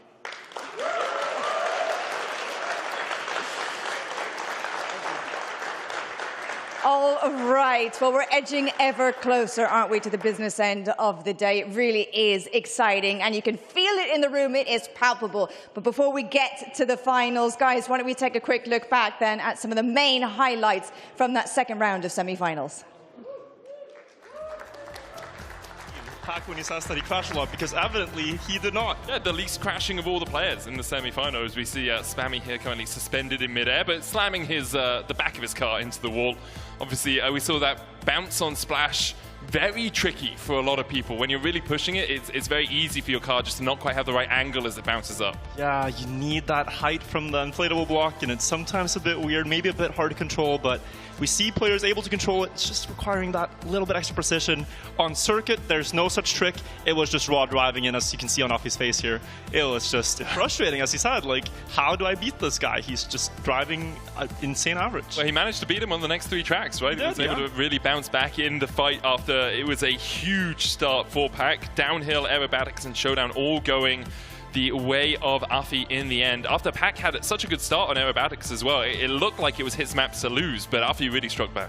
Yeah, it was that one clip in the tight part before you enter the hangar. That is where Afi got his opportunity, and what is so shown through this match is that when Afi got these opportunities, he didn't squander them. The other players crashed twice, and he was able to capitalize both of those times. First on Aerobatics, and also later on Showdown, but here we saw some downhill highlights. Yeah, I mean, we're always talking about consistency in this format, and on Showdown was just the most inconsistent of all the maps. Consistently chaotic, I believe, is what we'll call this map. I'm really looking forward to it being pick one of the next pack to see just and the finish on Pier is so incredible as well. Just that margin for Afi getting through, and as he's had a lot of emotion, you know, they work hard for it, but he didn't also get the last 2 maps. That's sort of his own fault, because he won too quickly. That's true. I mean, that's true. Yeah, didn't get as much practice as everyone else. That's the question. Would you rather have the extra, 20, 30 minutes of just relaxing, or would you rather be playing all of the maps? I mean, I think it depends on if you're able to stay in the mind state required, but sure. I think if you're just hot off the track, you've just won, you're just going in with that boost immediately. It's nice to just, okay, let's do it again. Sure, but we do have enough time between the semi-final and the final, because you have the intros, everyone has to be given a little bit of a break so they can reset. I think I would rather just have the break. You know, I practiced enough. I don't need to practice again beating these guys. Not that I'm ever going to be in that situation. I'm never going to be good enough for Trackmania for that. So. But you're an old man medic, so That's you true. need the break. But these guys are young and they play Trackmania. Young and sprightly, like and they're Giga Spam, the 30-year-old. Okay, all right. Well, I'm not calling out Spam here, but our finalists are all going to be ready in their own way, whether through the extra focus or through rest. But what do you make of it now that you've seen the players? I mean, Alpine, we've gotten to see Grenadi when he had some unfortunate crashes there on the jump. Then there's two players we haven't gotten to see. And did Carl play it? Well, had he won by then? I can check for us in a second. I don't remember. Carl had won by then. Yeah, Alpine was map 4. So the only player we've seen is Grenadi, yeah. And that was very volatile. I wonder where that ends up in the map rotation. I mean, I'm with the pick order, I assume it's first seed, first semifinal, first seed, second semifinal. Yeah. So Carl Jr. is going to get first pick.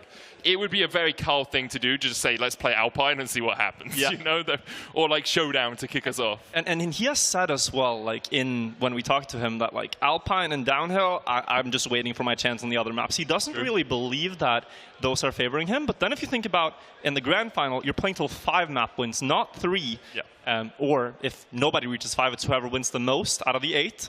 But if you're discounting yourself from 2 maps, there's not that much left. So you have to. Yeah, but Carl Jr. just wins the rest of them. Like he can discount himself from whatever he wants. He's likely still going to be winning. Yeah. I think we are getting ready to introduce our players for the finals. Not quite yet, but I'm going to hand it over to Semra, who is standing by down over there.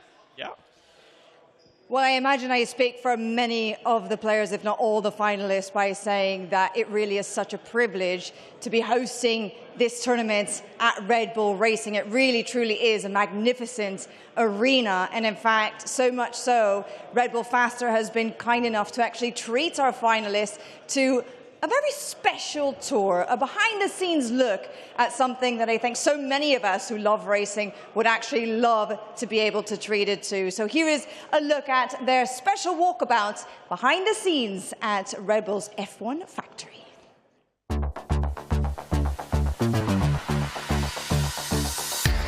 So we're about to do the factory tour of the Red Bull headquarters.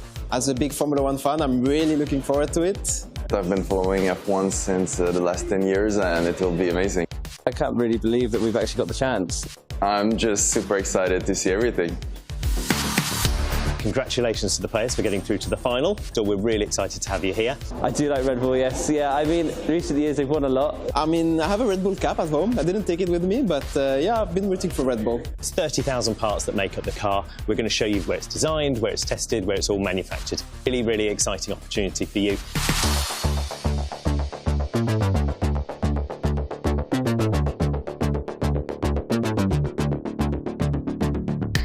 We've seen a lot and I'm super impressed. You see all of these workers, this amazing work. We got to learn about how the car is manufactured, the level of precision that goes into it. Even a small piece of the puzzle, it takes like 18 hours to craft, to design, to figure out if it's even going to work remotely on the car. It was just blew my mind.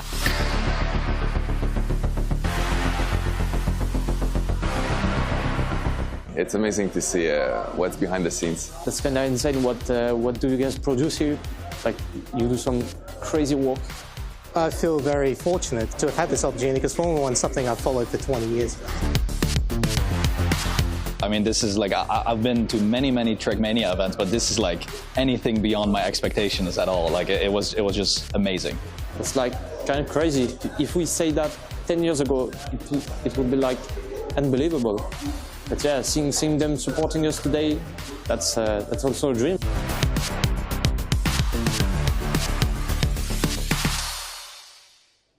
Just taking a look at all of those trophies in the glass cabinet and just taking a look at the state-of-the-art facilities there, I imagine that everyone will agree with me when I say everybody on that tour yesterday was very much the envy of all of us because we would love to experience something like that. But virtual, my understanding is that you were one lucky guy. You got to join those 8 finalists on the tour, so I want to live vicariously through you for a moment. Tell me all about it. Tell me all the good stuff. What did we miss? I feel very lucky standing up here and getting to be a part of this and casting this, but the factory tour was simply incredible, guys. The amount of trophies, it's funny when you walk in because they have like 2 on either side and those are more recent. You walk into the building and you look up and there's just this giant glass wall you saw with every trophy. It's jaw-dropping. And behind that, the way you get there is by the big team they have. It's like 2,000 employees that all work here on various parts of the car and very intricately. I don't know how much I'm allowed to say because you're not allowed to take pictures in there, so there's maybe a little bit of secrecy, but there's a massive like analysis room they have. There's different people working on factory bits. They have a wind tunnel. They have a 3D resin printer for parts, and everything is to optimize their cars to go fast. And yeah, we've seen through the track record of Red Bull that they do. So it's really cool to see how real cars are made. We also got to take some pictures next to some of the cars and see like all of the small aerodynamic details on the side. It's just, if you're into cars, it's a beautiful place to go, and if you get the chance to have a factory tour. Well, I've got Toto Wolff on speed dial, so if you could just, say some more things about what happened in the tour, or some of the specific aerodynamics you saw, or what the floor looks like of the new Red Bull. Yeah, no. You know what they did, though? Right. They used granite flooring on one of the parts, and I'm a big granite fan. We're talking pyramids. The reason they use granite... Is that in the King's room, or...? No, well, in the pyramids, yes. Okay. In the factory, it's actually to have a very flat floor that the car stands on. And since granite is such a hard material, no matter what you do to it, if you stand on it, if you roll a car over it, it's going to remain pretty flat. Well, that's good to know. We're going to have a look back at some of the results and the highlights from the first semi-final. Granite facts and Trackmania gameplay, that's what we promise you. It obviously feels like quite a long time ago now. Carl Jr. came out to a massive lead, winning the first 3 maps in a row, and then after that, we had this battle where Granati was trying to fight back and get himself into the final as well. Yeah, I mean, Carl was about as solid as the granite in the King's Chamber, put under a lot of pressure. There's a lot of rocks on top, but he has the relieving chambers above and a good mental to keep him safe in there in the King's Chamber, and he is a king at the game after all. Then we saw some wild cinematic scenes in the middle of the fight. We saw Murra and Granati really battle the closest here on Alpine. Crazy scenes when Murra kept going for the risky finish. I think that really landed with the fans. Why go for the risky when you already did it? Well, just because you can, and that is a good feeling, It really is. Unfortunate for Murra that he didn't quite manage to finish out the maps in the end, just losing out to Granati, who took the last 3 in a row. And I think Murra will be slightly disappointed with how he was able to perform over those last 3 maps, but Granati very happy, winning downhill. Winning Splash, Climb, and Rooftops to close things out. Yeah, it was just a quick 3-peat and so close on Rooftops, those last rounds. Both players know what they have to do, and the margins just end up where they do. But that is the name of the game. That is this format, and we are so curious after this competition is over to hear the feedback, how it racks up against a regular cup mode. We're trying new things, and that is something that Red Bull does. They innovate. They always put up new things and give us the opportunity to try them. So it's a treat. If you love Trackmania, this is the event to follow, and hopefully we are in for a great grand final with Granati and Carl and Uffy and Pack. Yeah, I'm really looking forward to it. And alongside, obviously, Red Bull have done a great job. You've done a great job. Do want to shout out Aegon by AOC as well, who provided all the monitors for the players, who it's just giving us so many cool bits of kit that we've been able to use, and you with the observing as well has helped to have this great monitor in front of us. Yeah, great colors, great clarity, great refresh rate. It gives the players the display they need to be as precise close to the wall. So thanks to our sponsors, Aegon at AOC. It's been really good all around. We are getting ready for the finals. Obviously, want to get the players set up properly. Granati has the wheel, which is going to take a little bit more time to get set up. And then we'll talk through the picks as well as soon as we know them. The map picks, I think, going to be vital, especially since there's no second place. Obviously, there is, but you're not fighting for it, right? You're fighting for that first. 5 map wins is what you need. So if you get your 5 good maps in a row to kick things off, you're very possibly just going to close it out in those 5. And we see how it was in the semi, right? Imagine one of your best maps is map 7. Well, in semi 2, we didn't even get there. Yeah. Now with the 5 wins, we probably will, but still having it that late means you're kind of maybe going to be too far behind to come back when that map comes up. So you want to start building momentum early. You want to pick what favors you. And with the maps not being, like, they're very distinctly different. Splash, a lot of water bug slides. Alpine with the rail, the ice slides. It's really coming down to preference now. I think Pack's going to pick Circuit no matter what. Yeah. You cannot throw Pack off of Circuit because ultimately that is just his domain right now, and it is what he's good at. You have Carl, who's shown favor towards Showdown, maybe something else, but I'm not sure if that is what he wants to go for. Then Afi looked at some other maps. He was more for downhill, and I believe he also favored Showdown, 2 of the maps he won on, interestingly. Grenady with the steering wheel, he wants hard map. He wants Alpine. Yeah, he really does. I think Grenady loves these difficult maps, loves to really challenge himself, expects other people to be challenged as well. So, and it's important to stay hydrated. Mm-hmm. It is. That's what the chat is. You've got to keep your throat lubricated if you're a caster. As I also drop my pen on the floor. We see Afi just getting ready. Semra has another guest standing by for us, so we're going to hand it over to her so I stop looking awkward on camera. Semra, take it away, please. Thank you very much, guys. I'm very happy to say we've got another Trackmania player with us here today. Sammy is with us in the house. Yeah! Show him some love. Sammy, you're a relative newbie to the Trackmania community. Joining, what, just in the last 2 years or so, but you've made it pretty far. It's really impressive. Thank you. So tell me a little bit about your experience. Yeah, I would say playing against these players has been a reality check, almost. I thought I was good at the game, but obviously what we've seen today is these guys are on another level. Like, it has been absolutely amazing getting a chance to play against these players, and it shows you and gives you insight into how much practice they've put into this and how many years they've spent really honing their skills. And all in all, it's a great chance, and I'm looking forward to maybe competing against them one day. How many years do you expect it to take then to actually be at that level? I'll see you in 5 years or so, maybe. Oh, come on. It'll be sooner than that, I'm sure.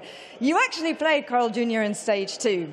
He is probably the heavy favorite going into the finals based on what we saw today. Other than that, though, I mean, give me your kind of expectations, your thoughts and opinions around not just him, but everybody else going into this grand final. With this format especially, what's really important is, as the casters already said, making mistakes is punished so much more than just playing really, really fast. So someone like Carl Jr., this is perfect for him. He is known as the consistent player who he doesn't crash. He just doesn't crash, which obviously helps you a lot in a format like this. So I actually expect Carl Jr. to do really well in this upcoming final, and I wish him good luck. Okay, brilliant. So we're looking at somebody who is very well-rounded, very complete. So having said that, is there any sort of areas of weakness you think that any of the other three could actually take advantage of to maybe dethrone or take down the indomitable Carl Jr.?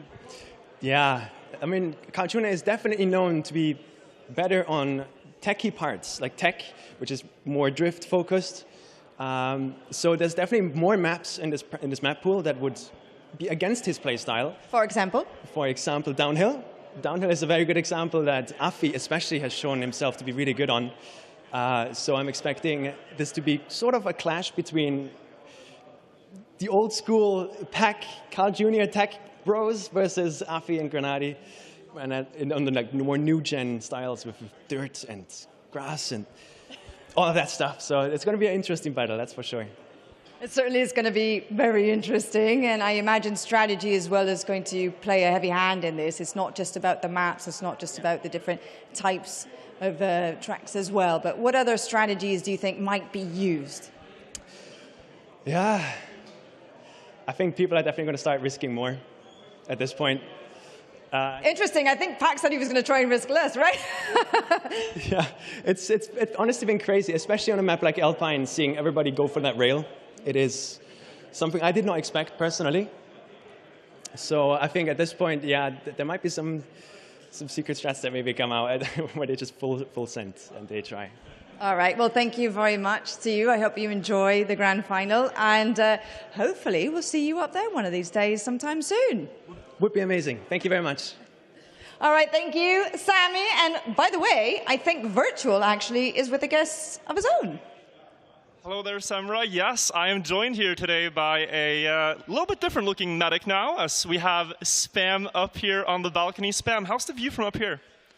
I mean, it's very beautiful. Very nice. Yeah, I wanted to ask you what your thoughts are now. As you said, you came back from retirement to play this tournament, playing on a stage again, playing in front of the crowd, feeling the energy, and a new format. Like, anything initially that you feel after the match you just played? I went in with a game plan of playing as consistent as I could, but the pace was just not there as I was playing against Pack and Afi, who were on paper really, really fast. I tried my best to battle it out, but yeah, it was a really fun format. I had a lot of fun. And do you think you would want to see something like this again? The health bars, how does it stack up to Cup mode in your opinion? I think it has its charm. Yeah. But if we're talking about like World Cup level, I think it's a little bit up and down, but I really like the format. It is very volatile, and the volatility was there. Your consistency was there, as you said. And what is it like when you feel like you're going by your game plan, you're driving consistent, you're not crashing, and then you just see these players do it faster? Like, how does one compete against that? What is the game plan then? I mean, it's really frustrating because you're trying your best, and you only get so far. But I knew way back already that Pack is faster, Afi is faster. Elcon had a really up and down gameplay, but on paper he could also beat me. Unfortunately, it didn't go his way as well. But yeah, it's really frustrating when you try really your best, but you just cannot make it work. Yeah. And did you see the first semifinal? Did you get to catch that? And if you saw your own match, of course, who do you think out of the players that are not qualified to the final has the best chance of winning, in your opinion? It's really hard. Like, you know, if Carl makes a grand final, he very, very often actually wins them. So I would say he has, you know, a 90% chance of winning, in my opinion. Yeah. And does this want you to keep competing in Trackmania? Like, what do you see in terms of like future tournaments like this, potential World Cup coming up? Like, are you still motivated? Do you still have the drive to keep competing, even if it's just for fun? I mean, my intention was to participate in this Red Bull event for fun, and all of a sudden I went to the top 8. But I will continue playing events for fun, and we'll see where where I land. If it's again on an offline final, then I will happily go and participate and try my hardest. But yeah, I'm definitely playing the game more for fun. Awesome. We have some highlights from Semifinal 2 coming up on this monitor if you want to take a look and talk us a little bit through. We had that unfortunate bounce on Splash. Yeah, this going all the way up. This was a very silly mistake. Splash, definitely my worst map, and it definitely showed. I should have just gone for a straight lineup like Pack and Afi were doing, but I don't know. I felt like I had to risk for some reason. Circuit went pretty good. I think this is one of the maps where everyone is really good, and you have like really close rounds. Very consistent rounds, and Afi there being so at shock, I think, about Pack driving 53s, but the health bars were close all the way to the end. Yeah, I'm really happy that on almost all maps I went to round 6 and 7. That was something that I could be proud of in our match here. And then Aerobatic was very volatile with that slalom section in the middle. A lot of crashes happened there. Even Pack and Afi and Unops, they crash a little bit harder. That could open up more opportunities. True. This round was really, really surprising me. Like I just went for it. I knew. I mean, I wasn't the last chance, and I had to win, so I just sent everything I could. And a 0.4 in rounds. Yeah, that was really good. Yeah. But then, of course, on Showdown is where I think the most crazy things happens. What was your reaction to seeing the splits here? Because you're seeing yourself first, you make an unfortunate mistake, and then everyone is all over the place. Yeah, I actually checked the splits, and I was like, what is happening? How am I still second? And then close to first, and then this round was like insane. I put cars on when we were all jumping, and I was like, oh my god. No way. Yeah. All right, so we have the final half. Take a look at here. The up on rooftops, they went very low. And what was your philosophy on this? Did you ever think you were going to risk like a super low flip? I mean, only if I had to. Like, it's not super easy to force a low jump here, because very often you just jump high and, well, you lose 2 to 3 tenths. But yeah, I also had to take a safe route here one time. Just to, save myself for the next round, else my health bar was gone. But yeah. And we did also see that Pack had to do that to win the map. I believe we have Semra now ready on the floor with the player introduction for the grand finals. We're about to kick it off here in the arena. So ladies and gentlemen, get ready. And Semra, please take it away. Thank you very much, Virtual. My friends, we did it. We made it. The final 4. And what a fantastic day of action it has been. And by the players on a mission, by the way, this has been some of the highest level and most challenging competition that they've ever faced in official tournament action. So having said that, I really do truly believe that we are in for an epic grand finale. And it is time then to find out just who will be crowned as the first ever Red Bull Faster champion. Let's take a look at our 4 finalists. It feels really nice to qualify for the final. It pays off after all the practice, and now I'm ready to fight for the title. It would mean a lot for me to win today. I've rarely won any big competition in the solo format, so I hope today is my day.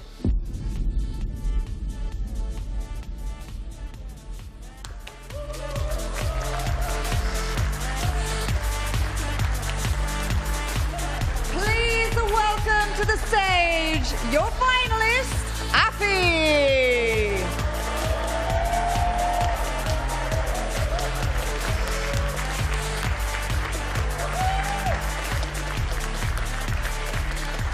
All right, let's go ahead and take a look at who will be joining Afi on the stage, your second finalist of the day.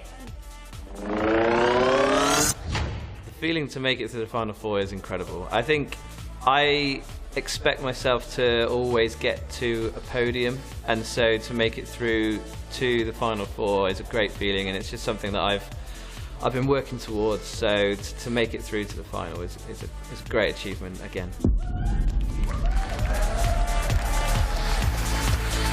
Please welcome Pack.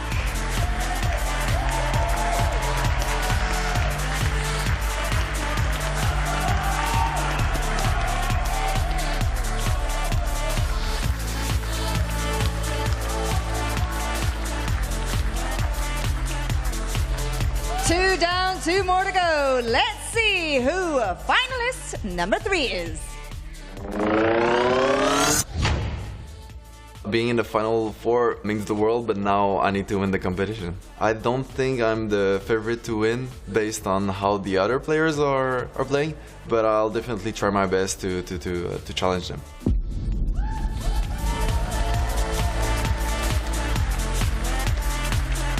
Please welcome Carl Jr.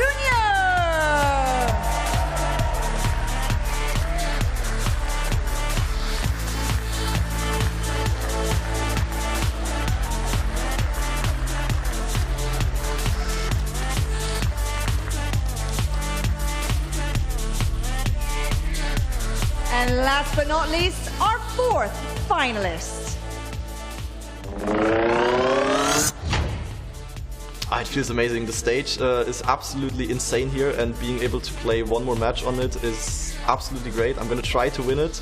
I'm really looking forward to it. The format is a lot of fun, and I will do my best.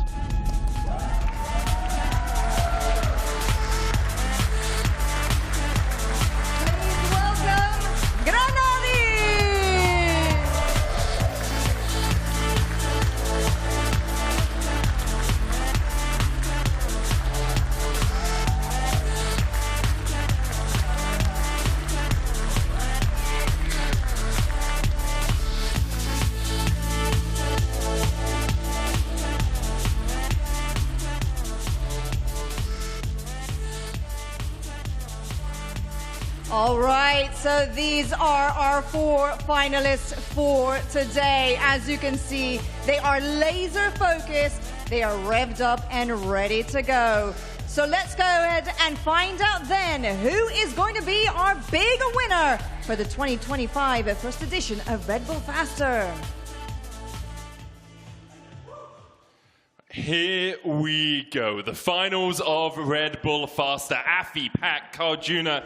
and Grenadi are ready. We're going to go into the map selection process. Our players have picked. Carl Jr. got first pick, then Afi, then Pack, then Grenadi. It is a showdown to kick us off, Virtual. Yeah, Carl's first pick there. Also interesting, Carl's pick of Alpine being the last map. It's not a map he enjoys, but he wanted it probably last in the set, giving himself the most chance to build momentum. Then we see Downhill picked by Afi as the second, Pack picking Circuit, no way. But interestingly, 4th pick here, quite a surprise, Climb from Grenadi. Well, he does love those difficult maps, right? He loves things that are intricate, that people are likely to crash on because he trusts the practice that he has put in. He then gets Splash as well, which was donated to him as the last map available. Aerobatic after that for Pack. Rooftops for Afi, and then we'll round it out with that Alpine, as you said, for Carl. But remember, if a player gets to 5 map wins, we're done. We don't play the rest of the maps. We don't play out second through fourth. We'll decide that via tiebreaker rules. I don't think anyone really wants to sit there and be like, oh, well, maybe I'll lose. I'll get second place. So we will just see who gets first. And here... Yeah, now that we know the map order, it's very front-heavy for Afi and Carl with Showdown and also with Downhill. Two of the maps they did really well on Circuit as well. I want to think back to the walk-in where we saw this quote on the wall. It says that this is the place where racing dreams become reality. And for one of these 4 players, it will be just that, taking home the grand total first prize of 17,000 euros. It's 1 match away here, Medic. And what is your feelings now going into this as a counselor? 5 maps away. It's just, this is what you live for. These are the sorts of moments you live for. These are the sorts of moments people came to Milton Keynes for. And I'm sure I can hear that rumbling in the crowd as well. I can hear them getting excited. I can hear them getting ready. I'd love to hear them make some noise as we get ready to jump into the first map of the Red Bull Faster Finals. It's Showdowns to kick us off. See all the friends and family in the audience as well. The warm-up has begun. 90 seconds before we get into the first round. Yeah, we are just 90 seconds away. We're counting down the time, and soon the players are getting live. We'll quickly go through the format. If you have not seen it yet, they are playing with a health bar of 3 seconds each. When that health bar expires, you are out of the running for winning a map. The goal is to win 5 maps. That grants you an automatic claiming of the trophy, but with 8 maps played, you just got to win the most ultimately out of everyone. That also, you lose health based on how far behind the round winner you are. Yeah, so the thing with Showdown is we have seen people lose a lot of health. If you crash, very easy to lose that 3-second health buffer that you have. So on this map, we've seen more players win via elimination of everyone else than on the other maps. On the other maps, likely we'll get through all the 7 rounds on the map, and then it's who has the most health pool remaining by the end, as we see the warm-up coming towards a conclusion. 38 seconds before we get into this first round. Yeah, it is so exciting. So much work behind the scenes, production, everyone working on the event, the crowd coming out here, the players warming up, the players trying to qualify but not getting through as well. Everybody who's been a part of this is the culmination of it. Let us enjoy this match. And Milton Keynes, when we hit 10 seconds, please count us down, count us ready. The players going to feel that energy starting now with 10, 9, 8, 7, you're too quick. 5, 6, 5, 4, 3, 2, 1. Let's go! Warm-ups are over. It's time for the real meat and potatoes. Let's get on into it. Who will come out swinging? Uppy with the good luck, but there's no luck to be bandied around anymore. Let's get into Showdown. Big parts of this map are the bobsleigh, the ice slide, and then obviously that final jump. Yeah, this is the map that we're kicking off on. Carl picked it, Carl won on it. Offie also won in his semifinal on it. It is one of the most tense maps to play because there's always something happening. There's never any breathing room for the players. As they go out of this upside down part, they have to hit a low air time to get this drift around. Then they're setting up for that bobsleigh part where we know there is a no slide, and Grenadi, one of the players that might opt for that, as he has the steering wheel, you can flick the car into the no slide. No, he opts for slide. Just take it safe. Offie with the best start out of everyone, but they're all within 0.2 here. Yeah, Pack 2 tenths behind, fell off a little bit in the early start. We'll look towards this next checkpoint. 1.3. Pack's so good at catching up when he falls behind early doors. Now into this left-hand drift, and then we go onto that final jump up through this half pipe. Hitting, we do see turns coming out. Looks like it was Carl Jr. turning around, and he manages to get the lead. 700ths ahead. Uppy went a bit wide at the end there and lost 4 tenths. So hard to play against. 59.0 to start. You know, everyone little bit shaking loose, getting ready, but that is a great time from Carl. And as you can see by the health bars now, because Carl won, he loses nothing and everyone else loses proportionally the time they were behind the round winner. We will play until there is either no one left with any health or 7 rounds total per map. The one with the most health remaining wins the map. That is how it's going to work. And we are on the map. Carl wanted to play the most, and he started us off with a win. Is he going to be able to build that momentum now? Well, you have to expect it from Carl, right? He's already up into first place, just ahead of Uffy. Basically nothing between them. 100 between the two as they get through that checkpoint. But Carl with a good low jump now into the bobsled. Grenadi trying to catch up from behind. We'll see if anyone goes for the nose slide. Looks like Carl, Uffy, and Grenadi all slid out. Pack getting a lot of speed though as we get into this dirt section. Down the wall ride, we'll come up into that left-hander, or the right-hander, and then into the left. The final couple of turns on this map. Carl's still leading though. Uffy 2/10 behind in fourth place. Everyone else basically on as even. We'll see if Carl turns for the jump again. Pack's still trying to chase him down. Carl will get first, and 2/10 back is Pack, a 58.8. And that is the fastest time we've seen on this map in the tournament. It's 0.2 only of a second away from the publicly known world record by Mutta. Carl also, in the warm-ups on stage today, was driving some really close records. He said in a dinner he might even have all the records offline. They're not close to it. So Carl has been keeping his cards close to his chest, and now he's finally revealing the full pace. I mean, as he always does, is the reason he's so consistently a winner is not everyone is actually able to keep up with him when it comes to that offline pace. Uffy struggling a little bit through these first couple of maps. He's lost about half his first couple of rounds. He's lost about half his health bar so far. Is out to an early lead here, looking for that bounce. It's what's been his kryptonite over these first 2 rounds. Carl Jr. here as well. Pack about 10th behind, but he's so good at catching up through this middle portion of the map. Great jump there by Uffy, barely touching the booster at the start of it. Grenadi, though, with the most speed gain through into the dirt, and now he's jumping high up into the wall, getting early grip. Looks like Carl's going to pass, but the speed carries all the way to the drift setup. Now Carl is going to pass as he gets a better drift, barely ahead. He's looking for 3 rounds in a row, Carl. Grenadi, though, so close, just a wheel behind him before the jump, and you will see Carl do this turnaround strategy. It's not necessarily faster, but it's consistent, and this time, Grenadi wins the round because of it. Even faster, by the way. So fast. 58.75 is absolutely absurd. As you say, about 2/10 away from the world record right now. 3 players on 58 there. This final is off to a crazy start. The pace is unbelievable. It really is. Only Pack struggling so far in that round. We'll move into round 4, though, as Carl Jr. still in the lead in terms of health bar. You can see under his name, basically untouched so far. Lost a couple of thousandths on that last round. Once again, out to a very small early lead. Just looking to maintain as much speed here. You want the gear up early there before you get into that little depression. Otherwise, you can lose the gear or drop the gear, and it slows you down a bunch as you try and speed back up. Now round into this drift onto the dirt. Low jump for Pack, low jump for Carl as well. Then onto the bobsleigh. Pack getting as much of these icy tires as possible. Wonder if he's going to start looking for the nose slide. Yes. He does, and look at the speed. 350s, he comes through the checkpoint, and Pack, who has been struggling, begins to bounce back. Carl Jr. hot on his heels though, trying to catch up with his longtime teammate, the player he's denied so many times from a world championship in the past. But Pack with a good line into the final corner, should have enough speed. Carl tries to catch him. Grenadi trying to overtake Carl as well.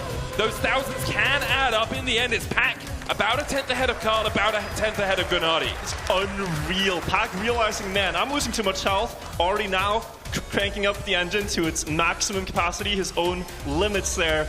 Doing the nose slide, and he was on pace for like a 0.5. We might even get close to that public world record. We have 3 rounds left of faster to go. Faster, no. Thank God, we have so much Trackmania to go. Of Showdown, and Carl Jr. still in the lead. Grenadi is about a couple of tenths behind, so Carl has done successfully on his pick. Is going to try to make it work, but anything can still happen. It's just those tenths of a second. It really is. The thing is, though, Carl, I think, has about 6 tenths in his pocket, right? He has a substantial lead, so unless he crashes out, people are really going to have to up that pace. We are going to have to be getting down to the 58.5s to really challenge him. Carl has been so consistent. Grenadi falling back a little bit here. Still going to go for the slide out. Pack was looking for that nose slide, didn't get the speed either, didn't keep that gear, so now he's going to be falling back to the back of the pack, and now Carl Jr. in that first place just needs that consistency. It's worked so well for him so many times in the past, and once again he leads the charge. He leads the oncoming cars with what will be a very fast time again. It's a just 58. 58 on repeat here for Carl. Like, it's not a problem. And in the semi, he wasn't doing this. So this is clearly like knowing he should step it up a bit more.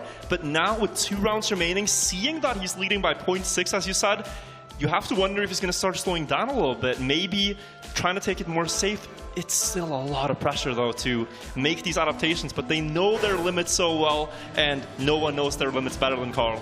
2 rounds left. Will Carl blink is the question. Will he have a fatal flaw? He doesn't often. You don't often see him fall foul of a situation, and once again, through the early portions of this round, he is playing pretty much perfectly. 2000s ahead of Grenadi, who's been the one who's been closest to Carl Jr. Hasn't really made any mistakes of his own, but is still losing a tenth or so every round so far. We'll see if someone goes for that no slide. Pack has been playing for it, does have a lot of speed coming round, but unable to really catch up with Carl Jr. And Grenadi through that checkpoint. Yeah, barely clips the top of the car there against the checkpoint beam. Now on board with Afi as he passed Grenadi. Grenadi crashed the wall there. That is going to put Carl in an even better lead going into the last round. Probably talking over a second for him to work with. Afi does match him this round. That is a nice run by both players, but Carl has been so unbelievably consistent. I don't even know if he's driven it. It was the 59 in the first round. Yeah, and then 58, 58, 58. He's averaging 58. It's just absolutely absurd. You can see has only lost at like 1/10, 1300ths through this entire map so far, and it is looking like Carl Jr. domination, at least on the first map of the finals. Is there anyone that can face up against this man right now? And even if there is, you have to gain a second, you have to gain a ton. You really need Carl Jr. to make a mistake, and it's close. This is very bad. Drops the gear going into that jump. He got a bounce out because the icy tires, and look at how long this full speed part is. That is about 1 second. I don't know the exact difference for Grenadi. I don't know if he's calculated it either. No one expected this mistake, but now Carl has to deliver under even more pressure. The speed is maybe a bit wrong. The line, the timing, the rhythm, it's going worse and worse. You can see the gap increasing. Grenadi's just going to full send all out and hope it is enough. I don't know if we know the numbers, but Grenadi has a gold opportunity to snipe this away in the very last round. It's 1.1 right now, a second and a tenth. Grenadi look for a good bounce here. Afi overtaking him at the final hurdle, but it's all between Grenadi and Carl Jr. The gap is what matters. Grenadi is going to get the bounce in. What Carl is Jr. the comes difference? in as well. Oh, this is close. It's 1 second in total. Is that enough? I think Carl Jr. will win it by 3/10 in the end. Close. Oh my, that was almost heartbreak, because just that tiny bounce out, and the mistakes like snowball, you know, because suddenly you're off for the next thing, then the next thing might not work out, and Carl holds on. He wins his own map, and now we're going on to Afi's pick of Downhill. This is one of the maps that Carl has sort of written himself off of. He says that, you know, if the others play their best, he's not going to be able to win that one, but with this form, I don't know if anyone can stop him. Carl is on such form. We'll have another look at how well he did on Showdown. The one time a god can bleed was that final bit, as you say, with the ice, but still able to catch up enough to stay within that second margin that he did develop for himself over the first 6 rounds. And just such incredible reaction time. We need to take a look at that round again, because most players, when that happens to their car, would not be able to reel themselves back in on a safe line. So that is massive execution. The fun of Pack hitting that no slide, by the way, incredible. Showing the potential of it if you do it every round. I think, no, it's one more replay we're going to have, and then maybe that round. This is the round where Carl really solidified himself. And here, sliding out for the icy tires, still able to get around the corner and keep it within that second margin. Yeah, because if he crashes that, you're resetting at the checkpoint. Any wall hit, and not even it's 2 seconds at least, right? So that's the edge that these guys play on. We're going to move into Downhill for our second map. Carl Jr., I will say, still undefeated on maps in Red Bull Faster finals, at least. That's actually true, yeah. He's 4 for 4. Yeah, 4 out of 4. He's looking to make it 8 out of 8. If he wins 5 in a row, he is our champion. As we are getting through the warm-up, still a minute left on this. Downhill, not as explosive, I would say, as a Showdown, but still some really important bits. You talk about the no slide at the end, making sure you keep the gears. Anything else that you highlight? Yeah, I mean, it's that, and it's the middle jump where the surface is penalty grass. The surface is effectively lava. You don't want the car to stay on the grass that much. So the players try to tilt the car on the drop down so it wobbles across the grass. It's not slowed down as much, and you actually for that can keep a higher gear, which on dirt, if you can drive in 4th gear instead of 3rd gear, it is much, much faster. It really is. You just get so much more speed. And we saw both the semi-finals, a few mistakes on this map. You know, it was a little bit back and forth, a few people sliding out, a few people missing the flip as well. Especially this outside bank turn. If your back left wheel is a little bit left too wide, it can hit a rock, it can hit the fence, and that was also the jump where you get that tilt down on the grass. This middle part, pretty problem-free. The players are going to be able to maneuver this nicely. The quarter pipe jump, though, we saw cause some problems because you really want to go low. Yeah, because you're going low, you can clip those front wheels very easily, get bounced up out of it. Pack fell foul of that a couple of times, but let's jump into it. Downhill for what could be, well, what is the final time here at Red Bull Faster.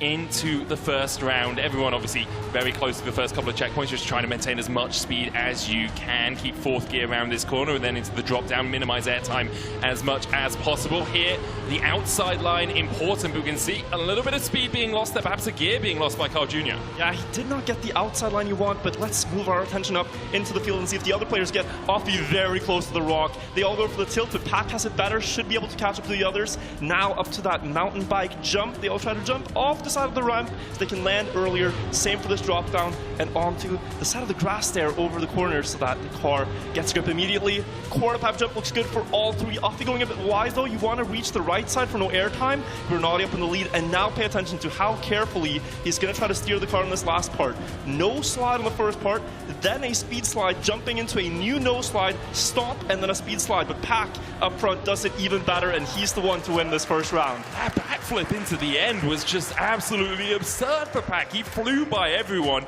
Carl losing about a second and a half, maybe even 2 seconds looking at it right now. 2/3 of his life bar are gone. I know he said that this wasn't a map that he was really enjoying, but still, seeing someone like Carl who dominated the first map lose that much already is an incredible sight. So Pack, Granati and Offie really fighting for their lives here, trying to get that second win, trying to get themselves on the board here in the Red Bull Faster Finals. Yeah, and I mean, even with this, you shouldn't count out Carl, but I think he knows that he should rather put his attention to maps he thinks he can win, because even with a lot of practice on a map like this, winning the map is insane. You have to be the best player in the world, and I think the favorite stamp could go to Granati on this one. As Offie no sliding. Yeah, Offie must have hit the side there, gets a slowdown. That is a big time loss, and again we see Pack in the lead up front.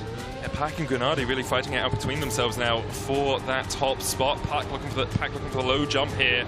Sometimes he clips. Offie 1.4 seconds ahead. Carl's going to go into the last chance mode as well, already losing 7/10. Pack has such a good low jump here. Granati's going to follow suit. Might catch up over the penalty grass, as you say. He's got a little bit more speed, but it's all about the no slides. He does slide out. Pack able to maintain more speed through this section. Granati will catch him at the final bit, but still a 10th behind. Carl Jr. actually, I think, has held on to his last chance. Yeah, we'll have 2/10 in his health bank. And this is going to be disastrous for his win streak. It might come to an end here. It's very low, down in the last 0.2 of a second. Pack flawless so far, 2 in a row, and we're seeing pace of the mid 58s. And a little bit high here, 58.8. We know the world record is a 57.8 by Mudda, but that is if you get every no slide to perfection, and that is only something you can do with weeks of time attack. Yeah, the time attack is obviously such a different game than these rounds that we are playing. Granati falling down a little bit at the start of this, about a 10th and a half, as Carl Jr. able to maintain through the first portion. It's the first time we've really seen him up with that leading section through this part of the map.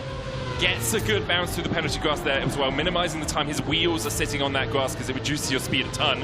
Pack still chasing him down. Offie in the lead by about a 10th himself. Granati still within shouting distance as well, only 2/10 behind. A lot of it's going to come down to how well they manage this half-pipe jump. Everyone gets through it so low though there for Granati, and now the backflip. Low and fast is the strategy. Offie very fast through that. Pack's going to lose some speed because he went quite high, but Granati unable to catch him now through this section. Granati is so fast, but Offie should have enough of a lead. Maybe Granati catches Carl. Not quite. Offie with a 58.4. That is blistering. That is blistering. And Pack in last there means that Granati and Pack will now be quite close on the leaderboard. Only 0.1 or so, 0.15 between them. Offie then about a second behind, and Carl now is down to the last chance, meaning he has to win all remaining rounds from now to stay in the field, and even then would have to have the others go down to 0. It's a tough way for him to win this map. Yeah, considering he hasn't won a round on this map yet in this finals as well, it's going to be very tricky for him. He'll fight for it though, but might want a little bit of a breather. Pack there, really low jump, a little bit of a wiggle as well before he got into it. After he hits the penalty grass, so he is basically out of this round, is already 8/10 behind. Still has about a second and a half in his life pool. Carl going a little bit wide, almost clipping there, but able to hold on to it. Pack still in the lead, about a 10th ahead himself. Grenady trying to catch him. We'll go through this mountain biking section. Very low jumps onto this, and nothing between the two of them. Now, into the quarter pipe. Grenady low. He's going to clip a bit, but it's fine. It doesn't cost the speed loss. It does let Pack slip away a little bit, though, and now both get a low flip. We've seen them be very equal on this last part. Grenady should have the theoretical advantage with that steering wheel. He gets a better first landing. He gets a nose slide here. He can catch. This is close. This is very close, but Pack, by 1/100th of a second, holds on. 17 thousandths between the two. Carl Jr. eliminated for the first time today. Could not win 5 maps in a row. He will take a little breather as we move into the next round here. Between the two, it is 2/10. Uppy in last chance as well. It's all just going to come down to that 1v1 you have to feel. Unless Uppy can pull something magical out of a hat, we'll jump into round 5. 3 to go here on downhill. And there is still that outside dirt turn that could cause a spanner in the works for either of the players that have been flawless so far. This outside dirt turn number 2 is very tricky. Uppy is out, clipping the first mountain biking block, and now we'll probably have a 1 versus 1, but Pack is already pulling away by 0.2. Grenady could look to make a comeback. This is very scary, trying to balance the car properly and get the bump. He doesn't fully get the bump he's looking for. Pack should gain about another few hundredths or so, but say that, Grenady's reeling him back in. Pack slid a little bit coming out of those turns, so just lost a little bit of speed as we went into the mountain bike section. Now we're going to go back up into that quarter pipe. Pack has, oh, that was so low from Grenady, and you can see he's breathing down the neck of Pack right now. The German overtaking through the backflip section, and Pack now has to catch up. A high jump for Pack. Will have a little bit less speed. Grenady just needs to no slide through here. Pack cutting the corner, but Grenady has the lead. Huge damage. 3/10, massive damage, as you say. And that might put Grenady on top again. It was 0.2. He wins by 0.2. So yeah, by a few hundredths. Grenady has put himself in first. It's 700ths, man. After 5 rounds of 0.07 between the two of them. And flawless for both. They haven't crashed. They haven't even made like anything you could call a mistake. It's just some inaccuracies, but that is to be expected. We're all human. But now these last 2 rounds, it's basically equal. Whoever drives best in these 2 rounds takes the map. Here we go. The first player in a round with Carl Jr. in it to take a map off him while he has been racing. Pack was dominant for the start of his semi-final. Grenady had to fight back. Look at the starts for Pack as well. Pack out to such a strong lead, 2/10 his advantage, but now we get through this long corner. Don't clip. Grenady fell foul of that in his semi-final with the bounce across here. Pack sliding a little bit once again. Grenady's going to catch a bit through the mountain biking section, but Pack still has about a 2/10 lead coming through the checkpoint, up to 3. And now Pack has gone a little bit too low on this jump a couple of times, takes it a bit harder. Grenady's wheels were just stroking the grass as he came over the verge now into the backflip. Pack still in the lead, will jump up here onto the dirt section and should be able to hold on to the advantage for now. It's going to be a massive lead for Pack as it's a big gain actually for Grenady at the end, 2/10 and the advantage. Insane times, I have to say. Like, think about this track was played by over 20,000 players in the qualifier in the first couple of weeks. Getting a 58.2 puts you already in the top 20 times in the world. Incredible stuff to do that on stage here. And that gives him a little bit to work with going into the last round. And you can see Pack has 1100ths to his name. And we will see if he can keep those 1100ths in his favor against one of the best dirt players in the world here of Grenady. I might be wrong, but I think it's a 10th between the two of them. I guess that is 1100ths. You're right. Yeah, I'm just in my brain that didn't work the way it did. But now, Grenady has matched Pack's start. This is where he gained most of the time against Grenady in the previous 2 rounds. So from here on out, Grenady has been driving equal to, or even perhaps a bit faster than Pack in previous rounds. Here he is ahead. Let's see if he can make use of it. But Pack drives when he's behind. You've seen him catch up so many times through the course of today. Now he's going to look for this low jump. Don't clip the wheels. Both of them through. But look at the speed from Pack getting towards Grenady into the backflip. Both of them go forward. Pack so high. Grenadi. It's ripe for the taking. It's prime real estate, and all he has to do is get through these final couple of corners. Half a second back for Pack. It's Grenadi who comes through and takes the second map of the finals. And he holds it, and what a hard-fought map. 2 players, 7 rounds in a row, no mistakes, but 1 slightly missed input before the flip. You go too high, and Grenadi can capitalize, taking the map, and a very important start to the match for him, coming off with a win. And we'll be moving into the next map in just a moment's time. It's Pack's choice as well, Circuit. The back and forth between these 3 now is going to be intense. Uppy hasn't had the best start so far, but you have to feel he can start to strike back. We'll have another look at some of the replays here. Yeah, this is the first round on the map. We saw most of the players get off to a good start. Carl, though, had that early mistake and was never really able to come back afterwards. Then a lot of close rounds to follow. A little bit more action from Carl through those, but ultimately the first get eliminated. High flip from Pack there also, showing that it might have been a continuing issue through the match, not being able to get that low flip consistently, and then ending up in this exciting 1v1. The snipe as well from Grenadi. This health that he gained here was decisive. Yeah, it really was. Obviously at the end, Pack struggling a little bit on that final lap gave Grenadi all the extra time he needed, but the 0.2 is insane. It's really impressive. So fast from Pack. You see that final, the high jump from Pack just costing him. And here, I mean, 58.6 as well for the final round is just absurd. These guys so consistently good, so consistently strong. And now we're going to move into map 3. It is Circuit. It is Pack's pick. It's something he is incredibly comfortable on. I mean, if we just think about the average lap that he drove in the semifinal, I think we were looking at 54.0. I didn't do the math, but 54.0 or 54.1. That is only 0.4 of a second off the world record average every single round. That means, like, I mean, in darts, you're probably scoring 180s really consistently. In basketball, it's like hitting almost every three-pointer. Like, it is just stellar precision on and on and on. And if you cannot follow that pace, he's going to take this map. He is. I think Carl Jr. will be there trying to challenge him at the top. Both of them just tech extraordinaires. Afi and Grenadi will be trying to fight from a slightly disadvantageous position, but you know both of these guys have shown just how good they are to get to this finals. Grenadi taking map 2 as well in the downhills. He'll be very happy, has the momentum on his side. 40 seconds before we get into map 3.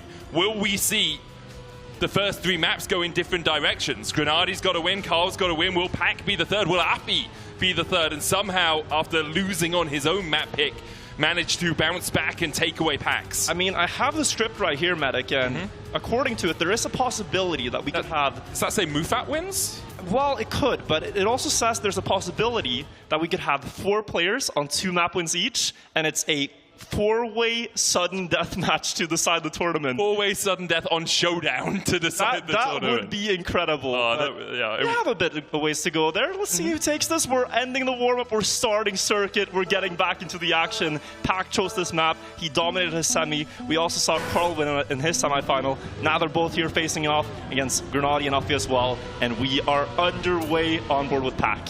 Yeah, really big things in this are the gear in the final turns, whether you go for the wide line. A lot of the start is about small optimizations, you know, minimizing airtime, making sure your drift is at the right angle so you're hitting the apexes, using this bit of airtime to get a good drift down into here, and then look at the differences. So close, everyone within 500ths of each other. Carl Jr. now a 10th behind, but his Pack out to that lead, drifting up around the left. Use the penalty grass usually on the inside here just to slow yourself down a little bit, but you don't want to slide out all the way.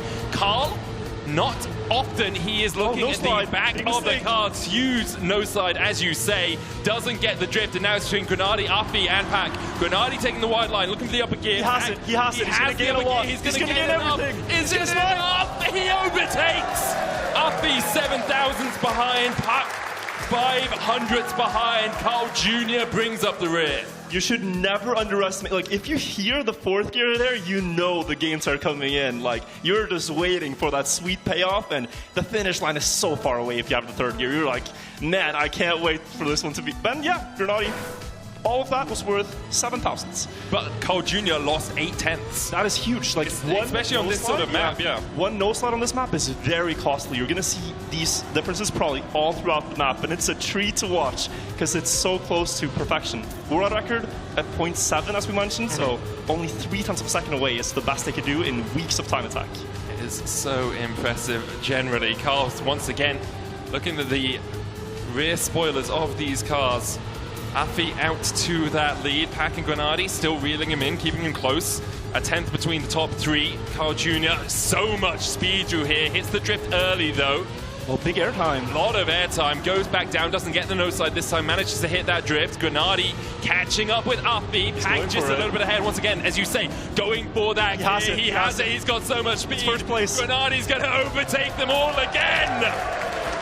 It's so incredible, and I think it is faster on paper, but Pack and Afi, they don't want to chance it, so they go for the lower gear. It's more predictable, but you will, on paper, probably lose 500ths, and that is what Granadi does every time. He takes those 500ths, and is still in the lead.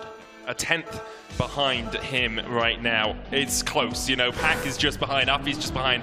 Carl, obviously, because he lost almost a second on the first round, is sitting at about half HP in total. We'll see if Carl can bounce back, because this is the sort of map you'd expect him to shine on, and he has been struggling. After picking up map 1 of the finals, he really didn't enjoy downhill, and now he's not enjoying circuit either. He's a momentum-based player. He likes it when he's winning, but when people start to fight back, he can struggle just a little bit here. Afi is the one in 4th place. Pack, Granadi, and Carl Jr. leading the charge. Bit of airtime for Afi is why he's down here 2 tenths behind, and it looks like such a big gap on a map like this. Onward with Granadi now, who's chasing down Pack. We know he has those good endings, and momentum, as you say, plays a big role. He's hit the upper gear twice now. The gap is bigger than ever, and we might see Pack take this one, but Granadi's going to go for it, and unfortunately, this is very costly. This is the price you pay. You go close to the wall there. That is a second that you have to pay. I mean, that's all his good work unraveled. He just falls apart in front of him. He's now down, sitting with Carl. And unnoticed on the leaderboard there, a 53.912 by Pack, less than 2 tenths from the world record, and the fastest time we've seen on this map all day. Also, incredible stuff up front. Pack absolutely driving out of his mind. I think he would have wanted to win out on downhill, wasn't quite able to do it, and now he's trying to take his map pick. We'll see. Granadi and Carl Jr. need people to make mistakes. Afi and Pack still fighting for that top billing. We're in round 4 of 7. Afi, though, begins to fall behind, and Pack will hungrily be looking at this and saying, well, all I have to do is keep Afi back that distance, and there's no one really who can challenge me for the rest of this map. Pack still in the lead. Afi trying to catch up. Carl Jr. taking a slightly inside line there. It's going to have a lot of speed coming through this next section. You can see he overtakes Pack, goes wide, has to recorrect. Pack evens out the score. Long drift, low airtime from Carl Jr. though, as he takes a close, tight line. Pack overtakes him just a little bit, but into this final drift, this is where it all counts. Both of them will look for that lower gear. Granadi trying to catch up behind them. It's Pack in the lead, followed closely by Carl, then Granadi, and Afi 3 tenths behind. And Pack's trying to work on his stat line here. It's another 53-second run, just making the sub happen. Carl a 54.02 there. And as we see the leaderboard now, Pack still has about 0.6 of a second, a little bit less, 0.56 if you want to be accurate, to work with for the last 3 rounds. Afi, the closest opponent. But if Pack also makes a tiny mistake, then we really have a game on our hands. I mean, 100%. Pack still needs to be consistent, but he does have a little bit more safety to work with. Let's see if he does anything spicy here, or if it's just all standard. A bit of a tighter line around that corner means he won't have quite as much speed going into this next section. But he's happy enough being in 3rd. As long as everyone's close by, Pack is happy as Larry right now. He is, and he's up in 1st. If that wasn't good enough, the lead he has. Afi, though, able to pass him, and he is the closest opponent. As we see Granadi now in 4th, but he has more speed into the downhill, just on the side of the grass there. Carl missing the approach, going a little bit late. Granadi hitting it nicely and actually getting towards the opponents, maybe even pushing for another 1st place. We know he's going to try that upper gear, and I know the crowd loves it. Is Granadi going to get the wide line here? Let's listen in. He has to. No, he dropped it. He dropped the gear, and that means this round goes to Pack once more. Yeah, once again, Pack leading the charge. Granadi, as you say, like 2 tenths behind, and that's the cost of it, right? He has to go for it now. He's already a second, basically, behind Pack in total health bar. But now, as we get into the final 2 rounds, it is really Pack's to lose. We will have 3 different winners of the first 3 maps here in the finals. Only Affy will be left out in the cold, and maybe we'll see him bounce back on Climb as we get into map number 4. But let's remember Showdown. It can change so quickly. Carl had Showdown on lock, was driving 58th every lap, and then suddenly something didn't go the way he planned, and it was almost just completely over in that moment alone. So all pressure on Pack now. He's been good for 6. He needs to go all the way to 7, and we'll see if he can do that this round. His slowest start yet, and anytime something changes, anytime something isn't what you're expecting, the pattern you're expecting, that is when you can get in your head about it. And this is also where it's really important to reel yourself back in, to know you're on the line you've planned out for weeks and weeks and weeks. It's about a 10th and a half behind right now as we come through that checkpoint. Grenady there as well on top of him. So Carl Jr. and Affy fighting it out for first place, but Pack has been able to catch up a little bit through the drifting section. Back under a 10th, 800ths, goes for that inside line again, not looking for the upper gear, just wants consistency. And by avoiding the tire wall, yes, he ends in 3rd. 2/10 is his loss, but Grenady is still behind him, so it's only Affy who's catching up. The difference is going to be, over half a second here in favor of Pack in the last round. Actually just under, or not, actually just over. The maths are hard, but driving is easy for these guys, and so we'll just get to enjoy the last round of Circuit. Pack, he picked this map. He wants to make it worth his choice. Can he win it now in the last round here and put himself on the board? He's just been so good at driving consistently through this map. We'll see. Gets this drift, a little bit of a wide setup, wants to be parallel to that arrow as he jumps out. Grenady with a good angle as well. Now Pack is in 4th, but he's very happy being in 4th. He has the map in the bag, assuming nothing untoward happens through these drifts. Almost halfway through now. Nice wide setup here, going round towards this left-hander. Will drift it, takes that close line, and then a long left. Touch that penalty grass, lose a little bit of speed. Make sure you don't slide out. It's perfection so far for Pack. He is doing everything he needs to. A bit of a high jump there compared to usual, but he doesn't really mind because everyone's still on top of him. No one has gone too far away, and it's Pack's for the losing. Just avoid the tire wall, and he does it perfectly. Pack secures the map. It's 3 winners in 3 here in the Red Bull Faster Finals. And he made it look effortless. That was a 54.06 by him, and it looked like he was chilling, you know? Yeah. He wasn't taking the greatest risks, keeping it tight, keeping it great, and he will win a map. Now we have 3 players with 1 point each, and this was really just what we saw in the semis.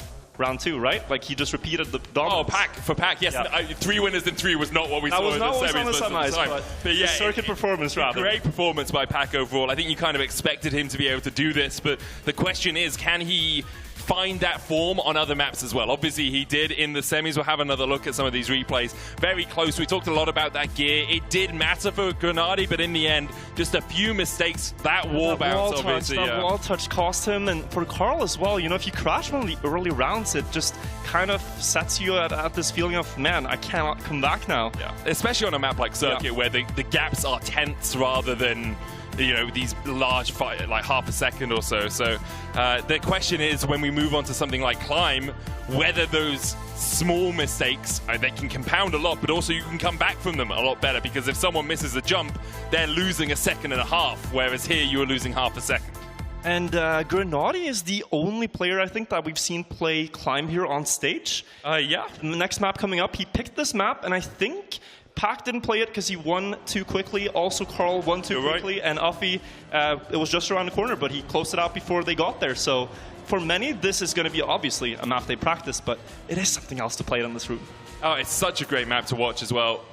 The intricacies of it so important. There's a lot of places where keeping the gear is something that you don't really think about too much, because you're thinking about, let me avoid that wall, but actually having the gear ups in the right position here are vital, especially as you get onto that dirt jump. So Pack crashing out there on his warm-up. He's still got a minute though, so we'll see if he can complete.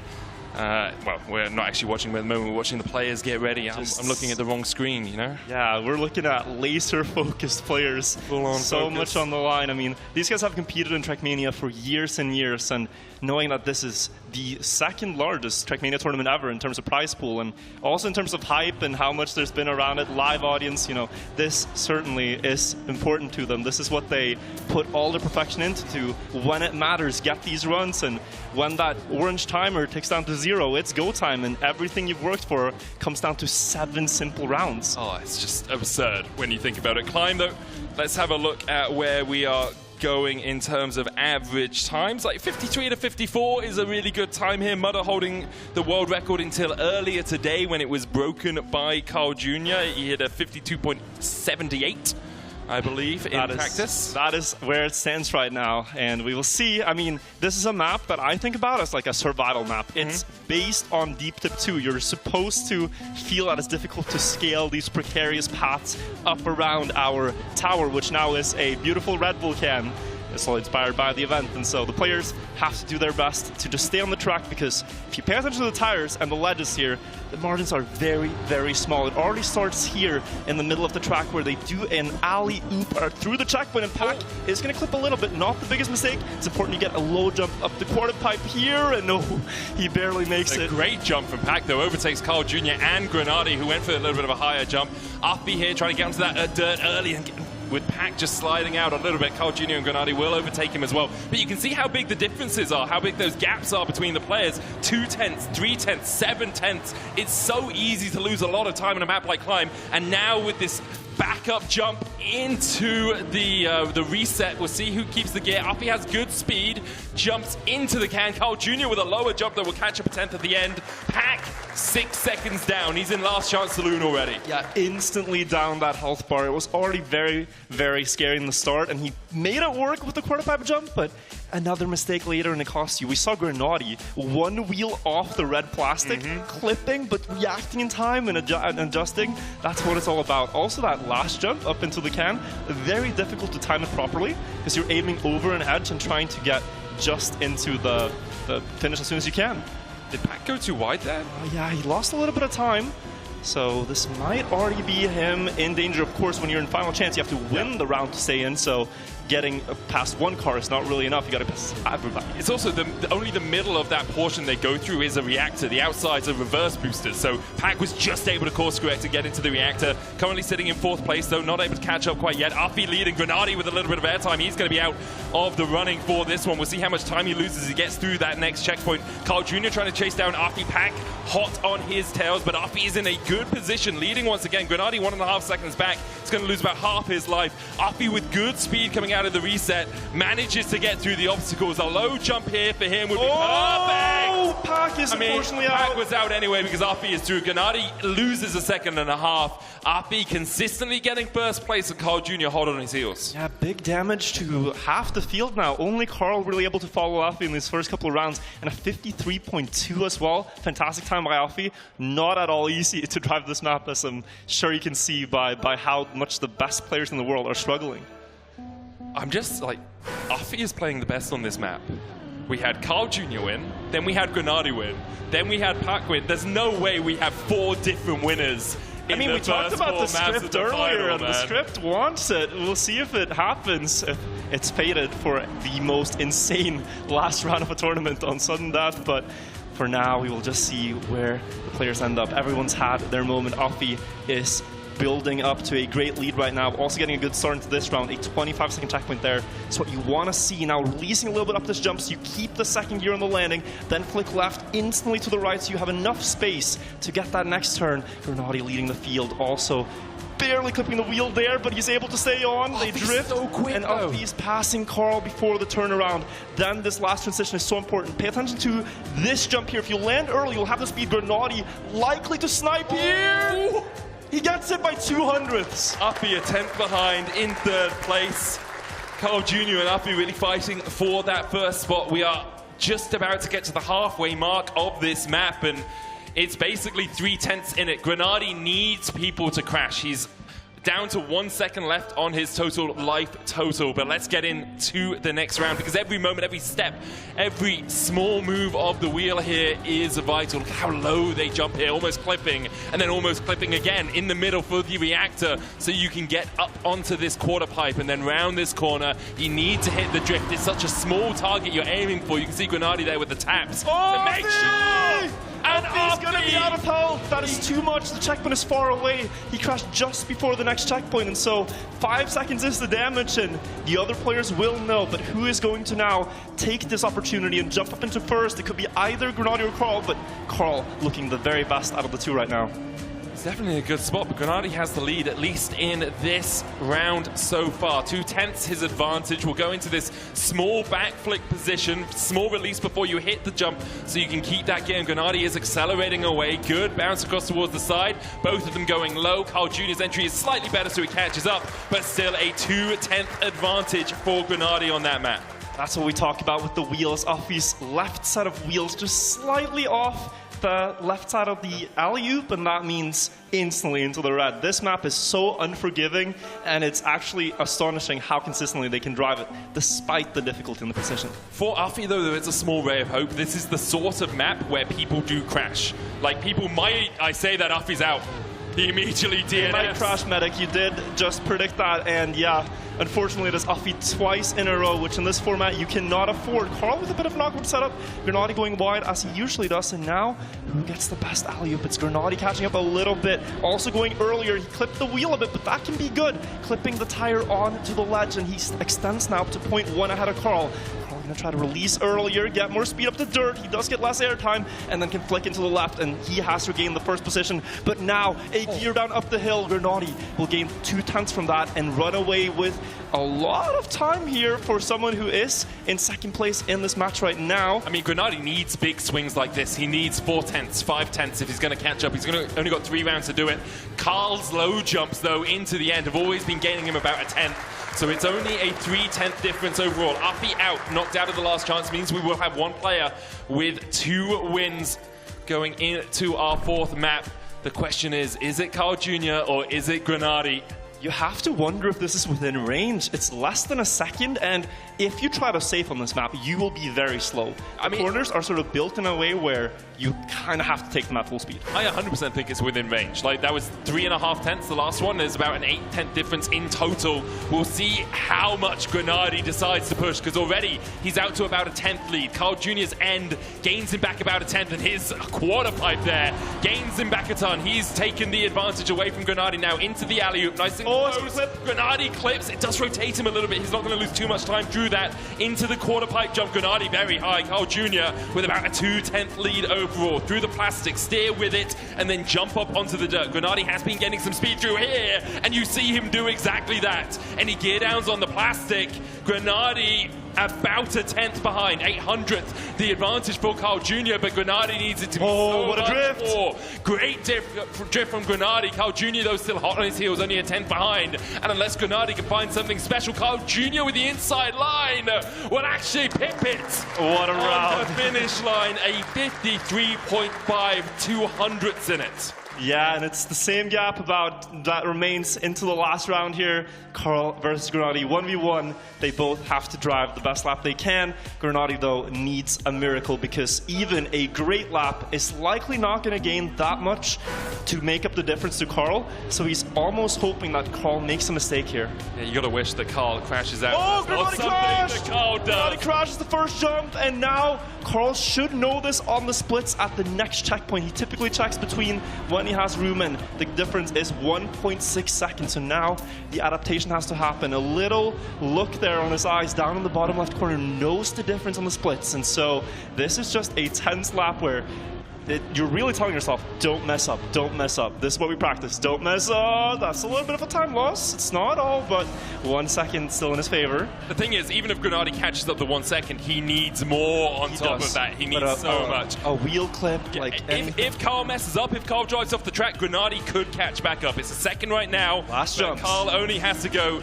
down and up again, and then high with the low jump into the Red Bull can. He clips the side, but Carl Jr.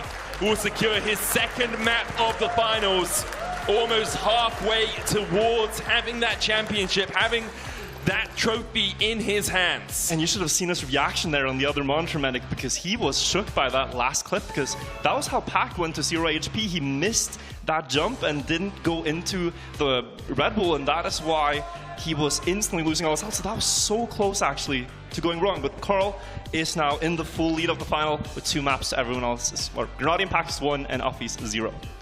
2-1. We're going to have another look at some of the highlights of that. Pack fell out relatively early on, was driving well, but all it takes is a couple of mistakes, a clip here, a clip there, and you're basically This is the mistake, that Pack had, and it's so punishing because you're right there, you're upside down by the finish, but you don't get the lap counted. Offie started out so strong on this map. The script had him winning the map as well, so we had everyone on one, but one small mistake there, followed by the early mistake here. The players were talking about at the start of Climb is suspiciously difficult because, you have to go close to the barriers on the plastic. That's also how Grenadi failed in this final round, and what ultimately let Carl have this tense safe lap to claim the map.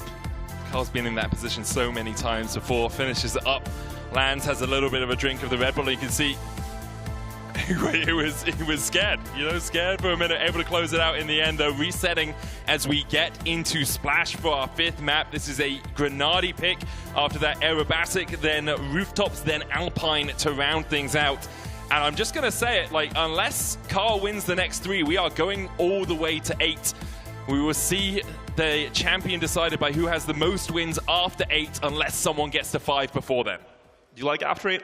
I love after 8. It's minty deliciousness. I wish we could go to 9. I wish we could get all the maps played and a bonus. Why not throw it in there? Right for that to happen, we need Grenadi now to get another win on his map pick here. Splash is the next map going to be. And ladies and gentlemen, what a start to this grand final. Oh, just incredible so far. It has been breakneck. It has been on the edge of your seat stuff, and now we move into one of the most explosive maps in the tournament, right? All we have seen on Splash is people absolutely battering the side of the final checkpoint. Yeah, the finish jump here is also suspiciously difficult, or deceptively rather difficult, because you need a very specific car rotation to get a high enough bounce from that inflatable pillow on the water. If you don't get that, it could be the same case as on Climb, instantly taking out your entire health bar. World record here set by Mudder, 857.85. Expectations are mid-58s, really, right? Especially on a map like this where you have bug slides, where you have the risk of smashing into the buoy like that. You really want to play a little bit safer, and the sand section as well can be a little bit tricky, trying to get as much speed through here as possible. Yeah, it's a map that, again, we have maps that are so different in style. We had now a deep dip inspired map, and now we're on the beaches. Driving on sand with reactors and water bug slides. To become the Red Bull Faster champion, you need to master everything this game has to offer. These players have all done that, and now we will see in the 7 rounds who takes the point on this one, but Grenadi really wanted to play it. Grenadi, I mean, you say he really wanted to play it. It was the last map left in the pool, Virtual. He really wanted to play it. He really wanted to play it. He had to pick something, and this was the only possibility. We saw the wall bounce there from Afi. He will be out to a little bit of an advantage, but Carl Jr. with a good quarter pipe gets the speed back up. Now we move across the water into the surfing section. Grenadi, he really wanted to play this, and he really wants to watch everyone else ahead of him right now as he's 2 tenths behind. Over the super turbos into the bug slide, turning left here. We'll see if anyone decides to use the different angle we saw from Elcon. Doesn't look like it. Pack and Carl Jr. with a good setup, though will have enough speed to get onto the boat. Grenadi a little bit behind. Everyone lands, the jump gets up onto that turbo, and now we move into the sand section. Always so scary on the ferry jump there, but on the sand we see Pack getting away with the lead. Offie close behind, but there's only 1 turn remaining, and the terrifying bounce on the inflatable following Carl here. Let's see if all the players get it. You have to tilt the car, the front tire down, so you can bounce high. Oh, Grenadi! Grenadi missed the finish, and that is what we talked about. It is so deceptively difficult. Instantly, the health bar wiped out, and maybe he didn't want to play this map. It's just an angle thing at the end of the day, right? Like, hurts for Grenadi. We might see him out in 2 rounds. If he doesn't win from now on out, he is out of the running for this map, and then Carl Jr. will be looking very happily and saying, well, I can get 3. Grenadi's out. He's been challenging me. Obviously, Pack and Afi's still there to challenge as well. But there's a lot of weight on Grenadi's shoulders. We see that wall bounce coming out. Carl Jr. not doing it. Usually able to catch up through this section. Very good at taking the tight line there. And then as we drift to the left, we'll go back across the water into the surf. Yeah, and I also want to point out, unnoticed in that previous round, Pack drove a 0.2, so he actually took a decent chunk off the other health bars. Grenadi with that final chance tag, also down in last, but he goes for the sharpest bug slide line now, nothing to lose. But this is the problem. If you go for that line, it's so hard to adapt, and he's going to fall further behind. Jumping up with Carl now, who makes the jump through the ferry, though a little bit behind the others. Alfie was in this similar spot against Pack in the last round, but Pack had a stellar ending and was able to get a 0.2. Alfie almost hitting the pillar, but gets a wide setup here and will still remain in first place as we approach the diving board and that pillar. Can they get the angle now? Carl looks sideways, but that might still get through Pack as well. Oh, everybody makes it. Yeah, Pack and Afi just going straight at the end there. I think they've decided, let's not risk trying to get the extra time. Let's not try to get the nose down. We'll just go straight through. Afi still with 2.8 seconds left on his clock. Obviously, we will see Grenadi getting knocked out as well with him being in that last chance position. It's very close. There's 600ths between Pack and Afi right now. 200ths back is Carl Jr. in third place, but unless we see some crashes, I'm expecting everyone's going to be within that 2.8, 2.7 mark for a while. Yeah, and the level really has been set already. The bar that the players have to clear every time is around that 58.5 mark. If you don't, you're bound to lose some health, as these players, one of them is certain to drive that pace through the round. Even with some small mistakes, Carl going so close on the wall there. And you want to go high through the first part of the serve. That a small release here to not gear up. You want to wait with the gear up till the booster. Most efficient way of doing it. And now Carl's a very tricky line. Very inside. It's going to put him wide and now has to slow down so much to make the left. He still makes it. What about Afi with this speed? Oh, that is a shaky line. And Pack now could do some damage. The others have made small mistakes of their own. He has 2 tenths. And if he gets a good end, this could put him further in the lead. Afi clips a little bit there. Able to maintain the speed through here, though. He's going to be about 6/10 down, so it's a big advantage for Pack. We'll see if Pack decides to go straight. He has been doing that. Carl Jr. goes for the nose down. Will get in. Pack just clips. Carl Jr. 2/10 back. Afi 4.5 behind. I said the bar was 0.5, but 0.3 now has been the winning pace in that one. Incredible 0.2, so he's chipping away.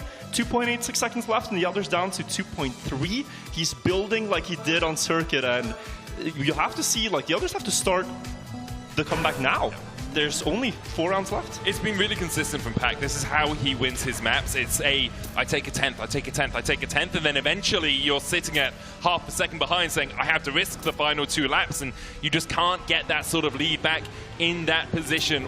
Carl Jr. starting now. He's starting now. Really strong. 16.09 checkpoint is very fast, so he's going for a full send lap to not let the bleeding continue. He wants to make up time immediately. He's doing an interesting water bounce there, just going back to the right instead of straight bouncing. Means he can set up a little bit wider for this line. He carries so much speed through as he jumps into the ferry.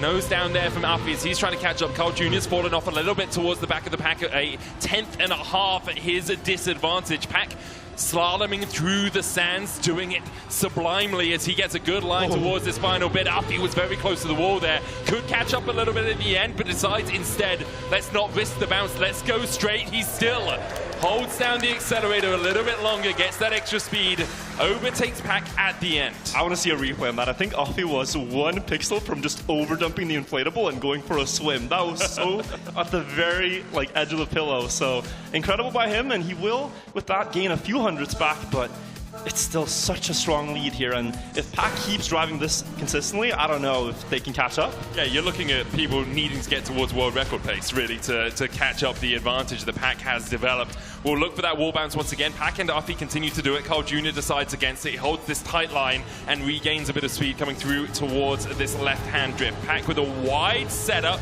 will carry more speed into the surfing section. You can see him take first place away from Afi. Continues it, the little release that you talked about. But watch this. He does this slight right bounce where everyone else is going straight, sets him up wider for this bug slide, which means he carries a lot of speed through the ferry. Yeah, he has more space here too. It's just a lot more comfortable because you can really plan out your turn. When you're on the right side, like Carl was that one round, there's only one way back, and it's a very precarious line. He almost clips the baller there with like someone did in the semi. Afi in the lead now, and he could again look for a round win. This time he's in a better spot than the previous, but it requires that very risky jump. And we know Carl here also likes to try the nose down and the side. It's faster if he gets there. Pack clips a bit and loses a few hundreds. Afi with a 0.2. Yeah, really quick from Afi. We're 4/10 away from world record pace right now. Pack is still going to be about 3/10 ahead, just over 3/10 in total. Carl Jr. 5/10 behind, half a second away. So with 2 rounds left, the question is, can you make up 3/10 if you're Afi? And the level here is so incredible. Like, apart from the unfortunate bounce from Grenadi, it has been flawless by every player. It's a treat to watch. They are really playing the format to perfection. Carl went for the wall bounce for the first time. He did, yeah, and Pack has his best start yet, 11.60 checkpoint. This is going to be very hard to follow because he was on 0.2 pace earlier, this is 0.1 pace, 58.1. If the rest of the lap remains the same, Afi now has to look for something crazy. What can Afi pull out of the bag? A magician he might be. The question is, can he catch up with Pack? He can't. The nose slide, he has to take the bottom floor of the ferry, and now it's all on Carl to try and reel in Pack, but that fish is flying into the distance. He just cannot be caught. Pack is 4/10 ahead. Insane pace. It is absolutely rapid here from the UK hero. A long bounce, gets up, lands it a 58.35. Even saving the end of it, because I don't think he needs the risky bounce to the finish. But yeah, flawless match from Pack, basically. The rounds that he's lost has been when others drive 0.2. It's again one of these where his average is 0.3. Like again, just on repeat. So if he can do that for the final one, he takes a well-deserved map win here and joins Carl on those 2 wins. But he has to keep it steady because Carl is right there. He's only 0.6, 0.7 behind at this point. Yeah, but it's like, does Pack make a mistake? He even just goes for the wide line, not go for the wall bounce. Afi didn't get a good bounce from the start, but we'll catch up a little bit as he comes through that quarter pipe. Carl Jr. trying to up the tempo, trying to up the pace. He's in the lead, but Pack has been so good through the surfing section, starts to catch up, and then through here as well.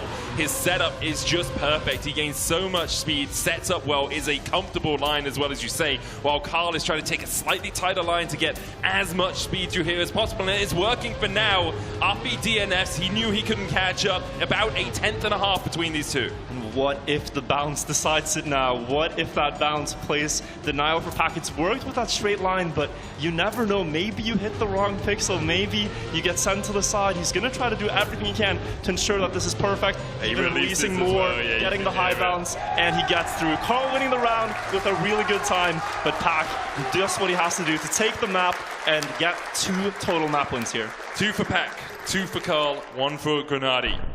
The 2-2-2 is still the 2-2-2-2. It's still on the cards. It's still possible. We could have a 4-way sudden death match coming into the return to Showdown. For now, though, Aerobatics is the next map on the menu for us. And it's chosen by Pack. Yep. So Pack is winning this on someone else's pick, or rather the last map, but he also gets to play his own map now, which is really, really good for him. Also want to point out Afi there saying sick pace in the chat. Of course, respectable that your opponent drives so fast. But yeah, some highlights here. We had Carl with a very tricky line to recover. That sort of set him back a bit. And then, of course, what we saw earlier was Grenadi with the first bounce not going his way. Then some interesting rounds with the starts deciding a lot of the pace. And then this just at the limit. If you go further, the front wheels don't touch. That was so close from Afi, but the consistency from Pack continues to astound and astonish. And it was, as you say, his starts were really solid. He was able to develop that lead, and Afi obviously sliding out a little bit at the end meant that he wasn't able to catch up, lost that last chance. And that battle between Pack and Carl is one we've seen so many times over the years, and it continues to be a battle to be watched today. Yeah, it's so fun because these players have known each other for so long. Like the top scene in Trackmania, there's been many players that have tried, but Pack and Carl for the last decade have been at the top, and they've been teammates when we play duo formats. They've been opponents in World Cup finals many times. It's often been the story that Carl has beaten him, except for 2016. That is when Pack took the trophy himself. He's also won some other cups along that, but the World Cups and such, Carl has usually taken himself. Now they're equal. After half the map Pack is played, they're equal, or a little bit more than half. We're at map 6, but we will see, you know, if one person gets a map win here, putting themselves in first with 2 maps left, that could be enough to win. Yep. You could ensure a tiebreaker at 3 map wins. Yeah, importantly, if we get to 8 map wins and one player has more wins than other players, even if they haven't hit that 5 mark, they are our champion, right? It's only if we're tied for that first place that we will play the sudden death. So, for example, if Carl wins a map and then Afi wins 2, Carl would be the champion at the end of it all with that 3 map wins. We're into Aerobatic, though. A lot of full speed on this map. Pack with the 2nd fastest time in the world publicly with a 54.19. Mudder with the fastest, a 54.17. 54.17. Yeah, and we've seen players go all the way down to like 0.3, 0.4 in the earlier matches. but really, if you can get a mid 54 here, you are doing fantastic. It is so precise in many ways. It's precise because you have to speed slide in the start. It's precise because you have to get these low speed drifts, these neo slides, as we call them, perfectly in the middle part through the hangar. And this is also a fun fact about this map I like to bring up. It's a real location that they've recreated in the game. Yeah, Hangar 5, right? I think they call it that now. In Norwegian, we say that a dear child has many names. Hangar 5, Hangar 7. It's a beautiful, beautiful location, and we started off with a tribute to the jump from Felix Baumgartner. Yeah, it's a great start to the map. We drop down ready to take on the Aerobatics assault course, and you can see players going out to the left there. They want to get this little meme jump in so they can get a speed slide on their front left wheel. Good speed coming around the corner here from Alfie. Grenadi a little bit, so Carl Jr. a little bit behind as Grenadi takes the lead. Pack now looking to catch up with Grenadi, who does have that slight advantage, the long drift in towards this left-hander. Pack with a very tight line, but he'll be okay. Carl Jr. with a great line means that he's going to be able to overtake Grenadi, who has fallen back to 4th place rapidly. This was something new to me, that drift from Grenadi on the very inside. Not sure he intended that, and he hits the wall here, makes contact. The keyboard he uses there to drift, not doing the favors for him. We're on board with Afi into the last 2 turns up the tunnel, and now the final straightaway. Pack doing a S4B, a speed slide on the last straight. Carl battling for it though, and despite the speed slide for Pack, Carl takes first blood, 200s ahead of Pack. At 54.6 as well. Very fast here from Carl Jr. It's going to be a tight map, though. You feel like there's a couple of places you can make mistakes, as Grenadi did in that map, but like losing a second and a half. But it's very much the Neo slide section, that section in Hangar 7, where all it takes is you clipping the wall and you're going to lose a second to a second and a half. We'll get into the second round, though, as Carl Jr. leads once again. So pay attention to the front left tire. They push the front left tire down so they can start a speed slide. 482 is an insane start by Carl. He doesn't get the best second speed slide, but the start is still enough to carry him almost all the way up to first, and you want to see a 19.3 checkpoint here at the end of the runway. That is a perfectly done start for Carl, and he's now up in first after winning the first round. And again, this low speed drift from Grenadi, it might be safer, but you can see him lose a little bit in this segment each time. Out drifting around towards the right. Tight left-hander, very easy to clip through here. This first drift a little bit easier, but the second one is very much that Neo slide. Afi going so wide, almost getting into the tires, as all of them manage to get through relatively safe in towards these final couple of turns. The S4D, that forced speed drift, possible from Puck, but he is quite far behind Carl Jr. trying to catch up with Grenadi. Grenadi has enough speed to hold him off.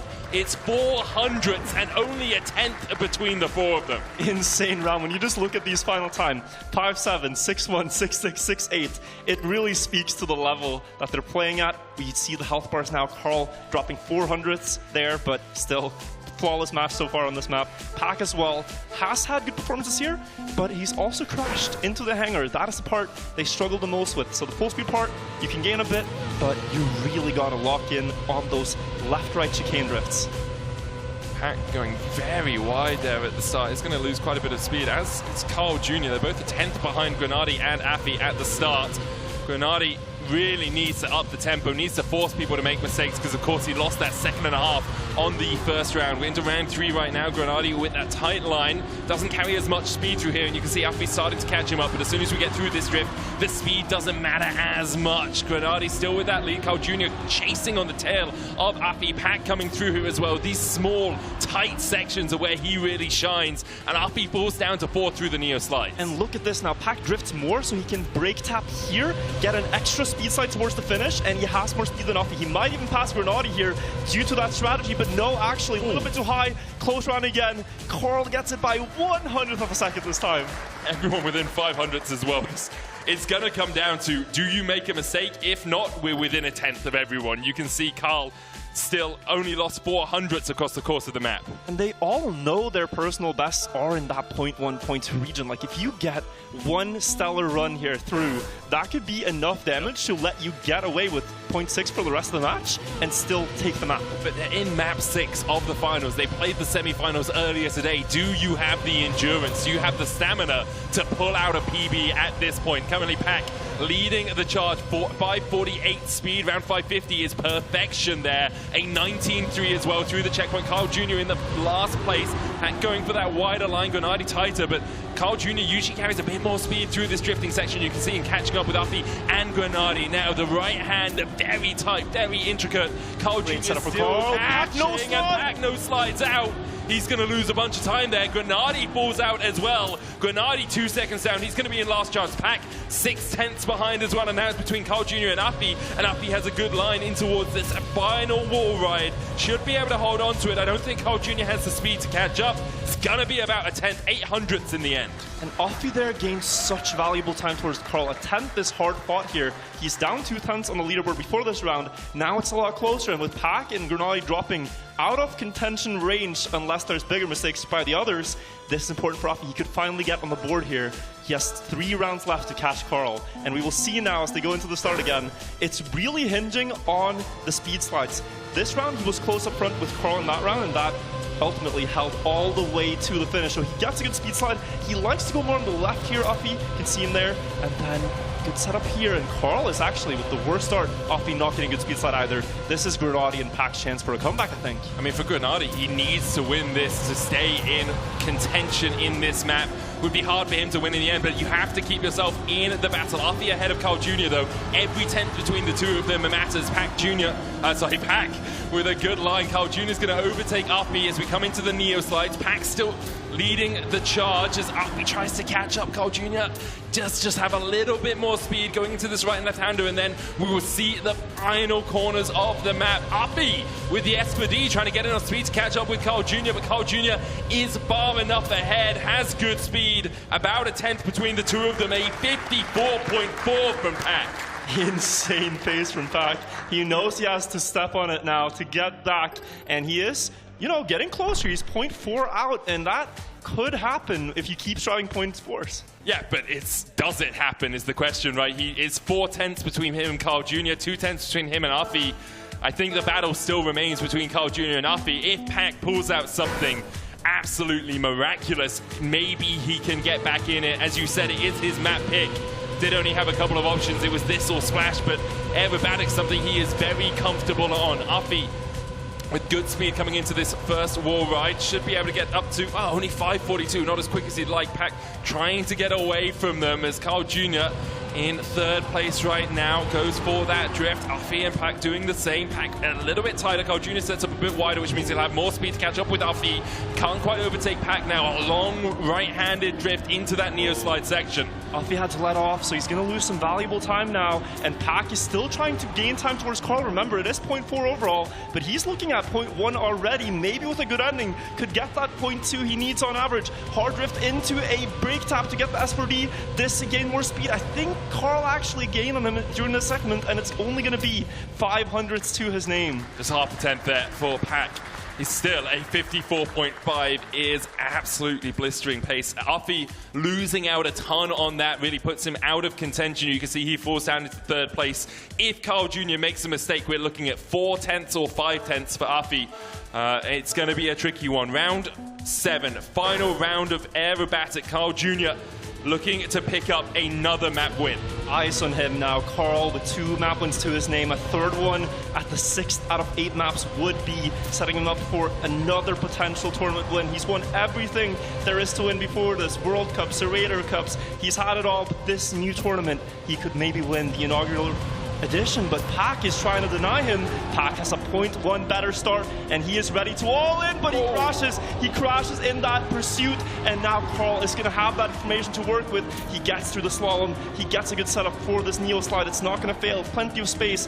Uffy is there, but Carl, I think, has this one on lock and will take the lead of the map and be very close to that eventual trophy. Uffy is right by his side, and this is going to continue all the way to the finish. But ladies and gentlemen, Carl has taken the lead in the match. 3 map wins for Carl Jr. An unstoppable force of nature. 2 maps left. If he gets to 4, he is uncatchable now. With if he wins this next map, Carl Jr. is the Red Bull champion, I believe. Can't come back. Yeah. It's all on rooftops, man. Yeah. We're all flying high in the sky on the rooftops. We'll see if Carl Jr. can close it out there. And this one was picked by Offie. Offie could also get on the board, but it's going to be very hard for him to get all the way back to 3 map wins. I think, looking at it right now, Grenady and Pack, the only people that can match and put it to a sudden death, but they're still also playing for the prizes between them, of course. Second place gets a better prize than third and so on, so you want to really push everything you can. Every map win matters. As we look at some of the replays going through the aerobatics, it is just so intensely fast. You could see Pack really upping the tempo near the end as well. Obviously Grenady falling out early on with that first lap, losing a second and a half, but Pack had the pace and he was just pushing it a little bit too close to the line. Carl Jr. was able to build up that slow advantage. You know, we talked about it in Splash.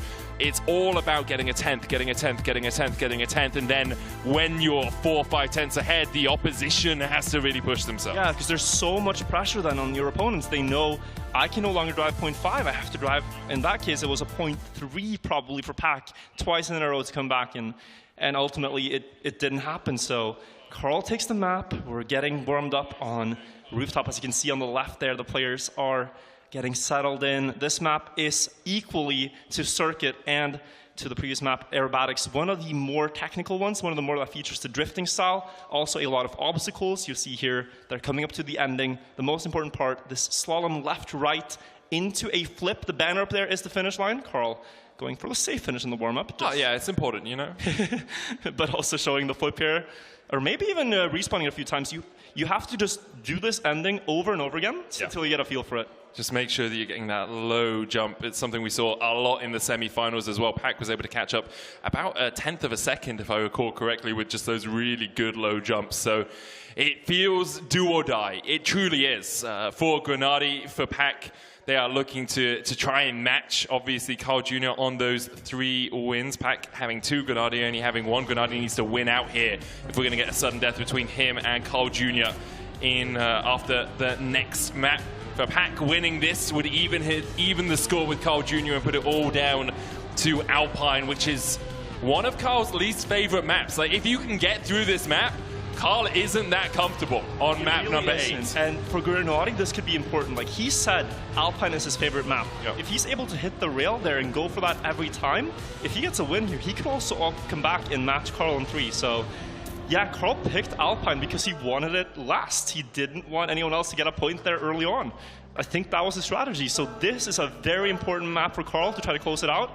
Else it could get very dicey. We're going into round 1 of Rooftops here, which could be one of the last maps of this, the very last map of this tournament. It could be. It could be. Let's see how the players adapt to another new map. Early doors on this, not too important. We'll get into this long left-handed drift.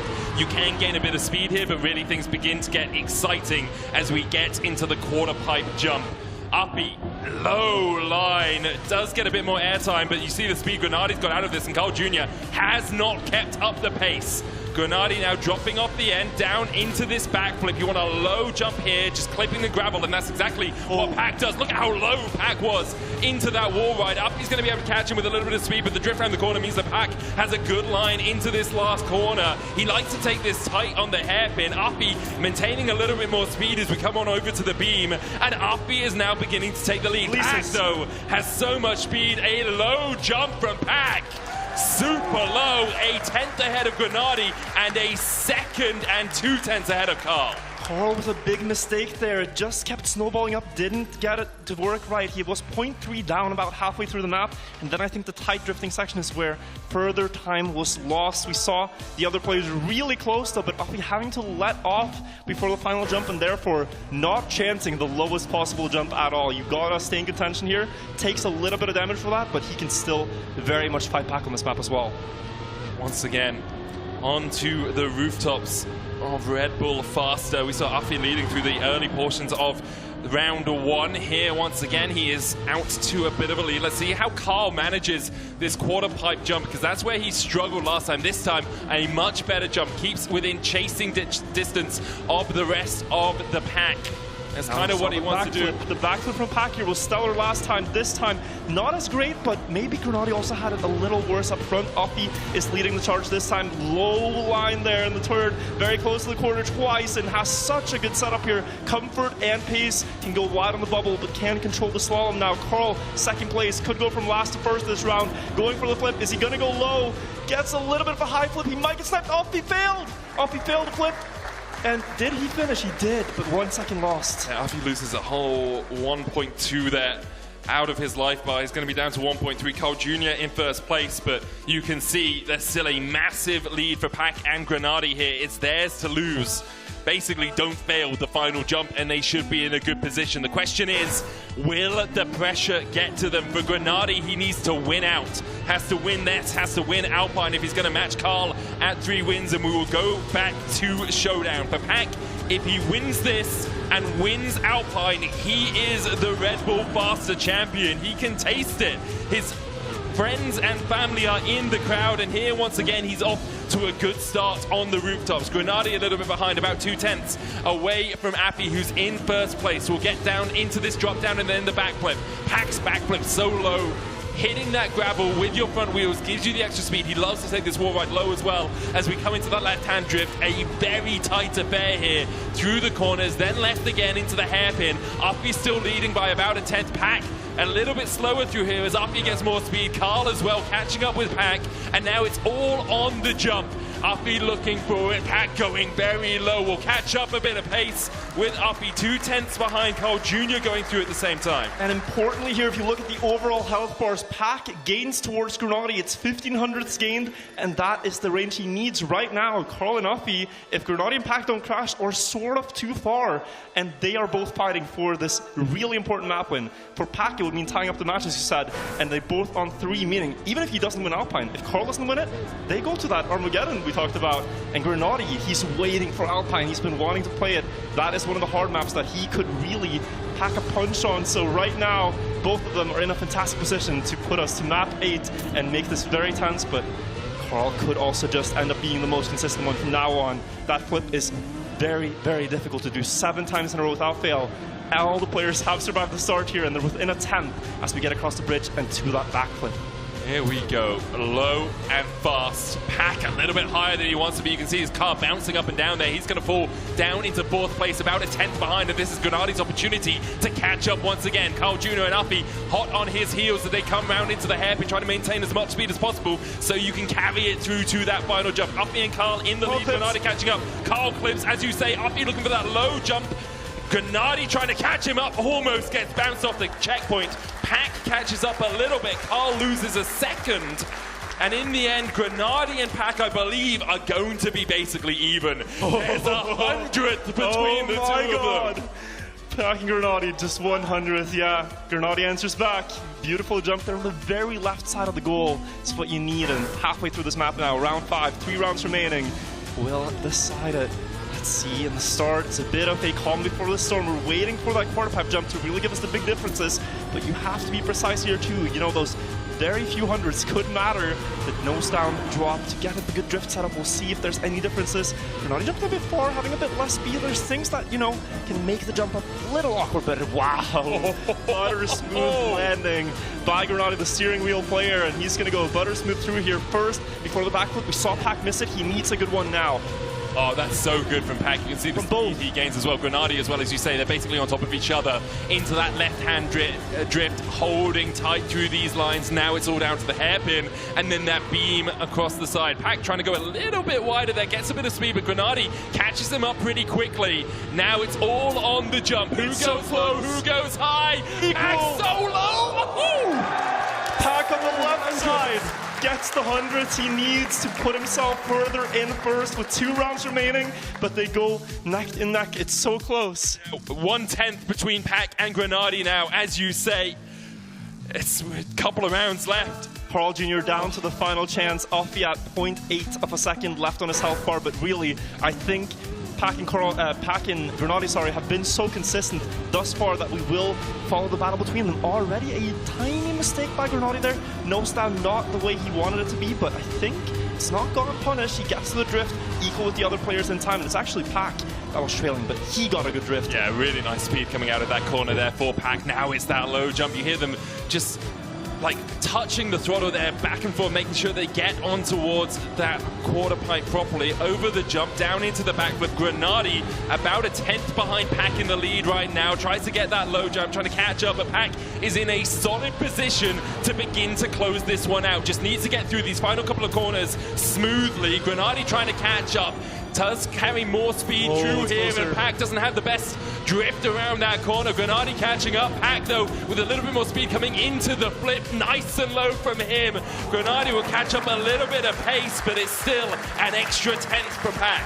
Extra 2/10. Even the other players were within 200s of each other. Carl knocked out of this map. Offie still stays in with a 0.4. Fantastic time for rounds mode.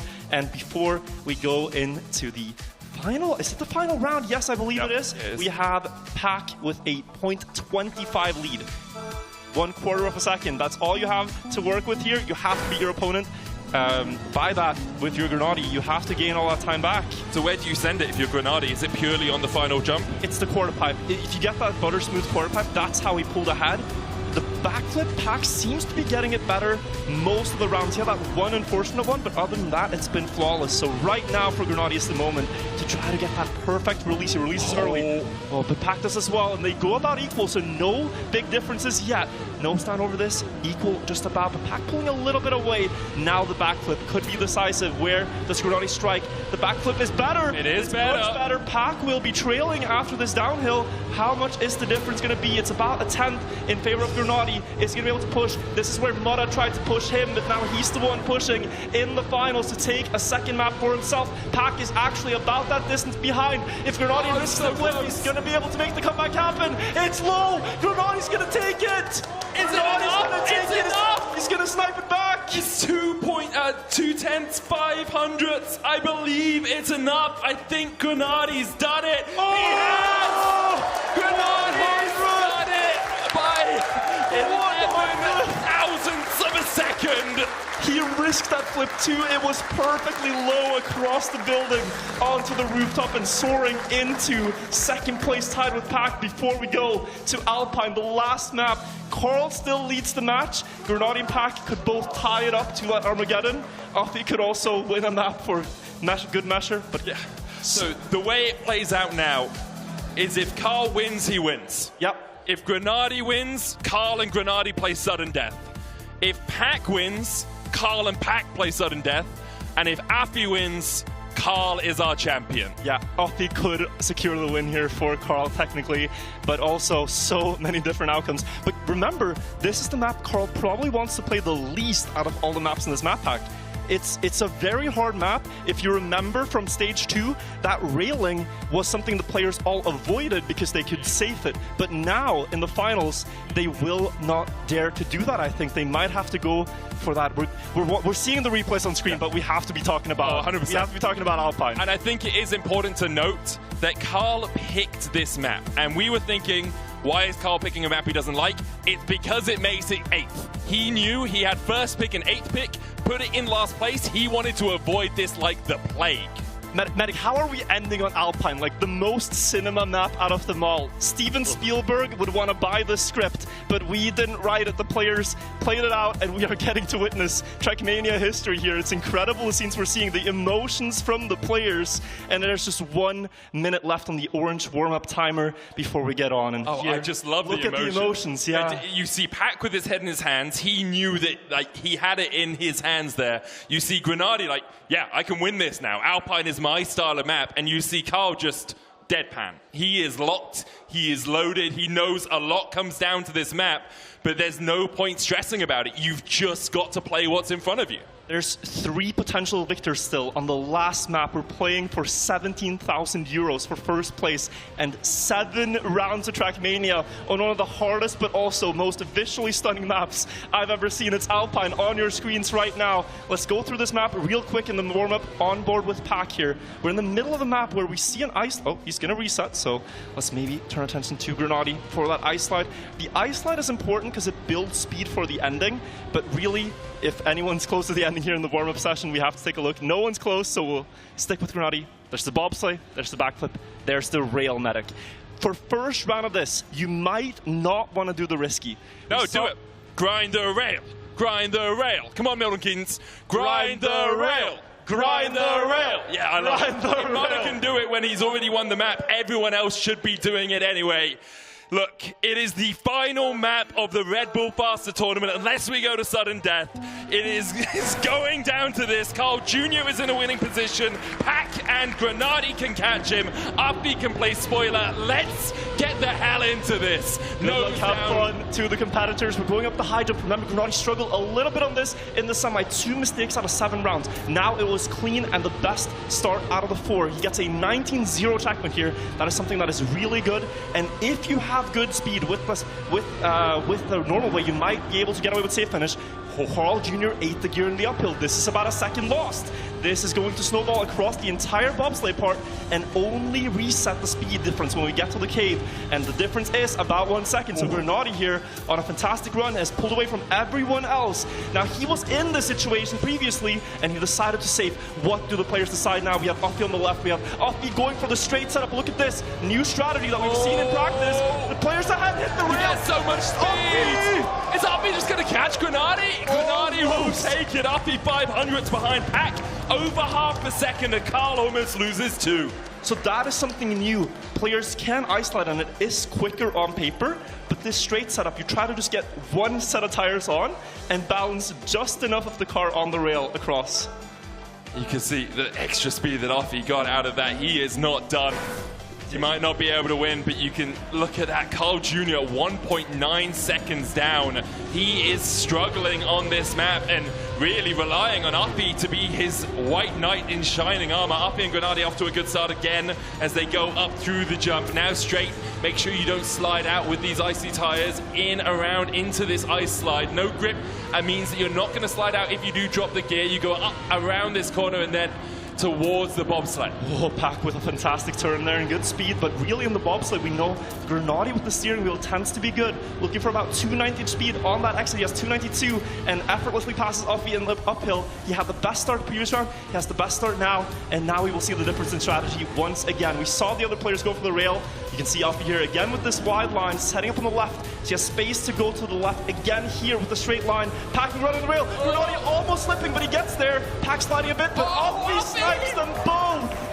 That's absurd. I thought Grenadi had a good angle coming out of it with straight, but Uppy catching up. Basically 2/10 in the last moments there. Carl Jr. once again coming back in 4th, loses 6/10 overall. He's down to just over half a second left on his life after only a couple of rounds. It is so tense. Can you imagine if you're Carl right now, you're seeing your health bar go down, you're hoping that Uppy with the strategy could win, and he looks very comfortable on it.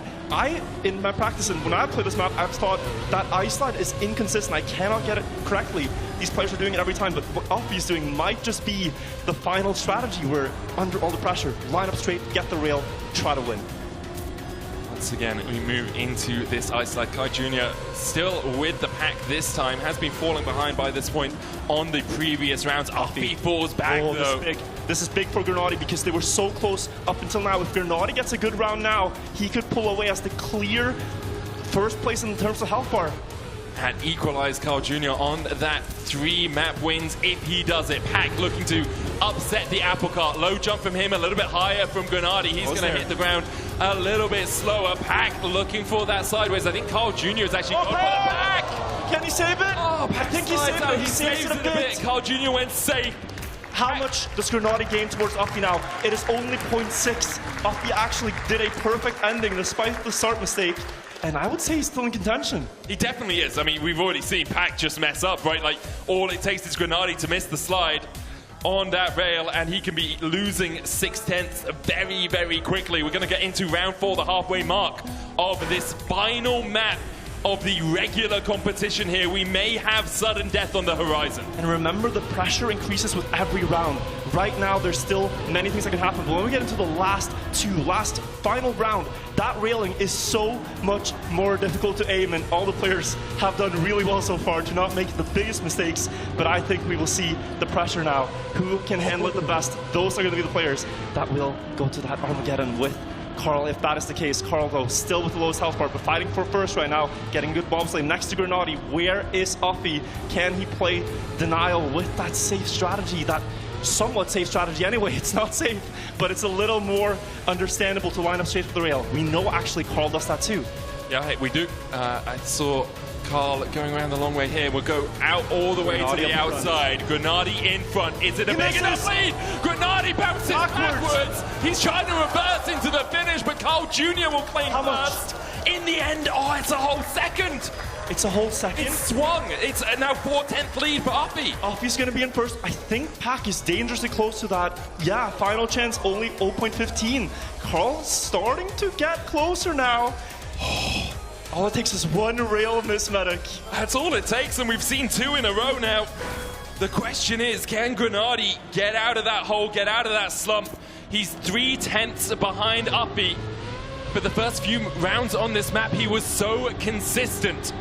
When we saw him in the semi-final, he clipped here a couple of times, still able to manage the jump this time. Carl and Uffy leading the charge. Grenady in the chasing pack. Pack all the way down with basically a 10th left on his life bar. Carl with the inside line here. Uffy doing the same. As you say, Carl is releasing a lot, but Grenady's now back and forth, and Uffy has a good line and good speed through the bobsled. He's beginning to accelerate away, about 4/10 ahead of Grenady. The advantage beginning to extend as Uffy very close here, but with a good line. Look at that backflip. Wants to be nice and low. Minimize the time in the air. He kind of goes from right to left, and now will line up those 2 wheels on the rail. Puck going in, but you can see just how close Uffy is! He saves it! He doesn't have the speed. Grenady will gain a little bit back. Let's remember, if Uffy wins this map, then Carl wins the tournament. Grenady gets 6 more hundreds to get closer. We have 2 rounds left. Grenady needs to get past Uffy. He needs to gain about 2 tenths. He did it against Pack to secure himself at 2 maps. Now he needs that 3rd one.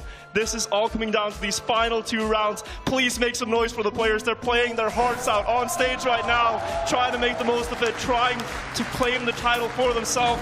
Uffy sliding out in the start. This is going to cost him 0.4, 0.5 of a second, and he has a different jump than usual up on the platform here. Will he get there? He will. Oh, just. This is an opportunity for Grenady. But Grenady is in 3rd place right now. He's only about 3/10 ahead, extending it to about 4 as we come into the ice slide. Carl Jr. could do the funniest thing and just manage to hold onto it himself as well. Grenady taking a wider line here, very slow as you say. Uffy trying to catch up, but he's half a second behind right now. Grenady has so much time to work with, 3/10 between him and Uffy. Uffy is catching up, good speed as we come around towards the backflip section. Grenady holds the line, doesn't clip anywhere. That's all he kind of has to do right now. 4/10 between him and Uffy, and that's the battle we're really looking at. Pack trying to fight back, but he has already lost so much of his health bar. Grenady on the rail, a little bit wobbly. Pack's going to bounce out. He's going to go into last chance. Uffy, how much has he lost? Is it 2 seconds, a second and a half? In the end, it's 2. And it's Grenady's for the taking. Grenady is on so much health. Carl on final chance. I think he can even safe finish here, Medic. I think Grenady can go for the safe finish in the last round and still have enough health to sustain the damage the others would do and put us at an Armageddon. It will be sudden death between Carl and Grenady. This is the on round. Showdown. If that happens, can Grenady hold his nerve? Pack realizes... There's going to be a pause. There's going to be a pause. Pack is... he says my pad I'm is not sure. struggling. I'm not... Yeah, there's going to be a pause. Skip, we have a pause. And if the tension in the room wasn't high enough, we're going to have a pause on the very final round to resolve an issue. All good now in the chat, and we can continue and take... Importantly, this is not the round that we're continuing with. We'll reset it, I assume, and get back into it, yeah. Just a small break. Oh, yeah. My God. So we have to think about this now. Grenady has, I think it was 1.6 seconds to work with, and Carl can only watch. He did lose that final chance position there, so he can only sit and watch this round. There's really what only can go wrong for Grenady here is if he misses the safe finish. In the Mudda situation, you could risk, but here, I mean, really. Oh, why risk? I mean, really, if you risk this one. You're fighting for your life. You just need to finish the map and do it within a second and a half of Uffy. Yeah, that's all, right? Obviously, if There's Grenady still things that can go wrong early on. Yeah. Well, if you get there, you should probably safe. Yeah. Let's get into it. This is the final round of regulation time, and we might go to overtime with that tiebreaker if it happens. But all eyes on Grenady right now. 58 seconds of driving through Alpine, up this mountain in beautiful, beautiful conditions. Can he get this jump he struggled with in the semi? Up to the left.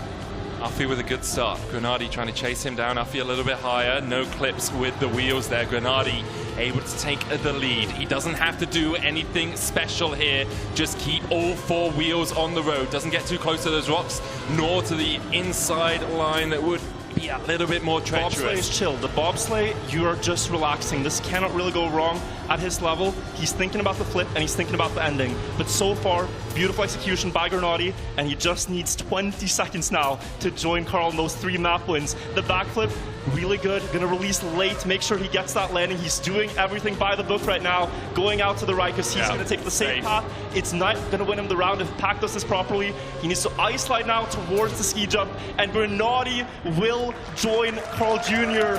in that 1 versus 1 to see who takes the first iteration of Red Bull Faster. Medic, can you believe this? What an end. Grenady fights back, wins the final 2 maps. Both of them nail biters, right? Against Pac and then against Huffy. And now we see the battle between Germany and Canada, the showdown between Grenady and Carl Jr. I want everyone in the crowd right now to get up on your feet and make some noise for these players in the last round. Please stand up and get some noise for these players. Make them hear you. If you want Grenady to win, let it be heard. If you want Carl to win, cheer for him. They're sitting right next to each other, and there are just a few rounds remaining on the first map, mind you. Yes. Going back to map 1. Back to Showdown. Back to Showdown. Carl picked. It was Carl's pick. It is an explosive map. It's not just 1 lap, importantly, it's 1 map. So we are playing with the full 3-second life pool, which means we're likely to see, well, we'll see at most 7 rounds on this entire map. Carl Jr. asks, he is correct. Hang on. Let's get the full. I think it's either sudden death or it's full map. So I've been told it's full map. That's what Kem says played normally. Yeah, whole map played normally. We'll jump into warm-ups. That 2-minute orange timer is the countdown to get some hype in the Twitch chat and YouTube chat as well. Hope you've been enjoying watching this from home. And, you know, we had an instantly sold-out venue here, but if this happens again, we'll make sure to make some more room for the rest of you, because being in this room right now is the best place to be as a Trackmania enjoyer. Oh, it's so good. Grenady chasing the biggest prize he's ever won, really. He won Ascension back in 2023, but this would top that by a long shot. For Carl, another day in the office at times. 6 championships under his name. This is the important part of the map as well. We're wondering, will we see no slides? Grenady slid most of the time during his rounds. It was Pac that we saw looking for those no slides. Carl Jr. did manage to pick up the win on Showdown, a lot of it being about the ending as well. We have to wait and see just how close these two are, because there's so much pressure on their shoulders. I cannot at the top of my head remember Grenady's performance here, but we know Carl was a 58 machine. Yeah. The world record, public world record, 58.5. He was pushing it to like 58.7 every single round. And that is how he won the map, except for that one almost crash in the start downhill. It's very scary with the icy tires. Not sure about what Grenady's personal best here, but he was driving 58s as well. Grenady 58.74 on live is his personal best. So he is a speed demon when it comes to this. The question is, can he be consistent? He has been playing, like we've been live since 4 o'clock and it's 9:30. He's been playing for the last couple of hours just in this finals alone. 20 seconds before we get into the sudden death showdown. We'll count down from 10, Virtue. You want to lead us? With us, please. 10, 9, 8, 7, 6, 5, 4, 3, 2, 1. Let the action begin. Milton, Keynes, here we go. The sudden death. Carl versus Grenady. 30 seconds of health part. Things can happen very quickly here. I mean, it could be over in the first round. It could be a single mistake. We see both of them going for this normal early line, get the drift out. Grenady going a little bit wider to try and get a bit more speed into this bobsleigh position. Both of them fine so far here. You want to make sure you don't eat the gear, and neither of them do. Grenady able to hold on to it. through the plastic turnover as we go round towards the right here. Carl Jr.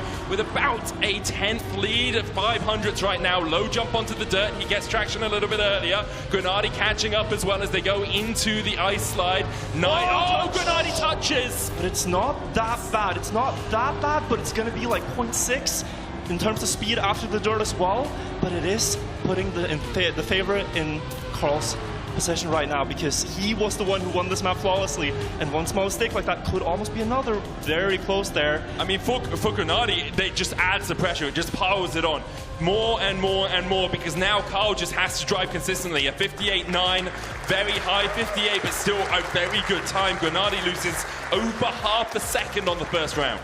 Yeah, but he was able to stabilize. It was about 0.6 from that mistake, and he didn't lose further time, which can very often happen. So still within striking distance, and hopefully he can push back in this next round. The question is, will Carl give him an opportunity to strike back? Carl doesn't leave those openings, no weakness in his armor usually when it comes to positions like this. Grenady with that wider line once again. Carl a little bit low on the bobsled, means that Grenady will have a bit more speed coming through here. Always looking to see if they eat the gear, both of them hold on to it into that plastic turnover. Now we have that drift. This is where things were a little bit shaky already for Grenady, close to that right side barrier, but now a lot more comfort, better jump here, and he should have more time to set up the bobs to not end up in that position again. Just trailing car by a car length. Hard sentence to say there, but this time Carl pulls away by even more without the crash, or more than what it was, 0.1 of a second, and into the downhill. Carl, as you said, not letting Grenady make a breakaway of any kind, but maybe he can stay close here and try again on the next one. Just minimize the damage ultimately, and what an ending. He's actually going to be able to chip a bit Really of Carl. fast ending. The can is far away. It's going to be almost 2/10. So it's a 10th in the end. Carl Jr. with the backing into that plate means that he gets a little bit more speed, but still under 59 here from Grenady, and that's a great reset round. Get the adrenaline back under control. Make sure you're in a position where you can start to strike back. He has time. It's a 4/10 difference, but he's got another 5 laps on this track. Get back into it immediately. Needs to gain that amount every single round from now, basically, to get back and pass Carl if their performance remains the same. Very different starts in that first dirt corner that ends up in different speed on the bobsleigh. Grenady pulling away by a little bit, but we really start to see the differences after this next corner here. A lot of airtime for Carl, but good line there after, and we'll go just about even with Grenady through this section. The bobsleigh and the slide, though, is where Carl has gained twice in a row now. Where does Grenady lose the time? Can he hold on? This time it's a lot better, and his ending was strong last time. Maybe this is Grenady's opportunity. Yeah, get another 10th back here if he's got a good drift through that final corner. Question is, will we start to see these players no slide through that bobsleigh? It does get you speed, but it's a very risky thing to do. Grenady with the inside line here is going to have a little bit more speed coming around the corner. It's going to be close, but Grenady should be able to get a couple of thousandths. Carl, though, with the car rotation, gets his advantage back. 200ths the lead there for Carl Jr. Carl keeping it at about half a second in total, the full difference, but that backward strategy, as you saw, something the players do, not necessarily faster, but it gives you a more consistent bounce. The hitbox of the spoiler pushes you more consistently towards the can. Now we get back on in.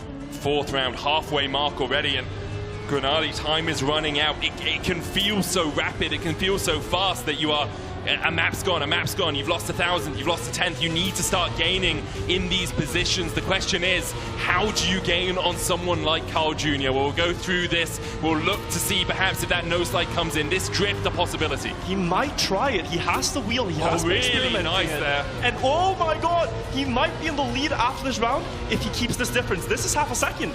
Carl missed that previous turn, and now he's pulling away. He's pulling away by more than 0.7. He goes to the wall, I think. I'm not sure. He definitely hit something. He hit slow down a ton. It's down to about 2/10 now again. Carl Jr. catching back up, and you can see the pressure mounting and really affecting Grenady now. Needs to keep the speed through this final section, because Carl Jr., who was 7/10 behind, is now back within a 10th and almost overtakes Grenady at the line. It could have been huge. What an opportunity there. What an opportunity. The fortunate back wheel into the dirt wall. luckily one of the surfaces it cost the least time to crash on, so he still wins that round and chips away, but it's only 4 rounds remaining here. We're halfway on the map, basically, with this round starting. But if you're Grenadi as well, you're looking at it, it's like, I could have been 3/10 up.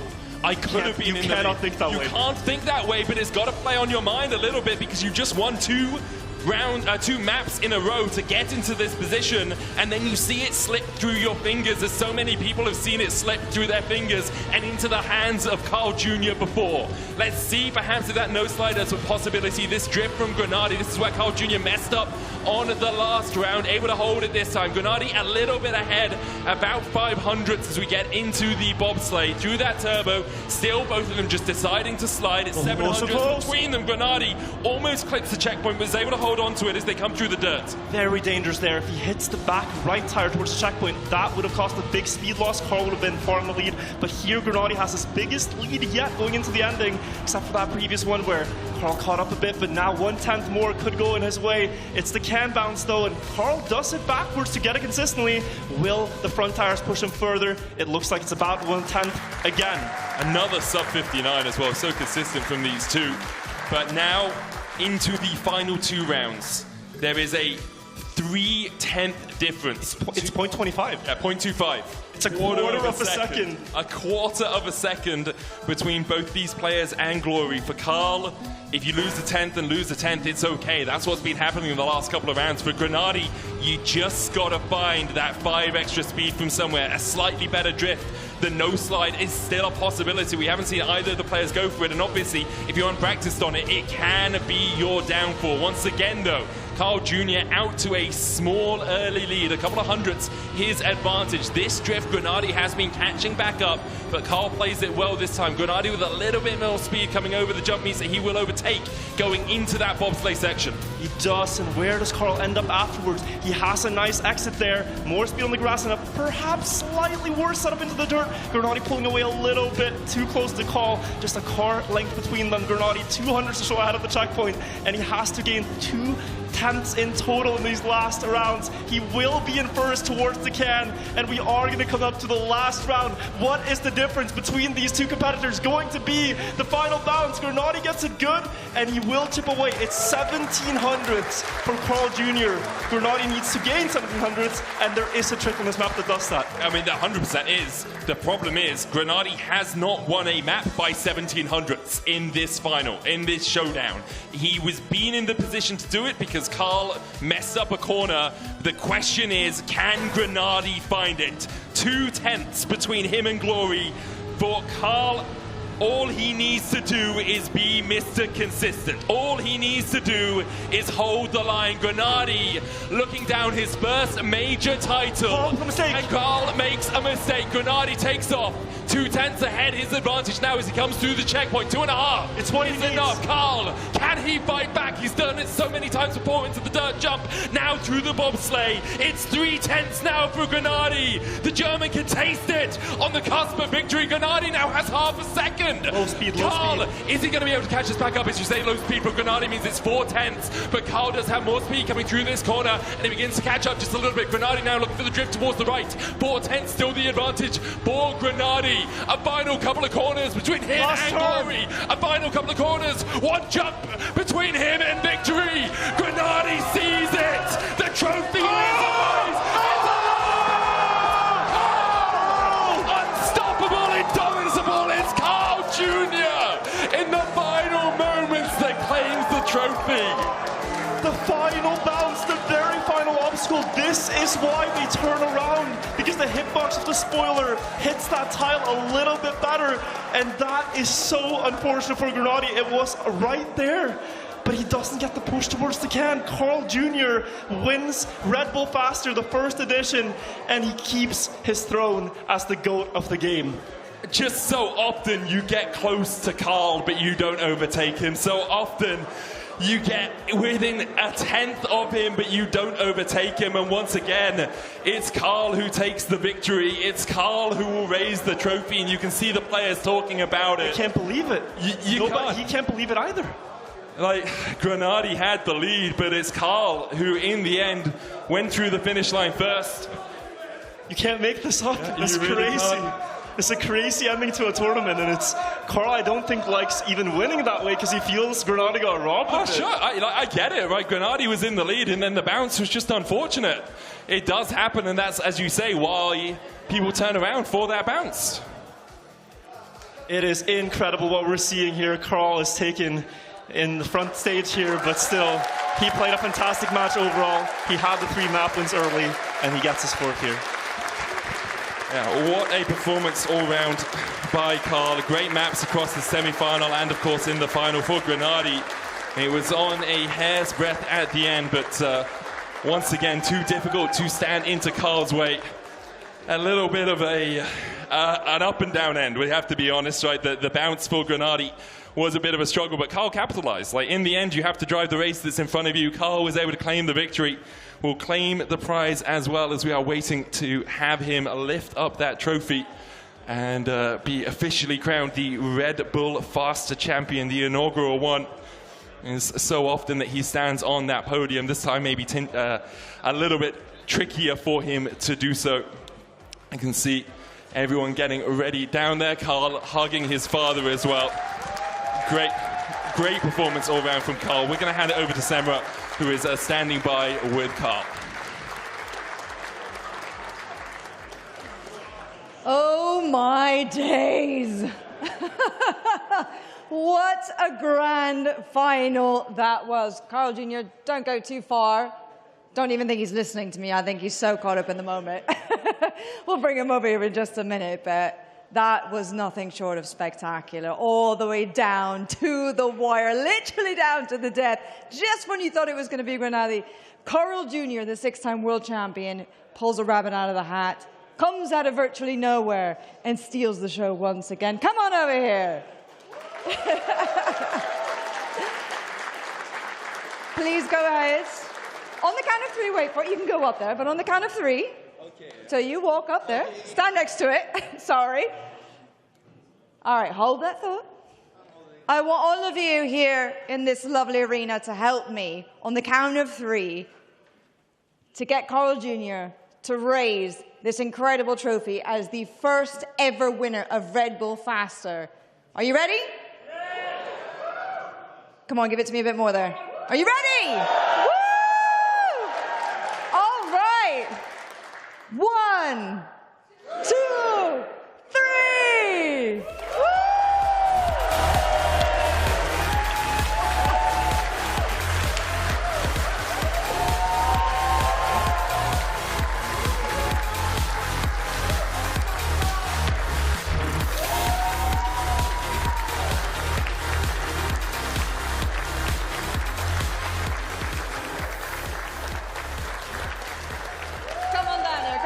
Once more.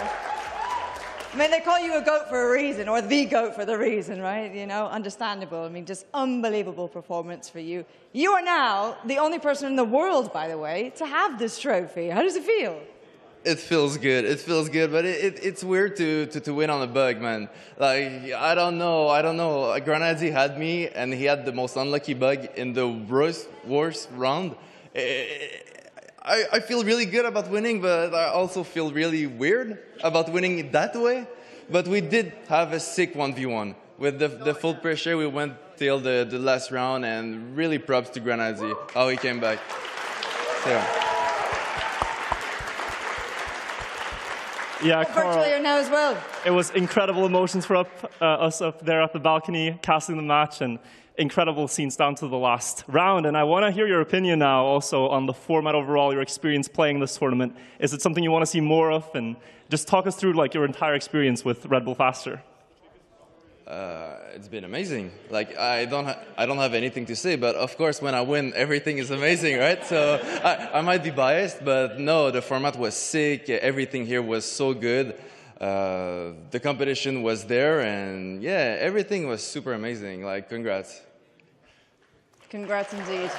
Congrats to everyone. Why don't you come stand in the middle, actually? You're the star of the show here. Well, I guess we're going to wrap things up then. It's been a nice, long, beautiful day. So we just want to say thank you to all of you who are here with us. You've been absolutely sensational. You've really helped to bring this competition to life.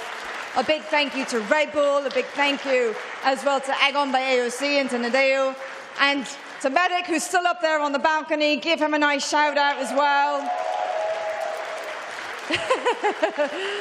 And bow down to this man too. Any final words from you? Yeah. I want to thank everybody who made their way all the way to Milton Keynes to see this. I want to thank Red Bull and especially Chris from Red Bull for contacting me about this project. It's been something we worked on for over half a year, so it's all culminated in this final, and it's really cool to be able to bring something like this to my favorite game, meet all the favorite players and the best players in the world, have them all come here and play the game we all love. So thank you to everyone who made this possible. Thank you to Aegon by AOC, the sponsors as well, the fantastic monitors we played on, and let's hope that we can do something like this again. This has been amazing. Thank you, guys.